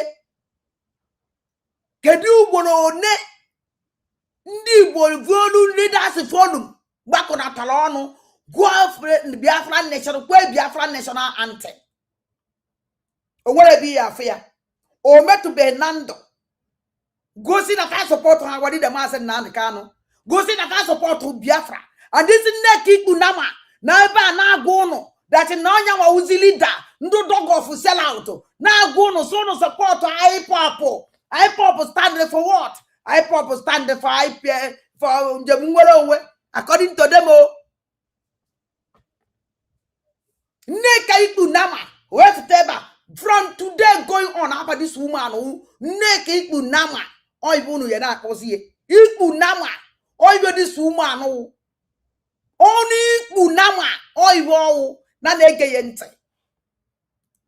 ọka nkwado ndị be ha nyere Sunday Igboho ngwagwazie m ọsịna gị ahụ na amahụhụ ndị ndị na-eme and Adam sure enweghị any sitting governor visited Sunday Igboho and Adam sure na support our leaders nyegoro Nnamdi Kanu ịgụnwa ha agụnwa ọka nkwado ndị be ha nyere Sunday n'ọnụ Nneka ikpu nama kedu support that your criminal leaders nyere our leader bịa ka ịgwa m ebe ọba na onye bịa ka ịgwa ndị support the only person wepụtara onwe suffer afọ our leader Maazị Nnamdi Kanu who this man nwụrụ anwụ nwoke onye Igbo ukwu a na-akpọ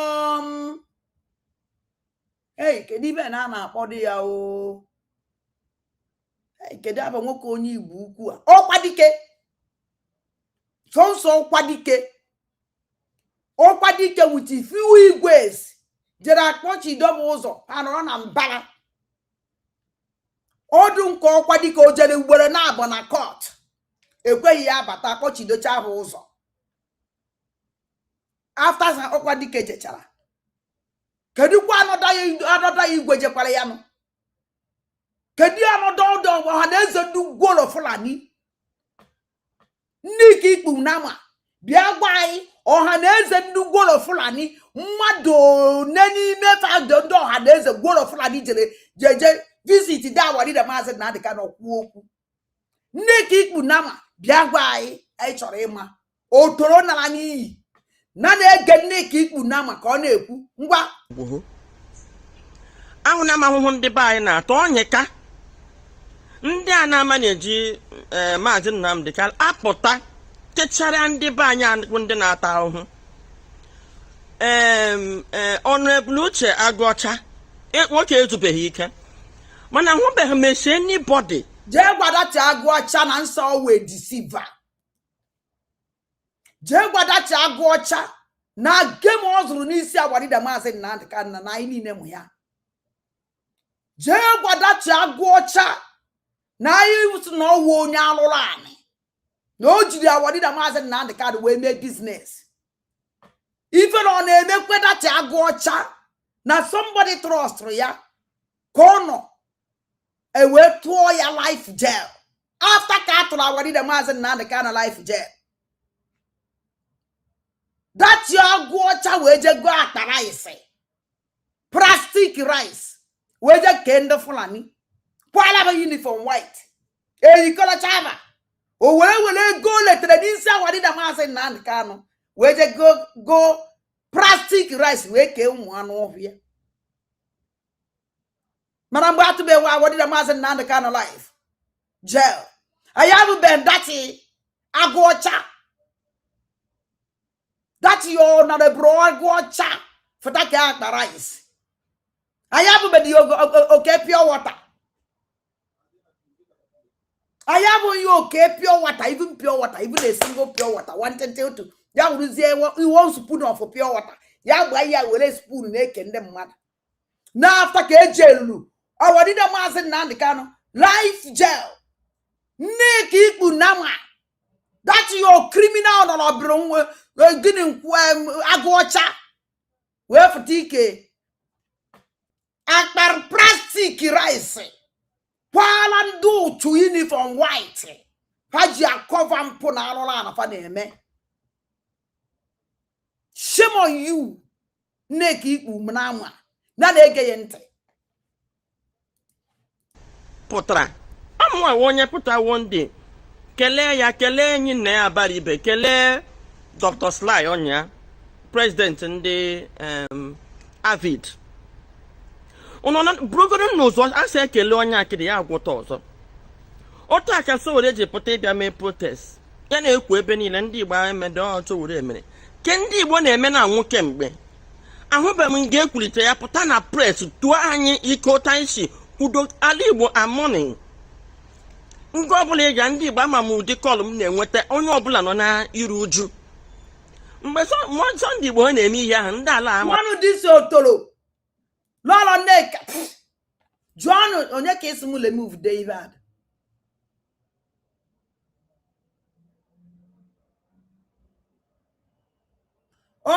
ọma akpọzi na ya ikpu nama hey adanne ihe agwa nnọọ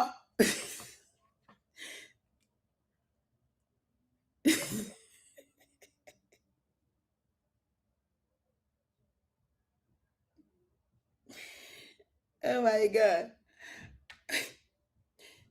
Emere nwaanyị a baptizim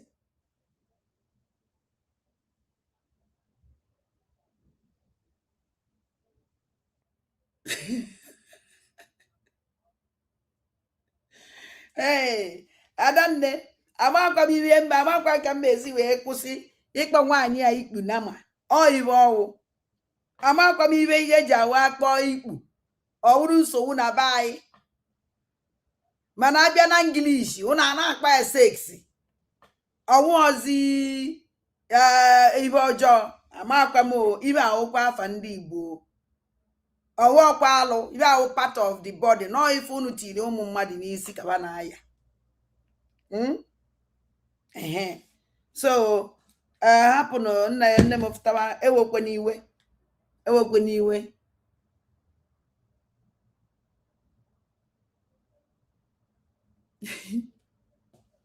adanne so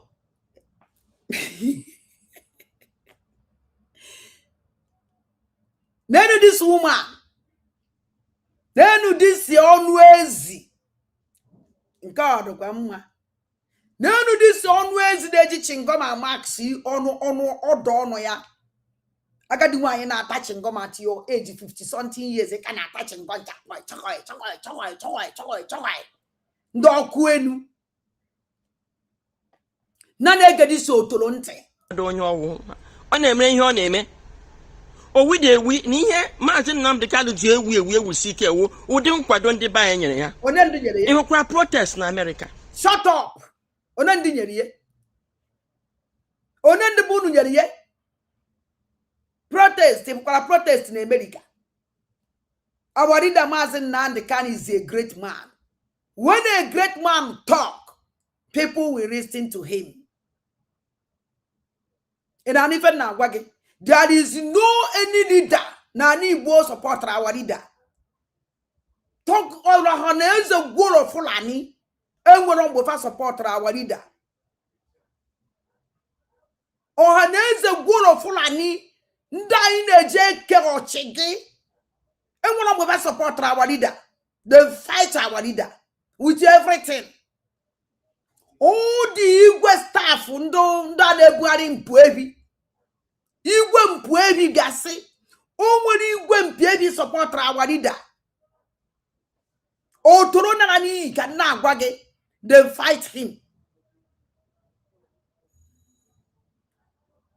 Can you do the nengi? Nneka ọnụ ezi asma akpọzi nego ọchịnama. Okay, adanne chinyere mkpọkwa na ya ọchịnama ọkwa ọdụ mma ka ha fụzie ikpe nke ọzọ ka mkpozie ya ọchị. Wow. Ụnụ ọbatana.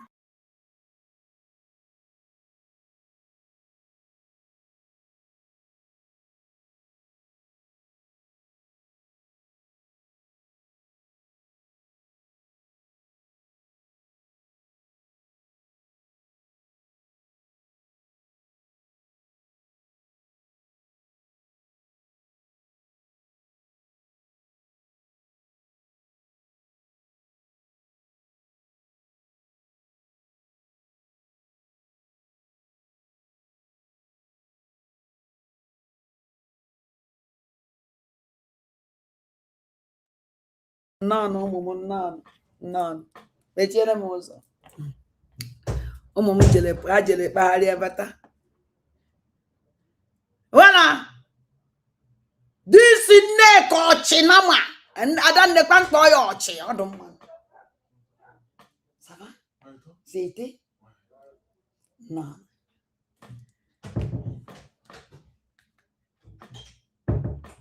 This Nneka ọchịnama udode nara n'iyi ọha na eze ndị ugolo Fulani nna ya nwe odo pụtara wee vawụọ that na personal ya sabotage Biafra gwazie the leader of ọha na eze gworo Fulani pụtara a leader o nna ya nwe odo wu leader ndị ọha na eze ndị gworo Fulani pụtara wee sị nyanwa na yanwa ya sabotage Biafra. No ibe ọnwụna ya emeri Biafra abịa na ya sabotage ya. Igbe ebe a na-agba m na ya ndu leaders ị na-ekwu okwu ya. Onye ndị leader wa ka ị na-ekwu n'okwu. Ndu leader kpacha mpụ ebi n'aka. Mpunama leader ndị mpunama. Leader ndị mpunama all of them leader ndị mpunama. Ka ị na-abịa ịgwa m na ba support our leader. If you are on social media, they disgrace yourself. I will help you to disgrace you. Menyele gaka. Baka ni nwere ifele. Nneka ọchịnama. Nwere ifele. Na na-ege ya ntị. Leader the dog of sellout. They called very wicked human being. When you look this woman, you like this, imana nwanyị a onye ọjọọ. Nwanyị a ọjọọ bara aṅụ mmiri mbụ this idiot. Na na-ege ya ntị. Ebe 2017, amadụ m ihe unu mere ya sacha ihe niile. America nọ na all the states in the all over the world. Ndị Igbo hold at a standstill. Barrister Lawyer maka ike na-ego ha na nke ahụ. Iwu amụọbịa. Which is state of all over the world ndị Igbo hold standstill. Kedebe hold rie. Awarida Maazị Nnamdi Kanu nwere nsogbu. Akpụrụ ya kpuchie.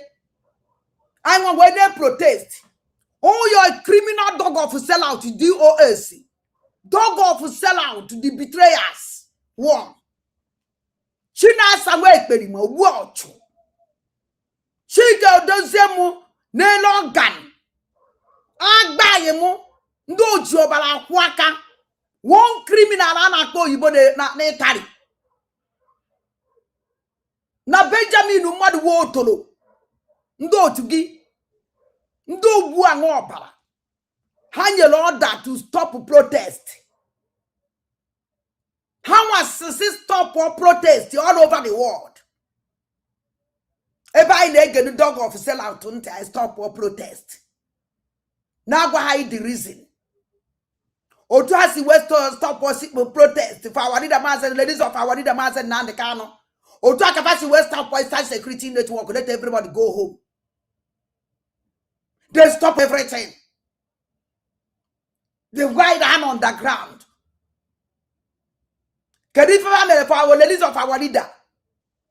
Where is the so-called Lord dead that say in the Kwokwe?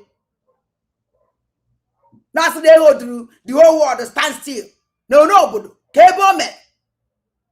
Why they make protest? In Koromado, then after the protest. In the whole world stand still. Okama say na to no John Gun. Now this one watching, I'm a jare to eke. Akpakuru also I say. Shame on you, never come as a mono yade. Ebi jida say where's wafa. Everybody kept on social media, the truth to the outside. Not on social media, the whole Biafran say about it. You were at twice in here, and you're not a keep it. And all this dog of sell out in our support, and I say, Machiano. Neither they could not walk as you as you. Bag kitty, not carry on with you. Bag kitty, no disgrace on with you. Bag kitty, no longer going to hide you or hide you. If you are a make. Kakoroge Bapata is on IPOB. It's on IPOP. It's on IPOB. Or what if IPOB name? Lada. In only kendo hanes golo fulani. Nelo mofa. Na support mpo. Na nege this udenente. In the time a single protest for Sunday Igboho in America or any other place. Why you put a car? Shut up. You see that you don't know nothing. You know nothing. Yoruba them protest na embassy. Yoruba made a massive protest. How are protesting about Willie? Kadian can never himself. Do Yoruba protest if you don't know anything. All these useless people under Juraka, God upon a make even can never tell you the truth. You just to come out and disgrace yourself. Yoruba protest. Yoruba protest. If no one protest and the Yoruba will join together in France.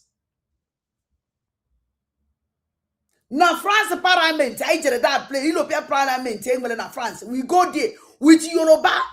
Yoruba not here, I not here. Protest. Join together protest with Yoruba. Do Yoruba sitting in there for that protest. Back in Hebrew, back in the Yakuai. Or when I guide you there. Nilo parliament ka get in oboda. Inoleba na to son sase. I na do Yoruba made that protest almost 2 times. Owuna this idiot ejilo ya wage all the day full ejilo face to face. Afu mama monye jilo before. Now that the protest I made with Yoruba group join protest with Hindu Yoruba. I not do Yoruba when I join the protest no boda now Nigeria embassy. Hand in hand with Yoruba. I made a protest together with Yoruba. The Nigeria embassy. Ladies Sunday Igboho. Ladies our leader Mazen Nandekano. Inoleba na kwasa. Inoleba ne he son sase. Can you feel on me kwagi? When dying they say agwage ezioku. Why all this useless dog of sellout? Ejin jagwage ezioku. Obara chachiru ni nanya. Obara sachiru ni nanya. And the papa can get in there, but you will get disgrace so we're gonna twice on social media. Now this Yoruba, Sunday Igboho protest. After can do dog of sell out with the draw protest. The IPOB protest worldwide. Yoruba continue. Yoruba continue. They made their protest for Sunday ladies of Sunday Igboho. How continue? You see that in Iwo Tolo. Oya kanji se ni ewu ikpu nama. Nwanne nwa ise mu mechi onu maka na ụmụazị no. Mezie go baptism to ochinama. Oyi wu ochinama. Ngwa na na-ege ye ntiko ọ na-ehe asị. So ọrụzie na ndị leaders anyị aga hụ Nnamdi Kanu gị wezie ndị leaders ndị iwu ndị Yoruba. Oh! Gọvanọ Ellen Otegla hụ ya. Ikelele gọvanọ Ellen Otegla. Omekwe mgbadezie n'anya. Ọfụtasị ọnụrube na mụ na gị bụ nwanne ọnụrube nwanne agba n'ọsọ iwe nwanne eru n'ọkpụkpụ ihe mere gị gbala o nwanne ya jeza ala nwanne mbosi nwanne oya na. You see how useless this woman is. Ọkwa onye ahụ ndị ya ewetara unu Biafra. the leader of dog of sellout teaching us a go there. The leader, o made the chicken those overthrow. Onya was their leader. Ngozola bugolo fra leader of bandit terrorist USBG terrorist group. Neka ikunama. Wo leader of dog of sellout. Now we dey here. Now, neka chimeze na jogi. O me kwela admito.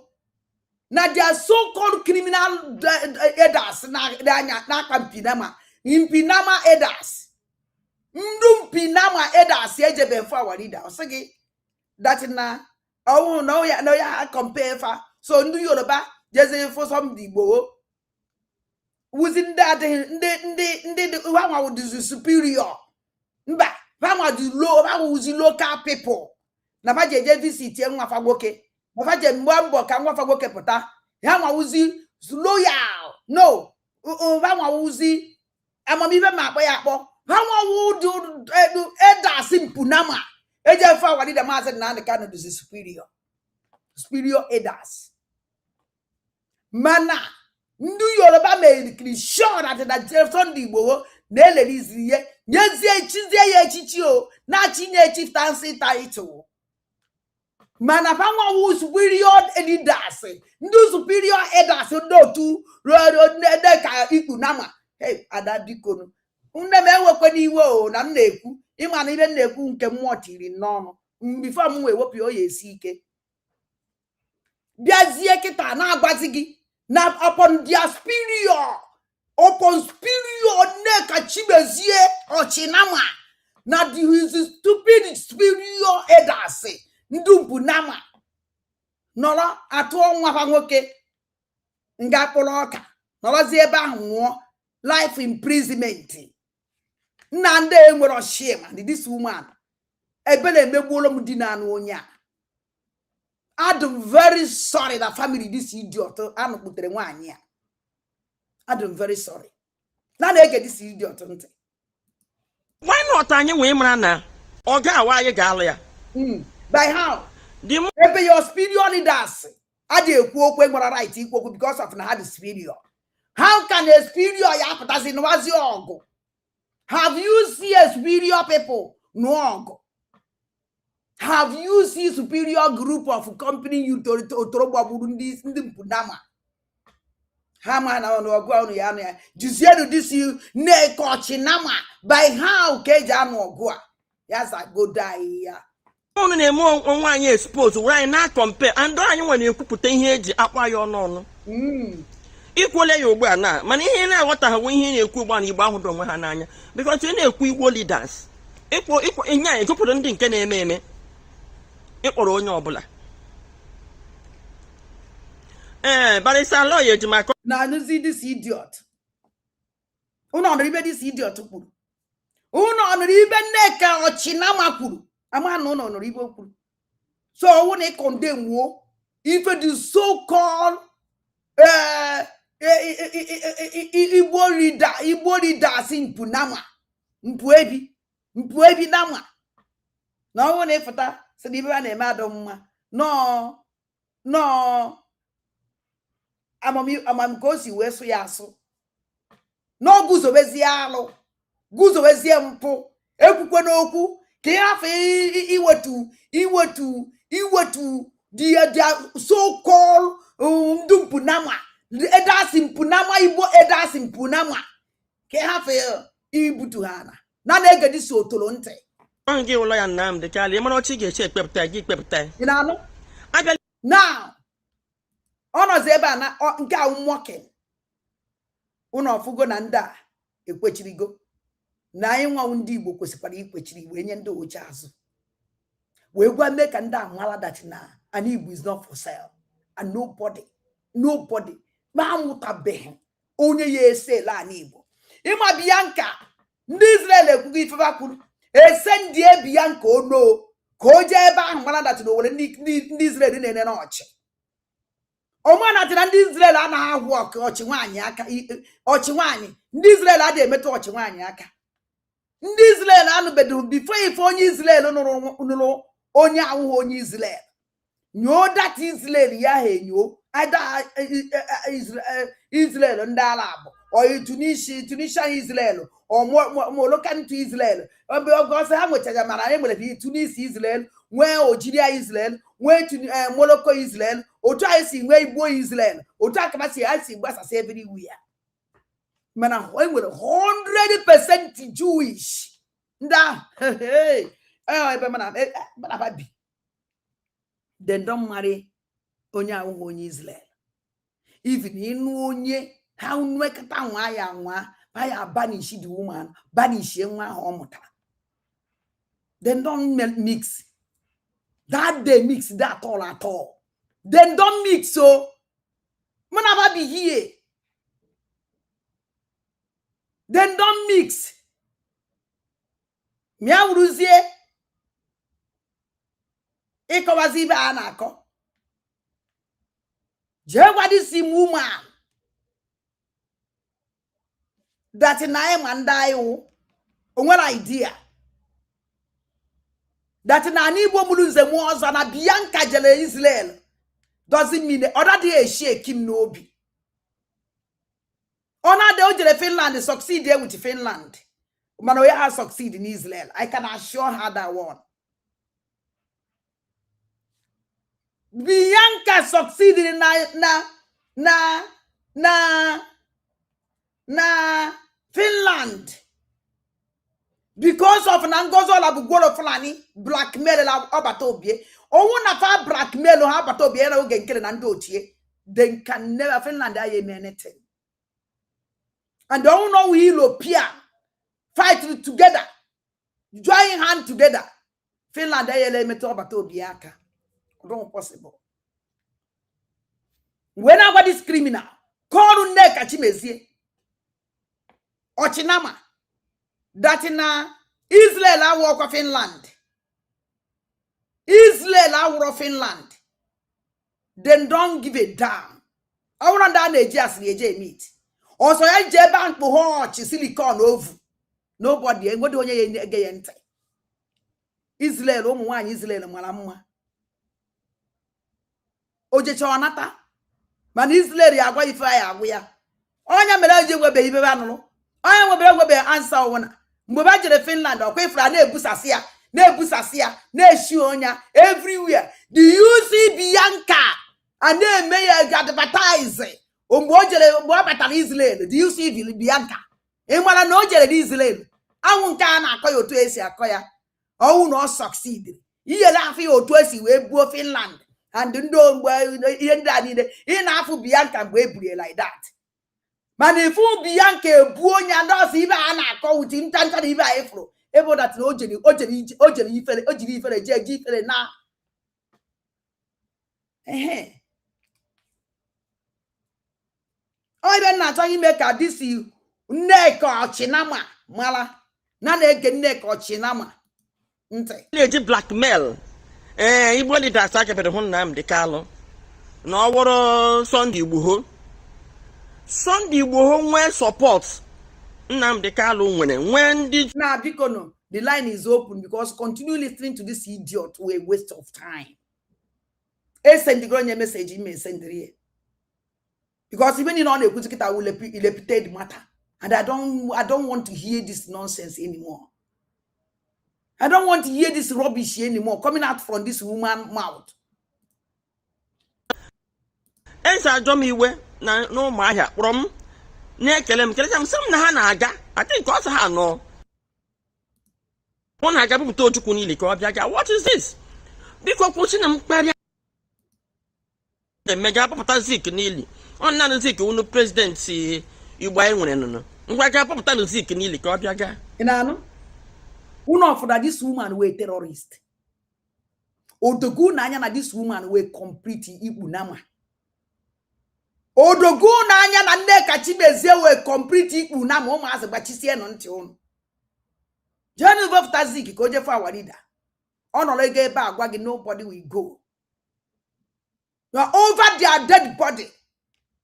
Over the dead body of Igbo elders, Mpunama staff. Ndovu Mpunama. Good Joseph Tojuku. Nini koje. Anege this woman.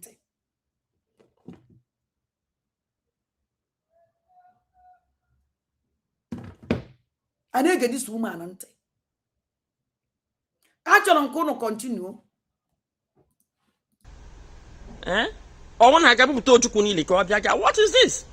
Because pushing them party and I'm pit on that one. I come and when the best I compare and that loud. Or the only I compare get me here, but on media. It compare low one or Yakota here on the cook so ready potential email protest. Raka Rakoa. Ndona Paha wonder bagorumbo. Oto Hamerike. And when we got that caught in Agahu, a leader. A leader get on Opolo, get on email. Which leader? Leader on the photo. Leader on the day take a picture. Do you see me? I am here. Since you are all the leaders, you are hijab if budget. Nekachimezie. All your criminal staff. Punama leader. Ndumpu nama leaders. Jena kefa jepta. Ndumpu nama leaders. Jo awadi da master na the academy business. Kanje kwaje show onwem ka mara ndo nwele ego nda na atụcha ima kanje kwaje show onwem ka mara ndo nwele office eje enye nwa m oya ku na-eje eme ọwụrụ na papa nkịta ha gbara bịa setụrụ ọmụ ka ha fụkwa ije jekwa ka ndị leaders pụta tinye aka nneka ikpu na ma idi ọtụrụ ka gị anyị eje kpapụta mmụọ ejukwu. We are going to vote. I am Hanchanine. I vote Hanchanine, and he are from Haya Pike. About the Ikan na mother Haya Papikan and more. Nekachimezie, Ziki ya Pikan and more. Opadikan and more ya Pikan and mother. Ojuku was the great hero. Ebo hero nando ya hero na more.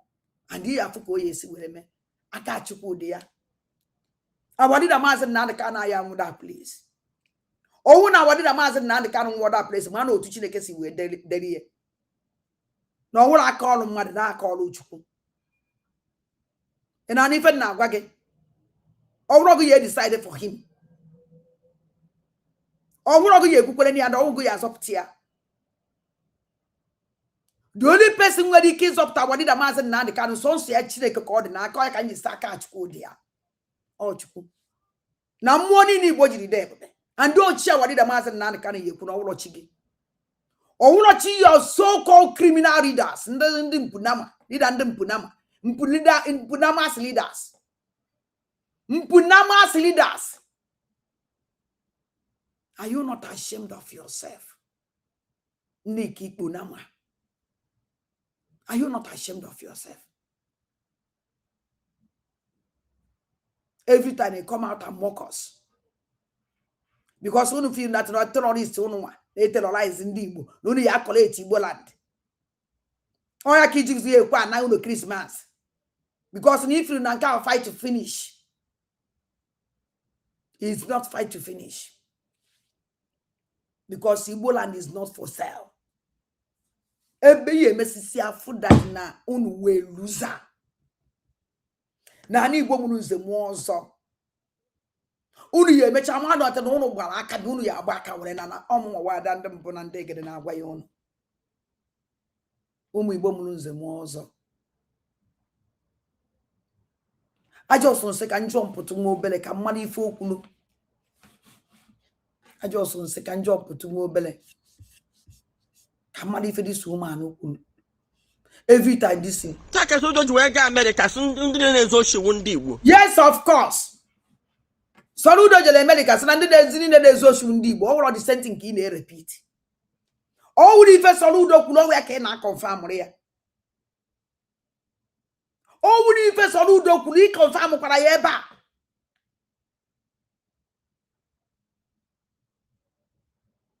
Did you condemn it?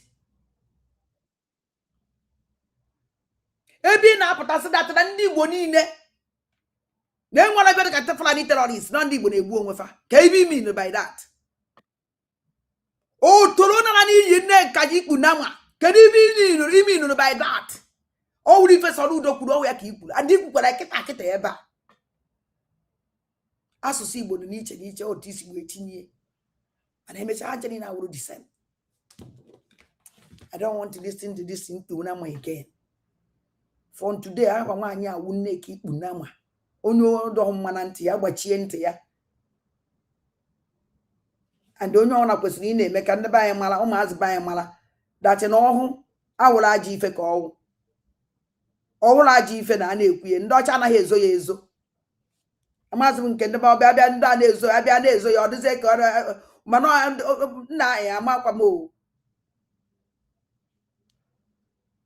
Unu ewekwe n'iwe o.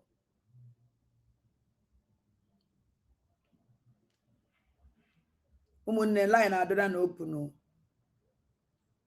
ụmụ amoosu. Enwere m ike ịbịa live ọzọ, mana mbịa live ọzọ ịma na ọmụnwe edresi nwaanyị a. Ọkwa m kpọrọ gị nne m karị gị. Okay. Ada, obi adọkwa m mma. Ihe mere na obi adọ m mma bụ na ana m ege dis woman a na-akpọ Nneka Chimezie wee na-afụ na nwaanyị a bụ pure sabo. Nneka Chimezie, maka na Nneka Chimezie dị against our leader. Yeah, order against our leader. 100 ọkịta ka ị nwere idea. Chimezie achọ ka our leader pụta na Nneka Chimezie bụ pure DOS izorezo mana ọ pụtaghị ife. Mana Nneka Chimezie ka m gwa ya eziokwu ya dịrị gị na mma. O ya dịnatara gị na mma. Ọkwịfụ as a mother esi na-ekwu ọkwado ekwucha na ya ikwu na ma ndị Fulani na-abọ Nneka ikpu na ma ahụ ya. Ikpu na ma a na-abọ abọcha ọchị izuzuru pụta na-mention our leader. Ọmakiki na amọka our leader by saying every time this woman na-apụta ọ na-ama ọka our leader. You will suffer. You imekachidobere ụmụ. Otu aka ọ dị. Ụmụ dị Nneka Chimezie. Ifuru arụ niile na-eme kịta. Ihe niile na-ekwu kemgbe nwe nke rum na ahụ ka nke ikwuru taa. Kịta ka m ghọta the real person bụ. Eziokwu before ana m ewe ya nọ maybe one thing or the other, maybe when she will come and Manakita. For you to make fun of the wife, say, CJ for 10 music. Hey! Oh no! Hey, Jehovah! And this someone neck cannot put that back. Then I'll go crying. No crying when they more wine neck a cabby quack. Nneka beki kwafu. Nneka na barista alloy puru kijiwe wapota. Must you reply everything? Must you answer oboroganta? Oboni bu sabo iburu onye Igbo nwanyị abụ onye Igbo. Nwanyị abụ useless plan woman no na ani Igbo. Shame on you, Mamande DOS. Mama the dog of sell out to was the DOS dog of sell out to mama. Then Mama the dog of sell out. You open and the dog of sell out to metara. Neki eketokea. Sure. Oh yes, so ginani sunu no. Gabu no mo onye we ke call the to order. There will you not support to ye reap from whatever you are sowing. Sure. He said woman. Aru sokwage. Nke yaga nke bandit ya n'ọkwa Germany ka ọ nọ ịna-akpa abalị dị egwu wepụtara ihe ebekwe ndị otu ịma na ebekwe bụ ndị otu mana ife mere na da achọrọ m ịgwa gị ife chere mere na da bandit ekwughị okwu na da program bụ na ọma ihe niile ka o kwuru ebe a bụ asị. Yes, exactly. I think with that bandit, Anapa Abanidegu, Mana Simon ha walk with Ijele. Yeah. That's why Oku. He knows the truth. He knows that every Naka is so Nako Pure so. Manaya Putasi Nako Pure so. Oh, what? Or why you have to for gullible people to listen to. Mana Nyawa, Mana Ebekwe na Kwajampete. Because yes, na Simon, check and pack here, yeah, the careful. Yes, ma. Yes, na Simon. Yes, na Simon. Na walk with it. Udene. Na ude ahapotapa. Ndi Nigerian government na walk against Simon. Na yare. Na ebe ko dike utu. Na ina pa agbako onye nwụrụ ara nketa. Ana na chinyare ha. Ana na achọrọ nda. Ina ekwu okwu ka onye ogo kedu kwano so se fu ye ke ihe anu wa jene ekwe nonsense ipo onye amaghị ha na-akọ. That's why na bandit ekwu okwu. Ọgbanye ya ọha ekwu okwu. Ka ifu na ha ama ihe ha na-eme. Ifugie. Abịa na nke vechino adanne. Ka m gwa gị something. Akwai ma hope ụzọ dị mma. Akwai ma akụkọ ihe ndị vechino nke ekwuru kịta. This guy cavity juru ọnụ eze ya dasichagoro mgbu Chiedu ahụ. Chiedu na white camera eze ya dachigoro. Bịara ịkọrọ gị maka ndị that girl kwuru okwu virgin. That BVI channel. Ịma nọ anti Nnamdi Kanu. Yes. Na anti Simon. Exactly. Yeah. BVI channel. Onwe we gbasara o sere mụ na ndị mmadụ okwu here because ha mara onye ọfụma na-akụwara ha na onye a bụ anti Nnamdi Kanu mana ụfọdụ ndị n'anya ha aghọtaghị ihe m na-ekwu.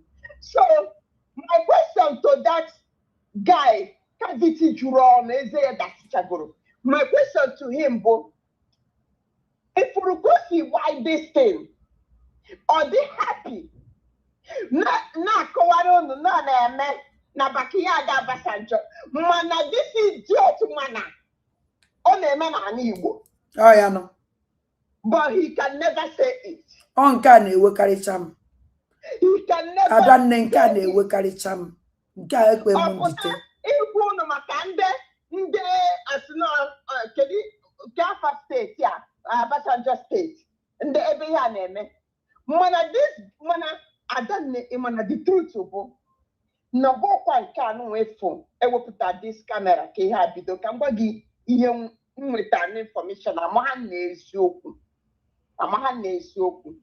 ọ bụghị nke a agba kamera wee kwuo ihe Adanne kwuru ihe ka ihe a bidoro. Ife a bụ ife ndị Fulani bidoro request from our Igbo governors Hope Uzodimma. Onye mere Hope Uzodimma ji wee use Ebuka Obi to assemble for virgins. Hope Uzodimma mere ihe ahụ according to ihe m nụrụ ama na-esiokwu. You see? Because na Hope Uzodimma according to onye kwuru na ama na-eziokwu mmekwu nke mma. Na-esi. Yeah. Na ọkwa asụ. Yes.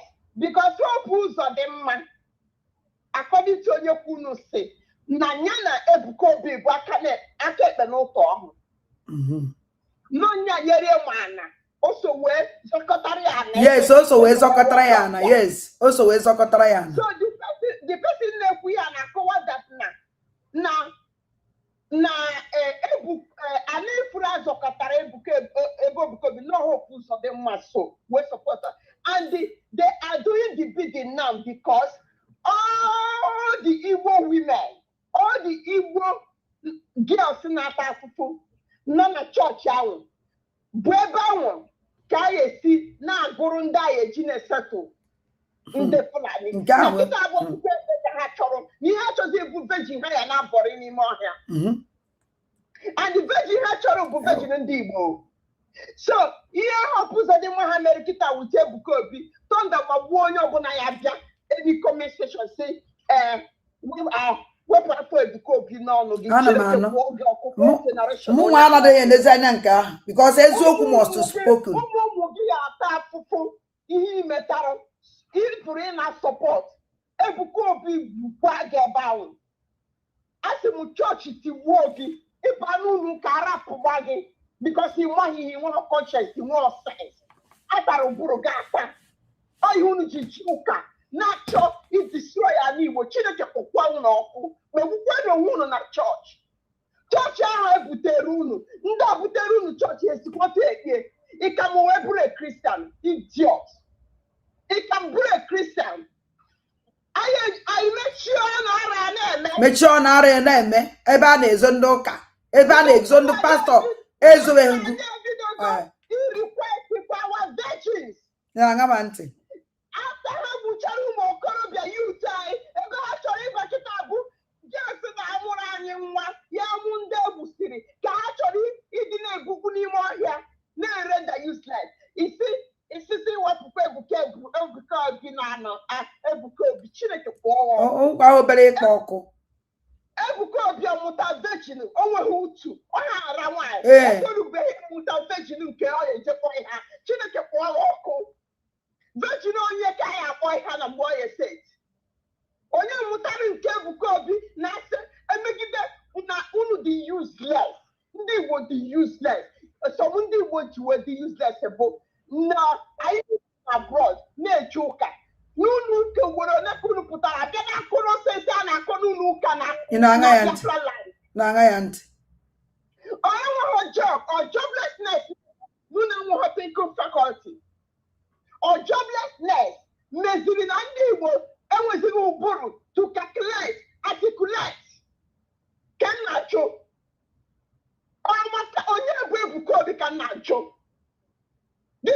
only one person wee chọọ ijide about 5 million congregation damage so etu unu si ekpe ụka kịta ka m na-ajụ unu etu a ka esi ekpe ebe niile unu gagoro ọ gịnị na-eme Ebuka Obi ejukwuzie your God anyị akpọ ya afa arụ a na-eme now give idiot na-azụ Ebuka Obi ka m na-ajụ how many virgin you nwere na your compound onye ka ọ mụrụ give idiot ihe ahụ eme gị na Ebuka Obi na-eje 50 years na-arụ ụmụazị n'ime bedroom ọha atụbanye nwaanyị ime ka ọ mụta virgin ọ ya na-enye ndị ọbido nọị na congregation ọba virgin si oji eme gịnị abịarụ a na-eme na chọọchị ọ virgin ka eji eje n'igwe ndị uchu gbara ifuru ihe mere nji wesị gị ada eziokwu niile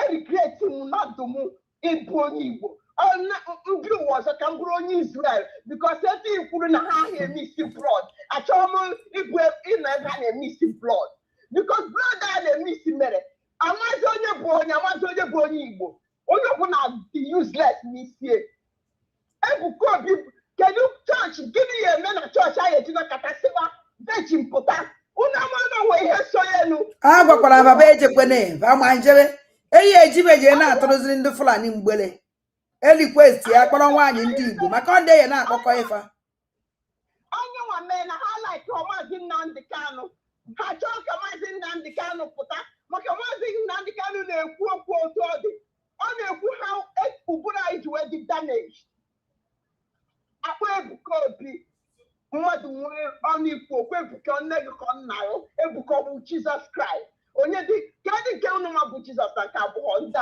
ara nne m thank you adabiko ozugbo maka ihe a na-agba m karakara n'isi biko ngozie gị ndị nne m ndị nwa amoosu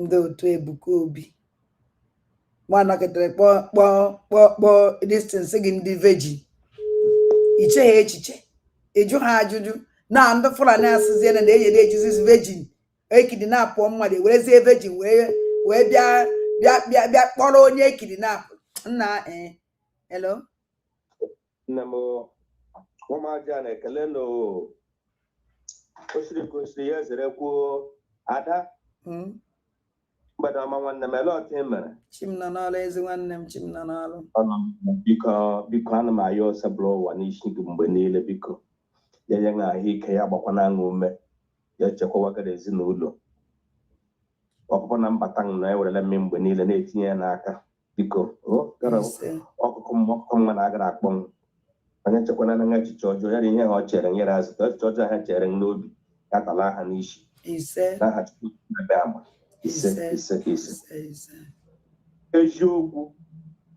eziokwu na-akpọrọ warawara mana achọpụtara m ọgba na ndị be anyị atụwada eziokwu ị na-ata asị they will love you ha ga-esoro gị mana ikwu eziokwu asị weta gị ka egbuo and ọ na-aka njọ bụ ogbenyekwu eziokwu asị weta ka egbuo mana ọgaranya taa asị akwara ya aka ọ ihe eji marazi ndị Igbo na-asị so ka bịa were ya Nneka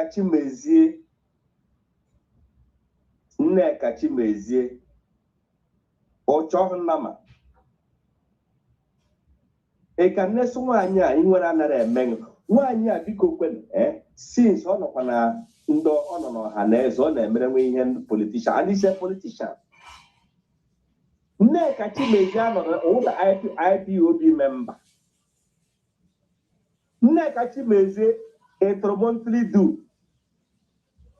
mere fundraising ebe ishiri wakapụta ebe na-etizi ọrụ n'ihe na-agbasara gị na-ekwu okwu Nnamdi Kanu for long time nobody knows you enwere ihe gbasara gara Nnamdi Kanu ị na-emerewe kọntraktị gara ndị Nigerian gọọmenti na Imo steeti gọọmenti na-arụwa ihe na elu nọrọ na Lagos you are contribute to bedera before nwaanyị jiri CBC na-amapụta even onye that is ihe na-ewute mgbe onye Nnamdi Kanu jiri aka ya ndị grupu o jiri ọnụ ya kwuo si ndị a ga-emere ya fundraising ịmana this woman pụtara dị against that group yes ọ pụtara against that group yes bụ anyị dịka ihe emere gị eme Nneka Chimezie ihu ọnụkwa eme gị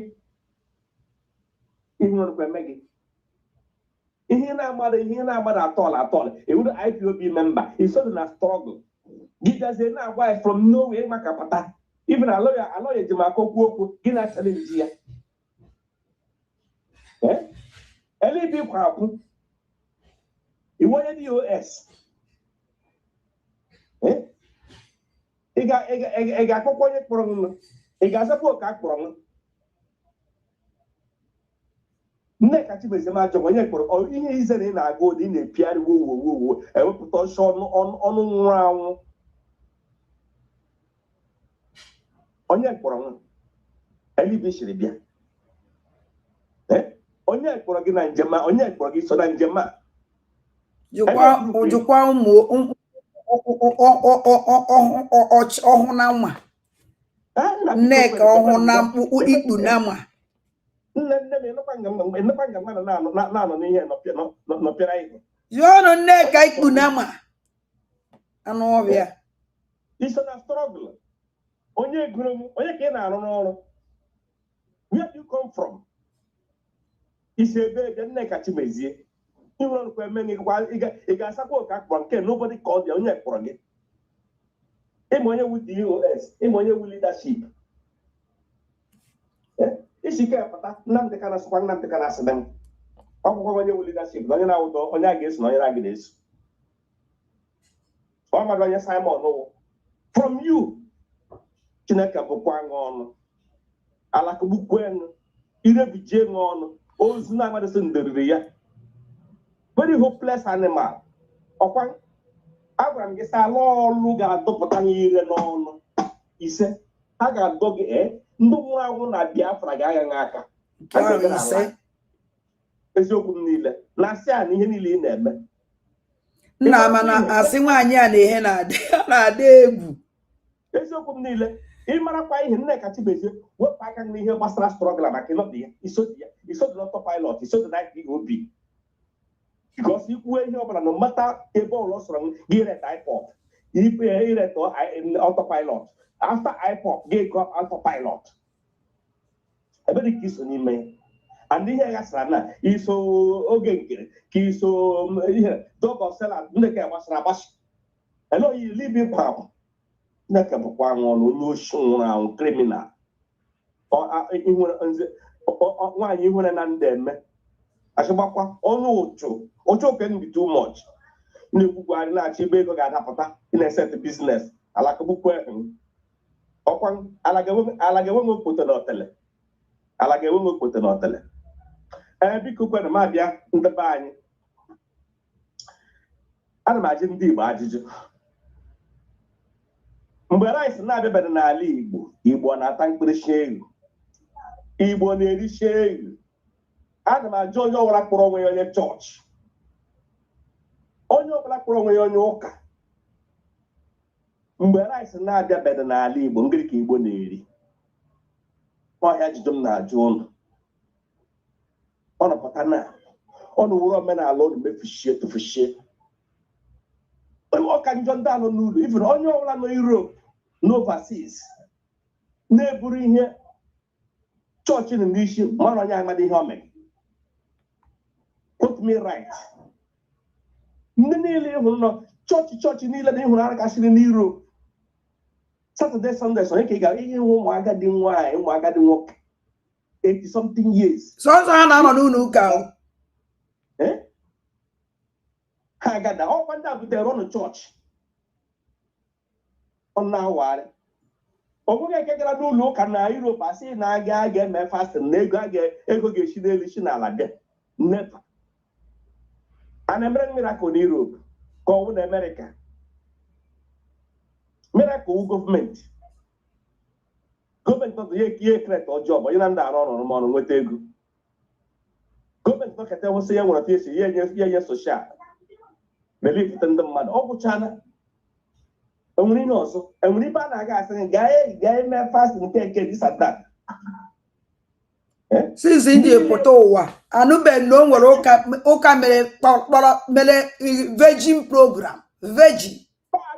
Anụbeghị m nke a na ntị before. Eji m okwu aja gị.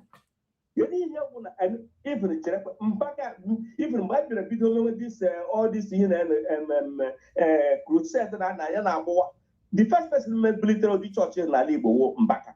Ọ dị Mbaka Fadede. Akara Fadede ihe niile akara ndị a na-eshi ndị shi all over even emere ndị shi Benin Republic abịa Fadede. Emere ndị shi ihe North niile ndị ana m agago m hụ ndị North Plateau Benue ha yara gwongworo ha na-eji abịa Fadede. Onwere mbọsị Fadede si mee ụka ndị Virgin. Anyị ọwụ Muslim. Ọkwa ndị Muslim na-anwa asị ha ga-enye ha 72 virgin n'ọkụ mgbe ebe ha na-aga. Meji asị dọkwa. Ka ihe bụkọrọ ụka na virgin. And beside enwere ike ya ụlọ nwoke ndị na-ekwere na Virgin Maria. Ka ihe bute ọnọdụ na detik a na-ekwu ya dịka siv. Ndị Boko Haram na ndị bandit na ndị kidnappers before ha bịa kidnap ọ ga-enye ha ego ha ala. Ka ihe buteziri ha bịazie ha dị na-edemand virgin. Ada.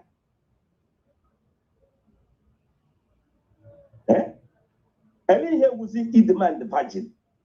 Ọka mgbe nwoke m akwụrụ ka ọka ndị jechizie eke ihe m na-ajụ m nọpụta m na-ajụ onwe m ajụjụ. Ajụ ka ihe bugara anyị n'ụdị ọmụma ka ihe bujiri anyị na a whole man of God eso ụmụaka dị ụmụaka virgin. And the virginity ị ga-enweta n'ala Igbo na within that area. Believe me, all this stuff, ọnwa ga-anọ between 12 years, 13 years.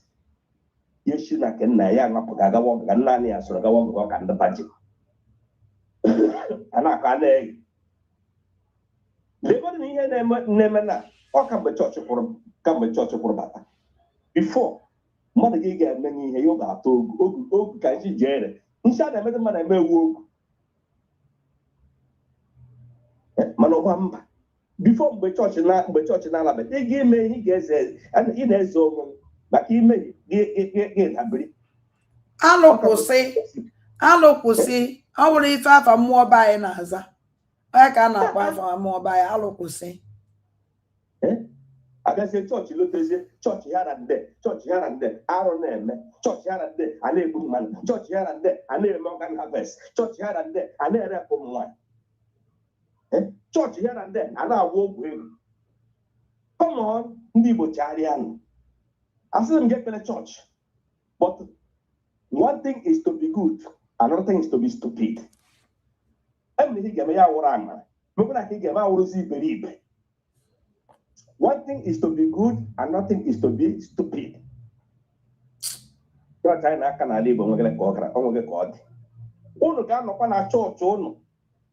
As a pastor, the same church. Na church ka na nozi na assembly man lege na foundation on na ga na church. Aya mana na ndị na-eje ụka anya ejigwebe anya bụ nya anyị manye ka agwụrọ dobe n'ụlọ ụka. Ndị a niile ọkwa be akpọ ọkụkọ tiwara akụkọ ewepụtara onye pastọ gboro oke ite.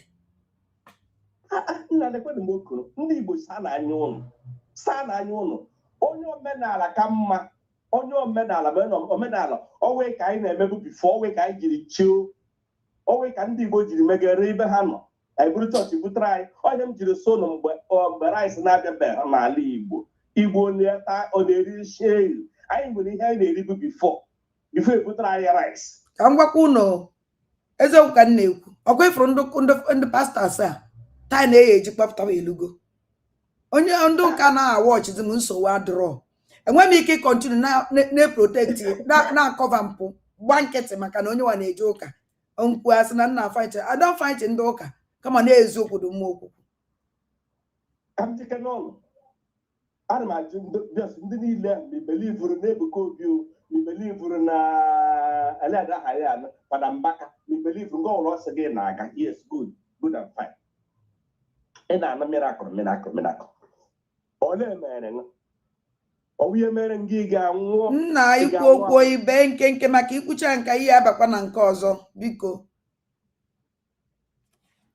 biko nwanne m imechakwa ihe na-ebi biko imecha ihe ị na-eme nnọọ bụ ike eweli iwe nnọọ anyị na-anụ miracle onye jikwara m ọtịnị ego dagara onye jikwara m ole dagara nha miracle ole mere n'ime ndụ nha and the majority ihe na-aga ụka nwoke ahịara mma ha nwee ego na-eriju afọ ọ nọta sọ na onye evisitiri o mere miracle ngwa ahịa atọ gbasa ka eshi from nowhere ọwụọ gị ka ọ na-emere ndị emere nwa ụjọ ndị emere nwa ọhụrụ sọsọ onye ọdọ tumoro ịgakwa ị na-ana miracle jike n'onwe nsi ị na-aga data chọọchị ha mere miracle mere gị even gị jiri aka nga egbe ikpere n'ala kpere onwe ya ekpere don't hope on anybody ihe ọbụla ikpetere Chukwu ga-aza m ekwuchana mbụ onye nwe ihe ọ ga-eme ya mee onwe ya achọghị m ọnụ pụta ụgbọ nọsọ chọọchị ame kristian ekpege m ka m kpege peto nna anyị nọ n'eluigwe ekpegere m ikpere m bụ gị ikpere n'ala ọtụtụ na m bịara bịa lecha ụmụ ihe ndị a lele hụ bịa obodo oyibo si owo ọnụ m anyị buru omenala anyị tụwa aka n'ime ọhịa na-eso ụnụ and anyị na-esokwa ụnụ ọ na ndị akwa anyị mmadụ enwere ka ọ dị ada ngwa nwanne m ekwuchana m onye mmanụ ya were aka dọọ onwe ya medozi onye a na-ada mere onye wụ ụmụaji were na aka dọọ na ọnwụọ na ada ngwa ka ọ dị nwanne m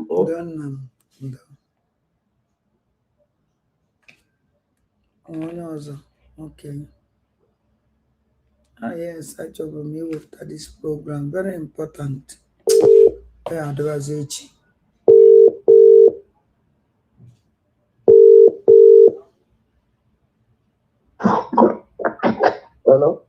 Hello, nna mgbede ọma. Mgbede ọma adajisi ike. Chukwu gọzie anyị. Enwere onye ọzọ awụrụ n'Osokwa na ị ga-amalite ịkwụ ofu ebe. Na-aṅa ya ntị. Ị ga-amalite ịkwụ ofu ebe. Amara m nke nwụ and this guy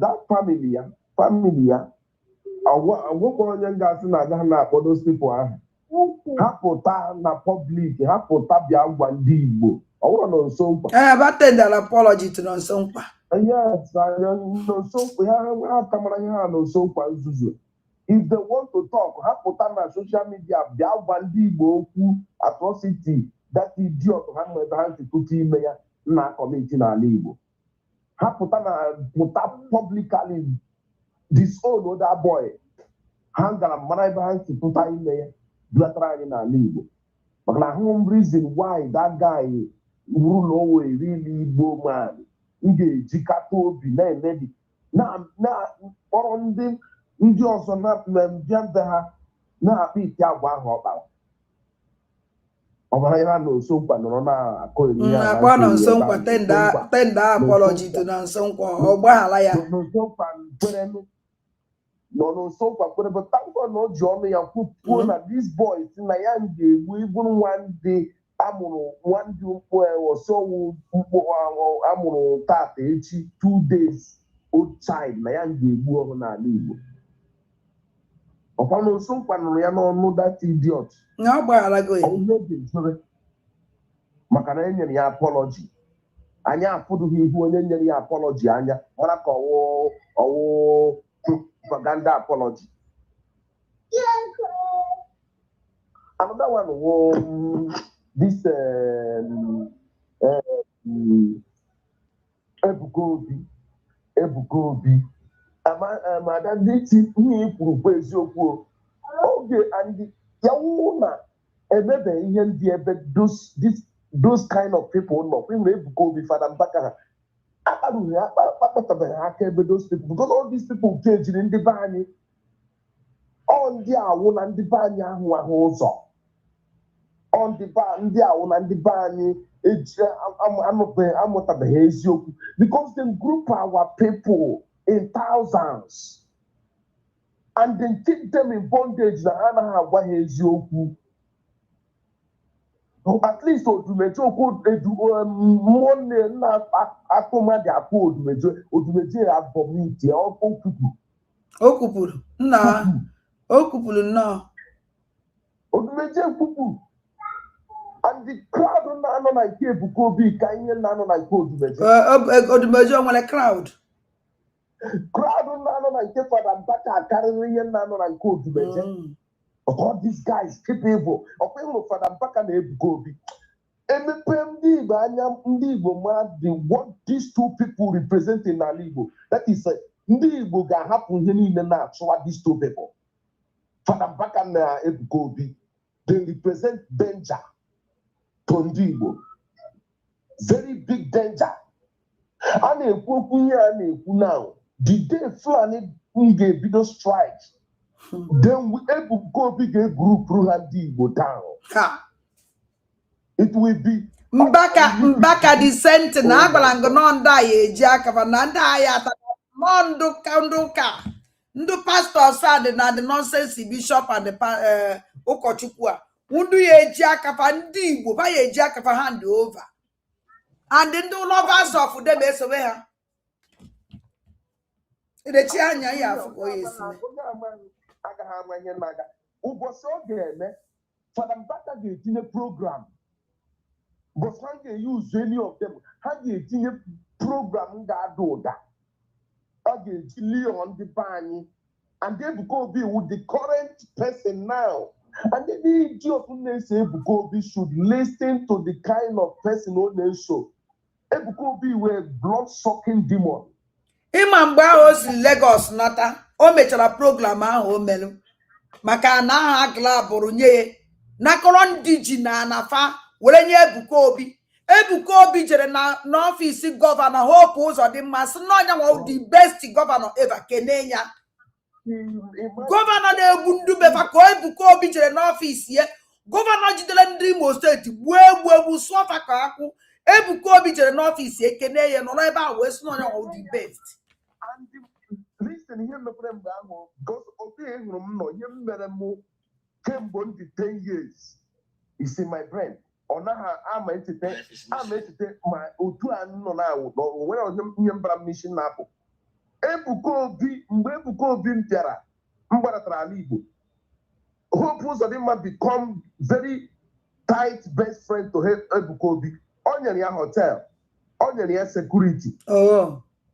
And this one na mmekwere Ebuka Obi gara play propaganda n'Enugu ka asịkwa ka e were ya wepụ ndị Igbo anya na ihe na-eme tinye ha anya na Ebuka Obi na Fada Mbaka.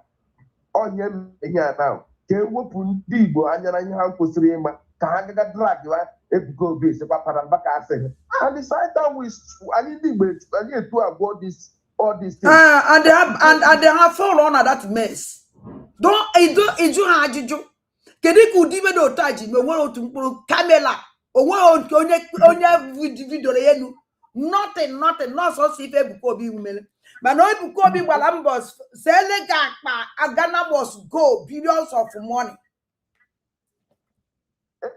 now ya mepere n'Enugu now Ebuka Obi si Hope Uzodimma hụ dimkpa ndị ofu na Hope Uzodimma hụ dimkpa asaa na hụ nwa nka ya mkpọrọ to send the area Odukosi governor because all the whole Eastern governor Ebuka Obi kpọtụtara ha that day.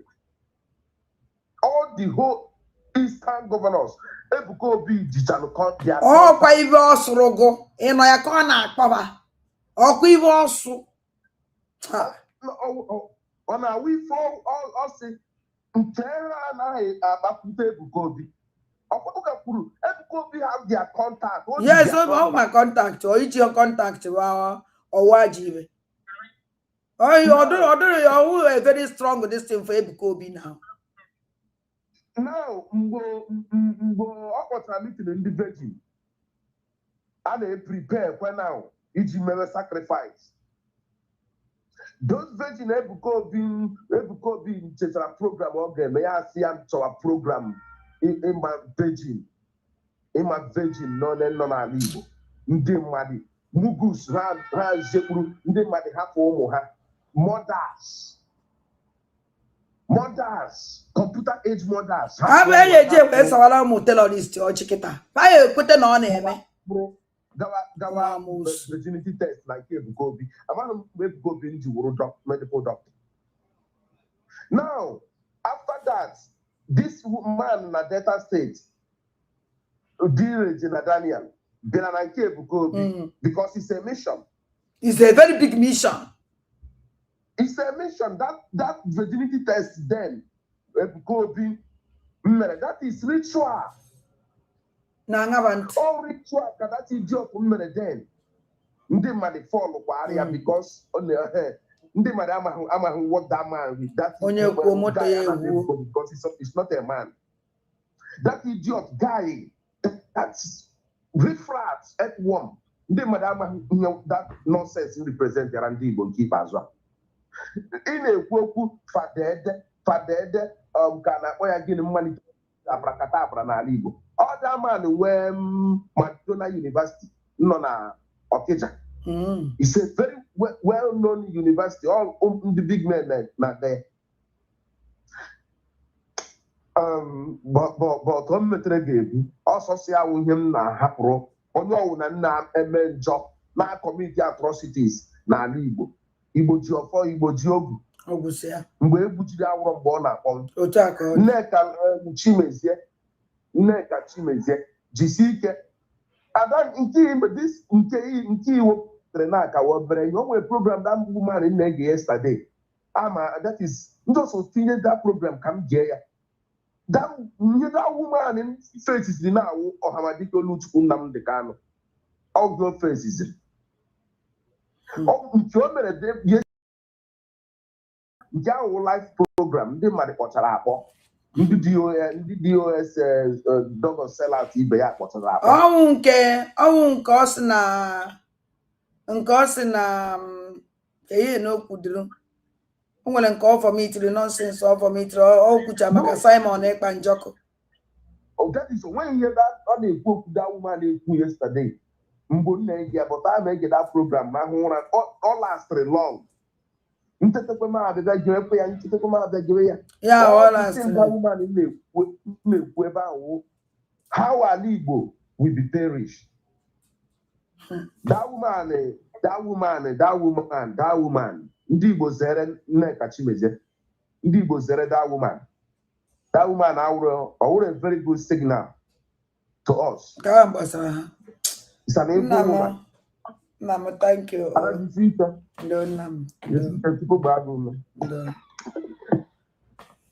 Wow, Igbo mụrụ nze m ọzọ ma asụ nụ ka chifo. Enwere m ike ịbịachi life ọzọ because of this woman, because na o nwere okwu ahụ o kwuru adị m obi mma. Ọ sị na anyị jọjiri ya na social media without anụ for her. And a gwara m ya sị na my platform is for you. Ya bịa ka ọ gbara isi onwe ka ọ bịa kwuo okwu kọwagodila anyị ka esi egbu ka esi emegbu mana ọ chọghị ịbịa. Message o sendiri m o ruru about 15 messages. Uche mesịa na m aga through that message. Then ife m emezi that na ebe dị woman si na ajọjiri ya mmesendigo mmewepụtazi the programs oyo some because o nwere nke adọdọ nwa itinye ebe a o wepụtagasịrị o sendigasịrị m ka unu jie Georgia mana m nwa achọghị ị na-eme this kind of thing na this platform. This kind of thing I like ime na Oju Ugeze. So I want to subscribe benia. Subscribe on ya. I want to subscribe na Oju Ugeze nenya. Subscribe on ya, very important. So that I put here na toto. I put here na talk here. I want to subscribe na Oju Ugeze. Subscribe on Oju Ugeze, very, very important. Go ya wipe one here na toto. I put here na talk here. Because ebe ọ chọrọ ka avozie ọchị anyị have ọchị. Because even the way you follow this matter to the end before achọrọ m ịgba break na some certain things. And o nwere mistake anyị nwa ụmụ nwaanyị some ụmụ nwaanyị na-eme ha na-eme ihe eche na a na-eme tia. And the worst part of that na mgbe ọ na na-eme ihe adịghị mma some people are na-eto gị na-asị gị gujisi ike gujisi ike gujisi ike. Ima that jisi ike awụ ezigbo ife ka ọnwụ.